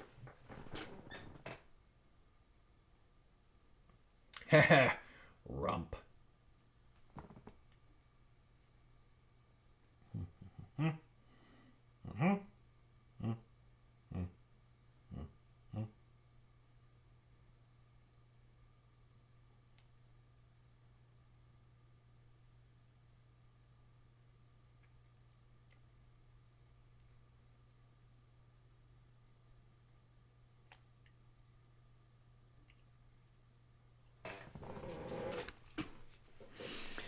She held on even tighter. I think I will have to bear it for now, else we will part company much sooner than I would wish.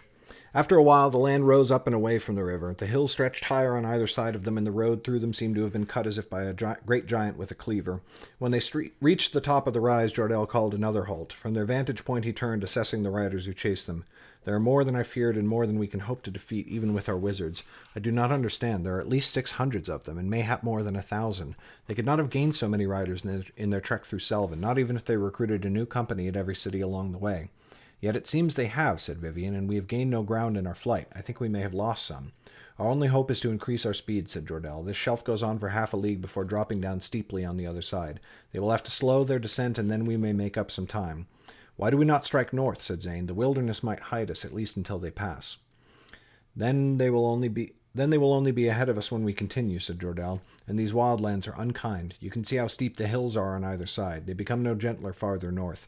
After that we might find ourselves sunk in a bog or attacked by wolves, which are plentiful here, and we cannot manage a journey in the wilds across the whole of Selvin, for we have neither the supplies nor the time to waste. It would stretch our journey from weeks to months. No, our only hope now is to make speed, and to lose them after the rise.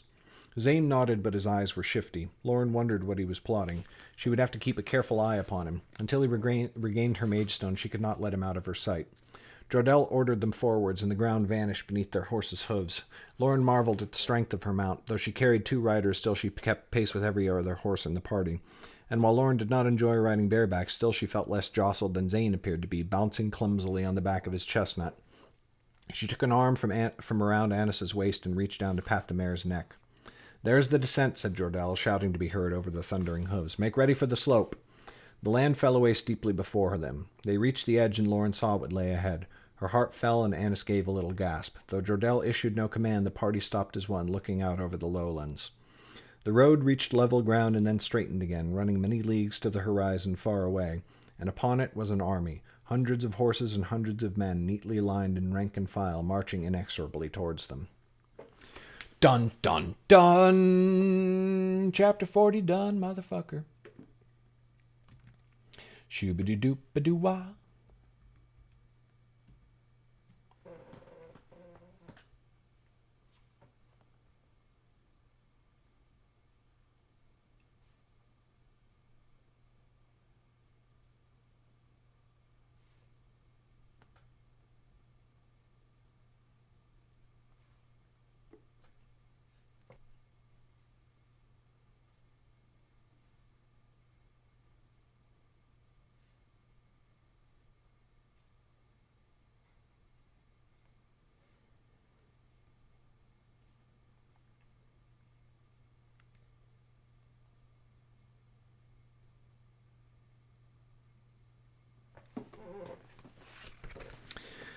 Chapter 41. At last I understand, said Jordell quietly, and Lauren looked to him. I knew the sellsword army could not have marched west of the city so quickly, nor grown so great in size in so short a time.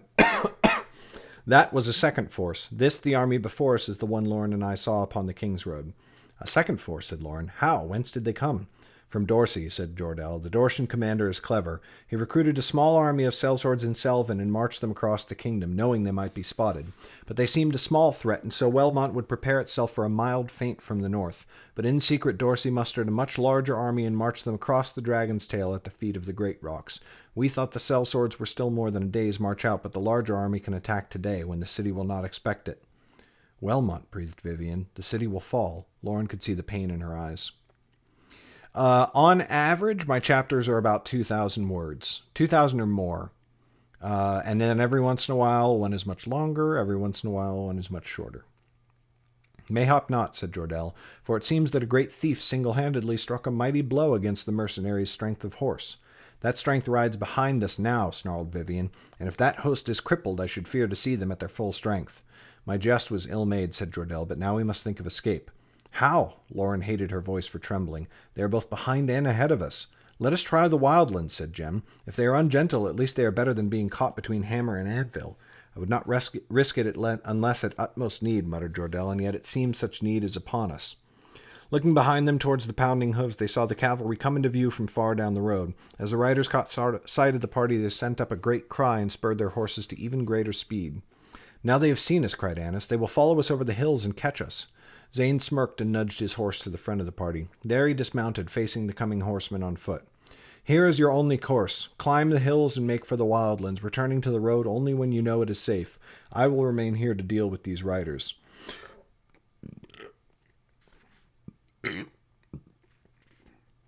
No, Zane, said Jordell. You have my respect, and I do not doubt your powers, but they are too much even for you, especially alone.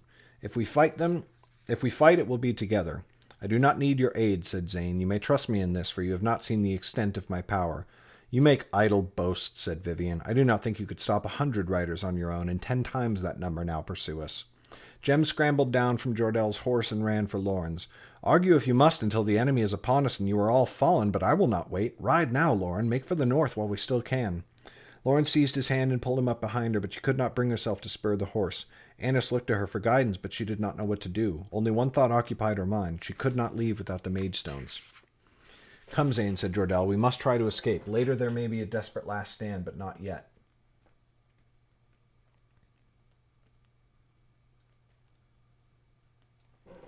A stand I will make, but it shall not be my last. With a dark smile, Zane reached into his coat and from an inner pocket produced a single black crystal. Vivian sucked in a sharp breath and drew back. The other mystics drew their swords. Jordell stared, dumbfounded. Zane swallowed the mage stone whole. His eyes glowed black. A corona of light shone around him as he raised a hand into the air. Its digits twisted and bent in ways Lauren thought no human fingers should. Then he spoke dark and terrible words, loud and clear. Lauren heard in his voice the power she had heard on the river in Wellmont, but 10 times greater. It struck her in the chest like a hammer blow, and she gasped with the force of it. Jem cried out and gripped Lauren's waist while Annis covered her ears. The mystics recoiled at Zane's words, even Jordell. Bolts of black fire exploded from the sky, raining down to soak the sellswords in flame. No, whispered Lauren. Zane struck again, and each time a fresh wave of horsemen caught alight. The dark fire wrapped around them, catching in their clothes, in their hair, on their skin. Men and women screamed. Their horses pitched to the ground. Some found their feet beating at their own bodies in agony, only to be struck by the riders behind. But when they hit, the flame caught in the horses' coats. They veered left and right, and soon the flame had spread throughout the ranks. Whatever it touched caught instantly, and soon the road had become a river of fire, darker than midnight and hot as the sun. "Stop, Zane!" cried Lauren. Her voice broke, and she found there were tears in her eyes. But Zane kept on, his cries of power growing ever louder as he sent wave upon wave of the black flames surging through the ranks. All thought of attack had gone from the cavalry. Those the flames had not yet reached tried to turn and flee, but their efforts only made it worse, for they jostled and crashed into each other, and with every touch the flames continued to spread. Dark fire rose higher and higher until Lauren could feel its heat even where she stood. Then the last dying cries faded away and the road was empty. Empty save for the mounds of blackened bodies that lay along it, human and horse both. They were dead, all of them, hundreds of them dead, and Lauren could find no words for the anguish in her soul. "Abomination!" cried Vivian. She leapt from her horse, and her eyes glowed with magic as she raised her hands. "An eater of the black crystal, I might have known, for you defeated me too easily in our battle upon the river." The other mystics dismounted behind her and formed a line on either side, their blades at the ready. Jordell too left his horse, but he stood apart from the others, in between Lauren and Zane. Zane laughed at Vivian, and it was a terrible sound, like some spawn of the darkness below. "I defeated you because you are weak, and a fool besides," he said. "I could best you even without the mage stones. Do not tell me you hope to win now." "You cannot do this, Zane," said Jordell. "You know what the crystals will do to you, what they do to you even now. I know dark children's stories told to me in the academy as a mother tells her son of wisps that lurk in the woods. But what I feel, that is another matter. There is greatness within me, the touch of a strength that no discipline could ever provide. The mage kings of old felt that same power," said Jordell, "and it nearly tore the 9 lands asunder." "Mayhap it should have," snarled Zane, "for then we would not suffer from the plague of red cloaks infesting us now. Tell me truly, captain of the mystics, were the mage kings outlawed because of their danger or because they posed a threat to your precious order?" Vivian must have thought him distracted, for in that moment she struck. Her fingers clenched and her fist punched forwards, but if she thought to bind or strike him, she had underestimated his power. Zane swept his hand through the air, and Vivian recoiled as though slapped in the face. Then he spoke a word, held his palms outward, and sent a great wind from his fingers. It slammed into the party and pitched Lauren from her horse. Jem and Annis fell beside her with a cry. The winds kept on, and Lauren found it impossible to stand. When they died at last and Lauren was able to raise her head, she saw Vivian and Zane locked in a mortal struggle. Vivian pushed and pulled, swiped and struck at Zane with the power of her mind, but Zane dashed aside her every attempt. One of the other mystics tried to press the assault, but Zane batted him back with a cone of air, flinging him bodily into the hill behind. Vivian kept stepping towards him, trying to bring him within arm's reach, but Zane had learned that lesson in Wellmont. He stepped back every time she approached, and she could not reach him. At last Vivian gave a frustrated cry, even as she kept up her barrage. "We will never stop hunting you, wizard. You will burn in a pyre for this, like the mage kings of old. Your name will enter the black lists in our hidden halls." "Of course they will never stop," said Zane, calm in the face of her fury. "Once your kind find a wizard using mage stones, they are relentless. It would not do to have a wizard too powerful for you to control. That would not suit the mystics at all." He stepped forwards and unleashed a burst of wind upon her. Vivian and all the mage hunters flew back, cast upon the ground with cries of pain. The wind swept across Lauren, once again flinging her down beside Jem and Annis. "That is why none of you can leave this place to spread the tale of me," said Zane. "No, Zane," cried Jordell. He had fallen near Lauren, and now he scrambled to his feet. But Zane ignored him as he stretched forth his hand and unleashed a burst of white-hot flames. It swept forwards across the mystics, consuming them. Lauren cast her gaze away to avoid the sight and protect herself from the blinding glow.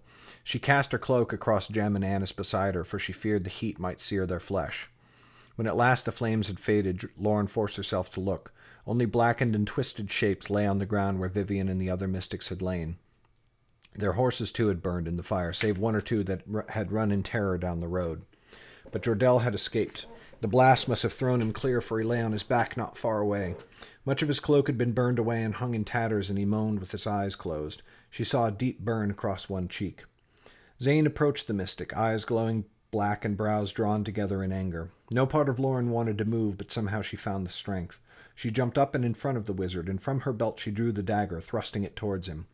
The wizard stopped a few paces away and smiled at her. "Brave little thief." His deep and unnatural voice echoed in her breast. "Brought to bay, saving the life of your master, who loves you no more than any of the other sad wretches he has led to death." "Their doom does not lie on his head," cried Lauren. "You alone brought it upon them. I am a fool to ever have trusted you, and I will regret it until my life's final breath. I spared you when it would have been easier to slit your throat, and a dozen times I helped you because somehow I deemed you worthy of the effort. And look what you have wrought. Now hundreds have died by your hand when I could have let you starve on the King's Road the day we met." "Indeed, you have been foolish," said Zane, "but it seems at last you see the truth of things. This is a world of fire and swords, and sometimes a hard choice must be made." "A hard choice?" said Lauren, pointing at the blackened bodies scattered around them. "What choice did you give them?" "I told them to leave," said Zane, growing angry. "I told you all to leave, and yet you were too foolish. I am done with idiocy. Now step aside, for it is time I ended this chase." "No!" Lauren screamed, and she stepped towards him with the dagger. "Not now, and not ever again. You speak the truth. I have been a fool when it comes to you, but no more. I will end you if I have to, Zane, but you will not harm Jordell." She thought to at least give the wizard pause, but she was disappointed, for he merely laughed loud and long. His eyes glowed a bottomless shade of black, and he muttered a word as he swiped his hand through the air. Lauren braced herself for the impact. Nothing happened. Zane's face twisted in confusion, and Lauren was as shocked as he. But she gave him no time to think, leaping forwards and tackling him to the ground. He twisted beneath her, but he had no skill for fighting. She wrapped an arm around his neck and rolled until he lay on his back atop her. Her hand flashed around, and the dagger came down, its tip pressed against his throat. "Stop, Zane, she cried. "It is over." But Zane would not listen, and he began to thrash in her arms. She had to lift the dagger for fear that he would press his own flesh into it with his wild twisting. Flame leapt into his hand and screamed toward her face, but it turned aside at the last second to burst on the ground. He formed ice from the air and rained its razor shards upon her, but they melted the moment they touched her skin. Lauren did not understand it, but she had no time to wonder at the wizard's impotency. Impotency? Impotence. Does impotence very specifically mean the penis?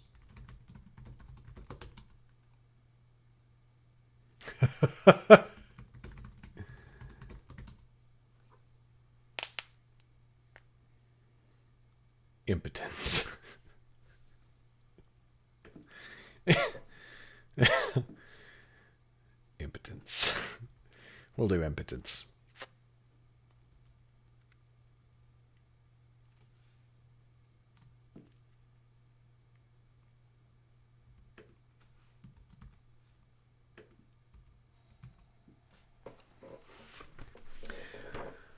Oh, Lord.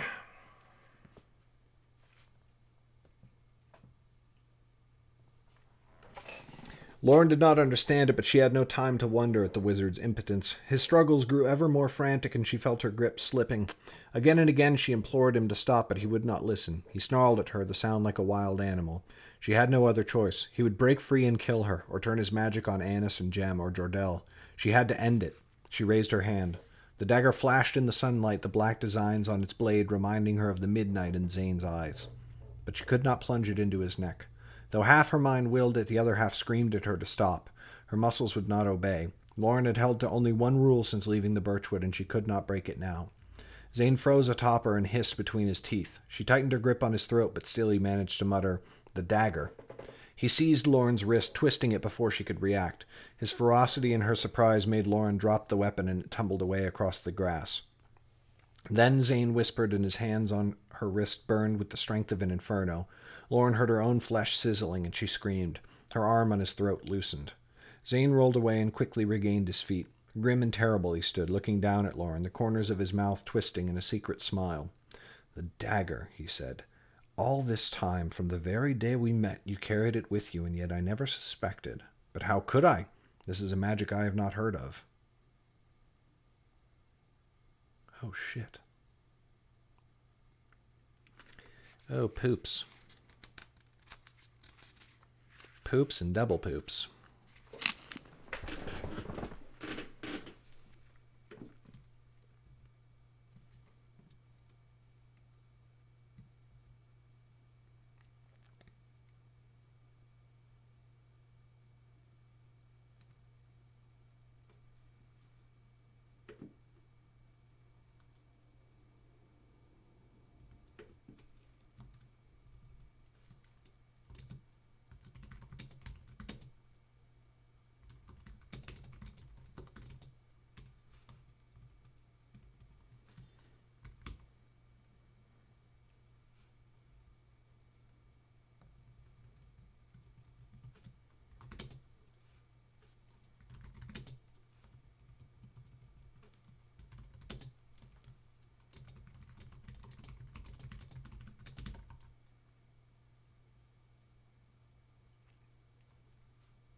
It slammed into the party. Lauren's horse bucked at the impact, pitch.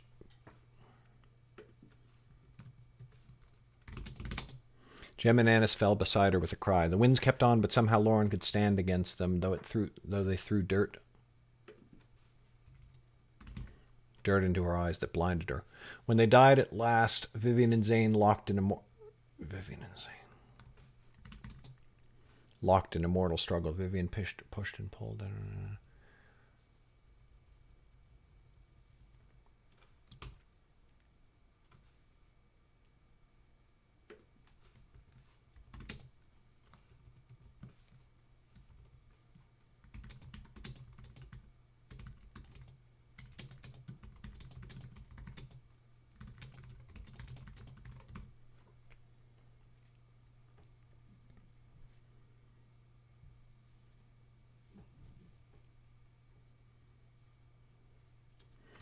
Because the fucking magic can't affect Lauren.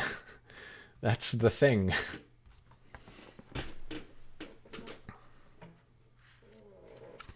"The dagger," he said. "All this time, from the very day we met, you carried it with you, and yet I never suspected. But how could I? This is a magic I have not heard of." His hand rose, and into it sprung a ball of flame. Lauren could not move. Zane seemed taut as a bowstring, and any provocation might have caused him to unleash his magic. "Still, I know it now," he went on, "and it will be one more tool in my quest.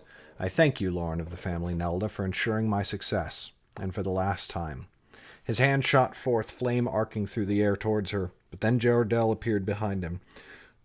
The mystic's foot shot forth to sweep Zane's legs from beneath him, and the wizard crashed to the ground.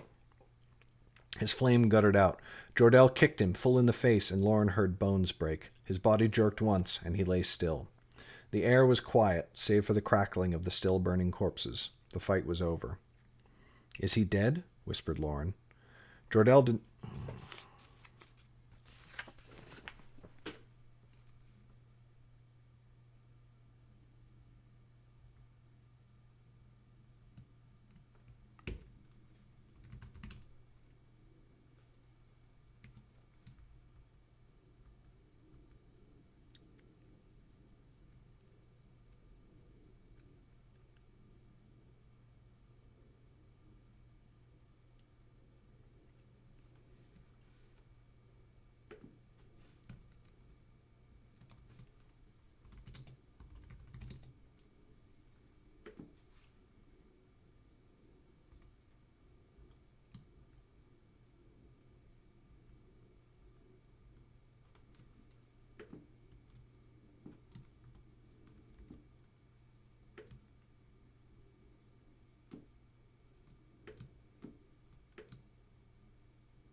42. Is he dead? Chapter 42. Is he dead? Whispered Lauren. Jordell did not answer, but then she saw Zane's chest rise beneath his coat.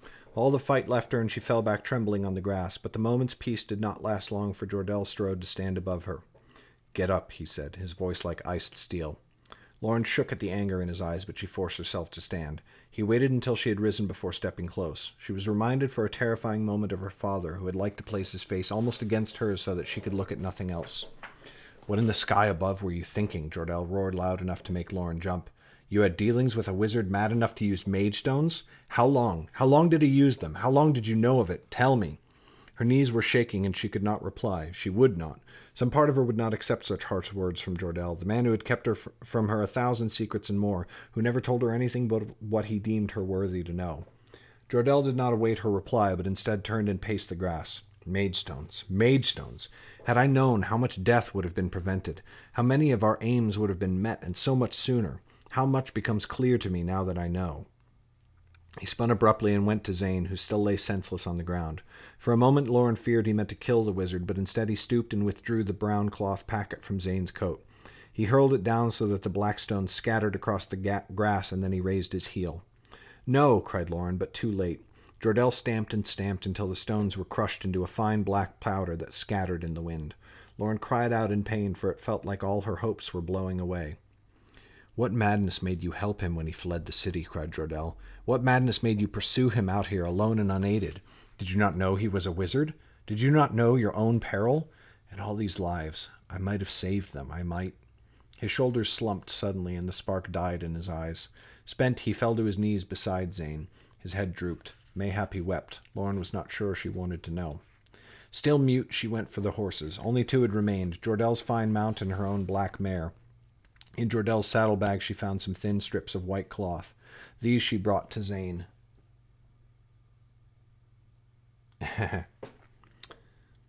First she tied a few around his mouth, knotting them tightly at the back of his head.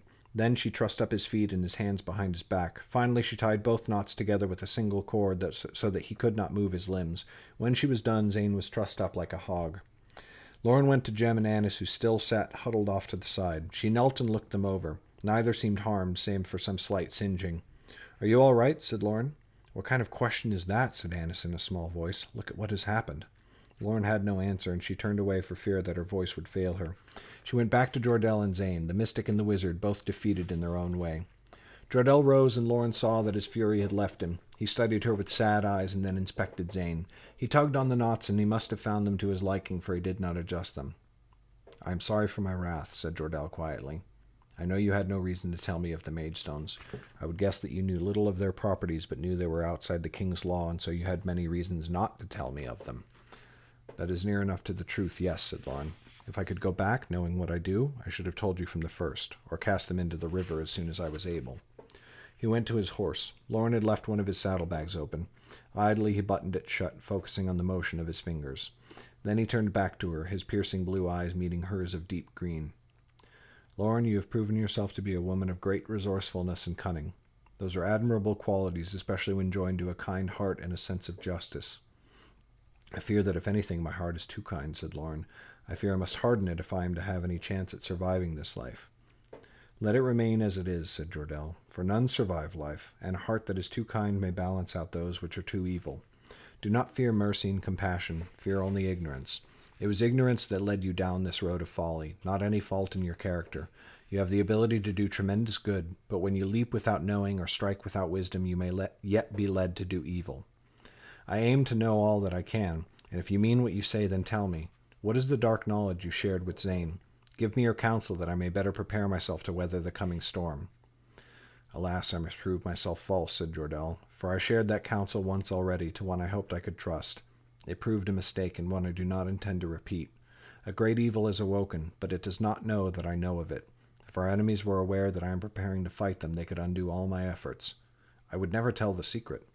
I believe that you believe that, said Jordell sadly, yet I have seen many terrible things.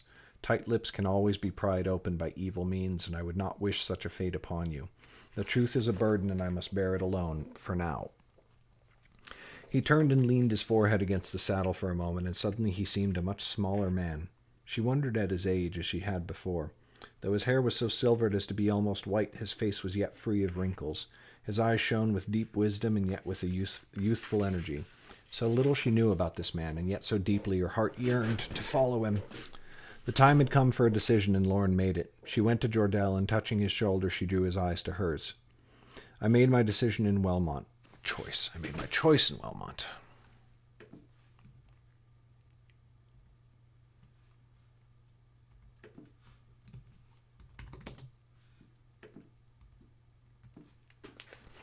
I made my choice. Scrivener file.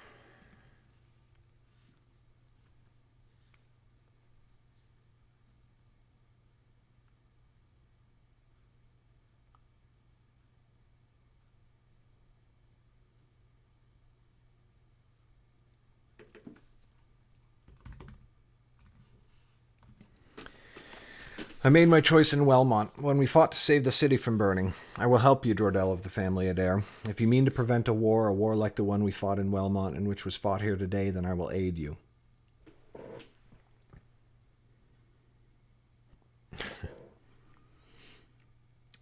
In your service, I pledge to do whatever you ask of me, except take a life. Today I thought I might cross that bridge at last in defense of myself and my friends. Even for that I could not.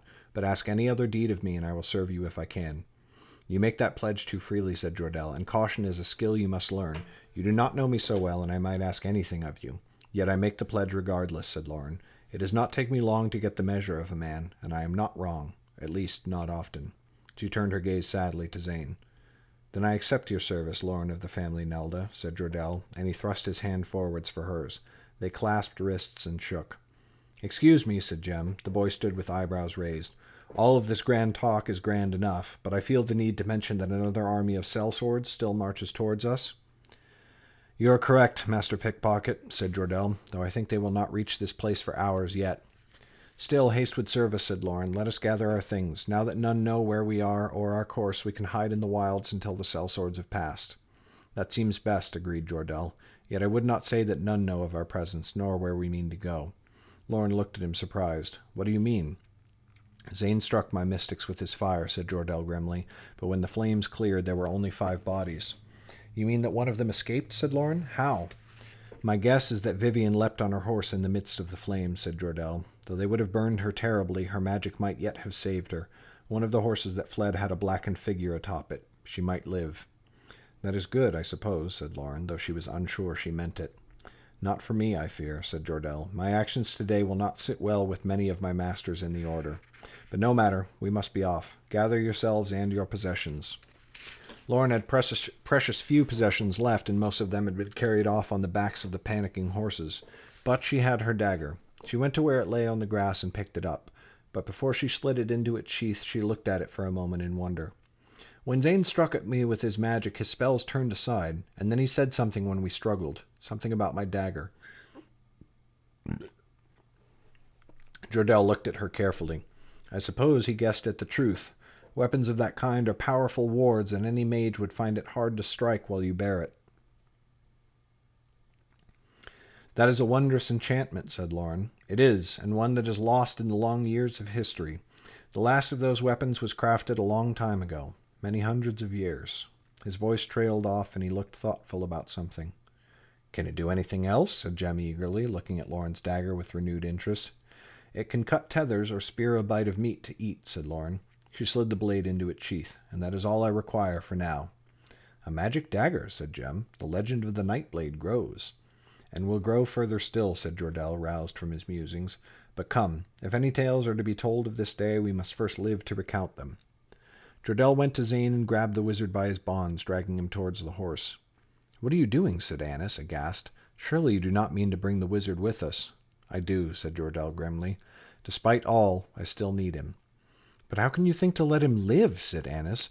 He has had too many chances to prove himself, and he has failed at every turn. How could any of us trust him ever again, even with the slightest task? Removing his bonds could get us all killed. What good will he be to you in your war, trussed up like a game bird? I will not trust him, nor should any of you, said Jordell. Not for a long while yet, at least. But his doings today were not of his own mind. Indeed, he has not been himself for a while. Magestones have a terrible and insidious effect upon the mind and are poison to the flesh. Zane has clearly suffered from their influence, but now he will have to free himself. It will be a torturous affair. I do not envy him, but he will live. I am an outlaw now, at least as far as my order is concerned, but that is just as well, for in the coming months Zane will need my aid more. With Lauren's help, he hauled Zane onto his horse and secured the wizard to the saddle's straps. The steed would be laden enough with 2 grown men, so Jem joined Annis and Lauren on the black mare. The horse danced beneath them once they were up, but Lauren found herself shifting easily with its movements. This is a beautiful beast, said Jem in wonder. Stole it from the sellswords, did you? You made a fine choice. I think so, said Lauren, reaching forwards to scratch the horse's ears. Her name is Midnight. She kicked her heels into Midnight's side, and Jordell did the same with his own steed. The horses climbed the steep northern hills and slid down the other side, striking out into the wide plains south of the Great Rocks. Into the wilderness they rode, while behind them an army of mercenaries continued its march on Wellmont. Lauren looked at Jordell, whose eyes were intent on the land ahead. She knew that days of great danger lay ahead for all the 9 kingdoms, but for the first time in longer than she could recall, Lauren found that she felt safe, and her eyes joined Jordell's in looking ahead.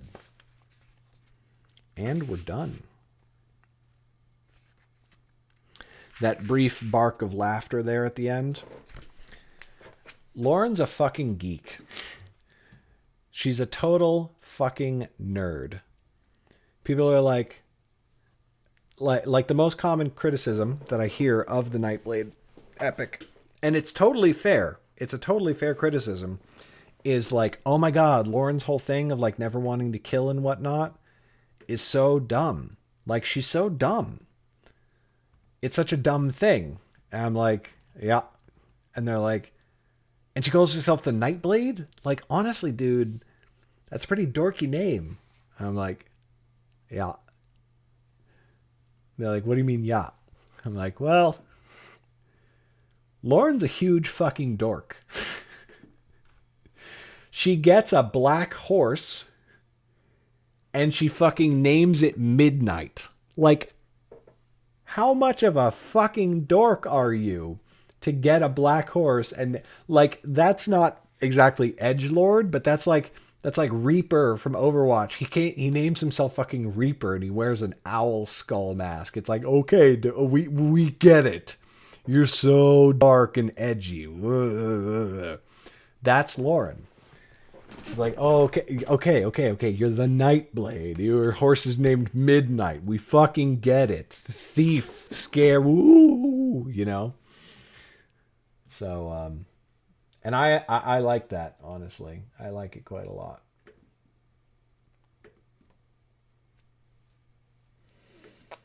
But yeah. Let's double check a couple things.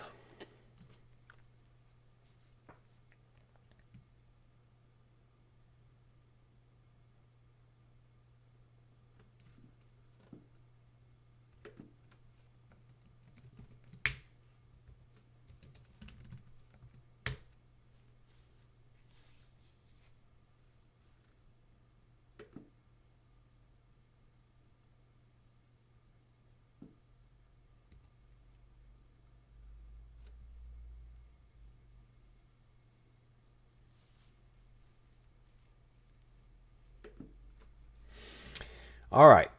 That's it. This book is basically ready to go. The last thing that we need in order to actually do the print relaunch is I have proof books coming in Wednesday, which is tomorrow because it's almost dawn on Tuesday. And the print books are the new version with the black stripe on the spine. If you're in my Discord server, you've probably already seen that.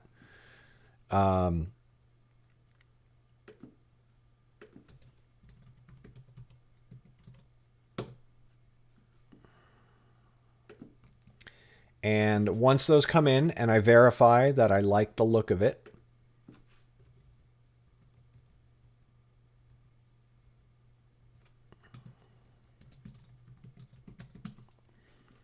then I am going to order stock copies in hardcover and paperback, and I have to format the mass market paperback. But I'm going to wait and just double check the spine.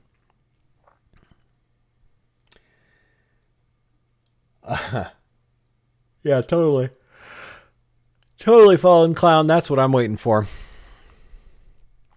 Now, once I see that that spine looks the way that I want it to, then we're going to order this and we're going to relaunch the motherfucker. I'm going to go to bed, obviously, and sleep for a couple of days. But when I wake up... Yeah, I just finished KJ Jones. Yay! No, I'm going to go to bed. I'm going to sleep for a while. When I wake up, I am going to republish the book in ebook. And then we get the print proofs on Wednesday.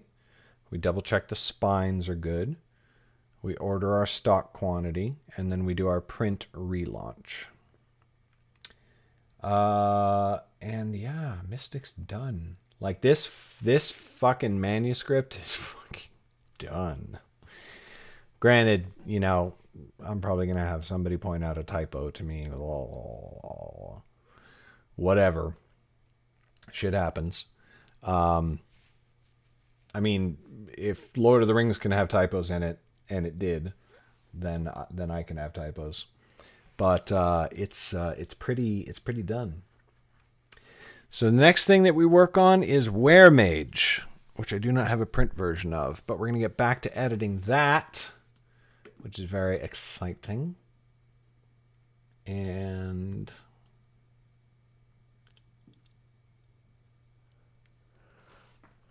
at some point in the next couple of weeks, we should get Darkfire back from Karen, and we re-edit that.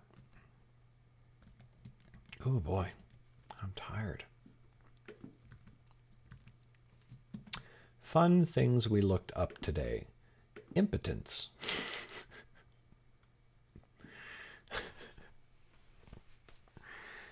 Oh God. I have to do some other Nightblade stuff. I have to finish creating the maps for Mystic and publish those on the maps page. Where mage? There mage. There castle.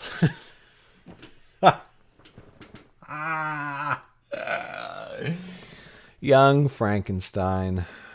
Rip Gene Wilder. Gene Wilder? Is it Gene Wilder?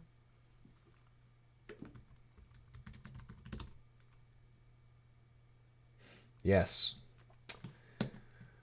Oh, victim of 2016, the worst fucking year in history. Jesus Christ.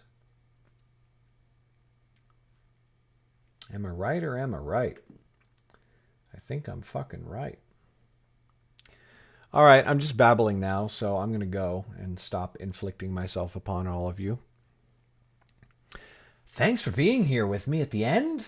At the end of the book is done. We're done. It's done. It's over. End of the book. Yay. Yay, team. Good for us. Oh, man. I know most of you are probably international types. Except for you, KJ Jones. Oh, but you're probably East Coast or something, so it's probably like almost 10 where you are. Oh, God. All right. Bye-bye. Thanks so much for coming and hanging out. I'll see you on the next one. Bye.